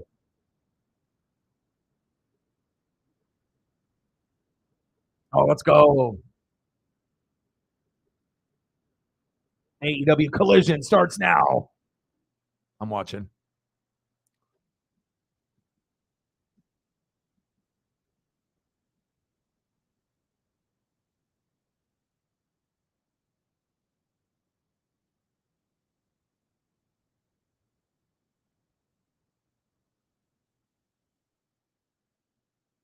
Not sure if I like the theme that they got going on here starting it off, but we'll see how it goes. Very unusual choice to have with the AEW Collision, but I appreciate every one of y'all. Let's go to the main one here. Thank you for everyone that donated, that chatted, that shared. I wish we were able to come back and win that game, but you can't win them all. Final score in 11 innings: White Sox 4, Mariners 3. You guys have a great rest of your day. I'm going to hang out with Paisley, and then happy Father's Day to all the Fajas out there tomorrow. And we'll be back live tomorrow, probably around 4 to 7 o'clock. If I can come back in time, I'll end up doing NASCAR. We'll end up doing the Nashville race, or maybe the Red Sox and Yankees, which starts at 4 p.m. Pacific time. If not, it'll be a stream after that. So love you guys, and I appreciate you guys very, very much. And I got one question for you. Who talk sports like us? Your boy Ryan, Northwest Sports Fanatics, and I'm out. Gang.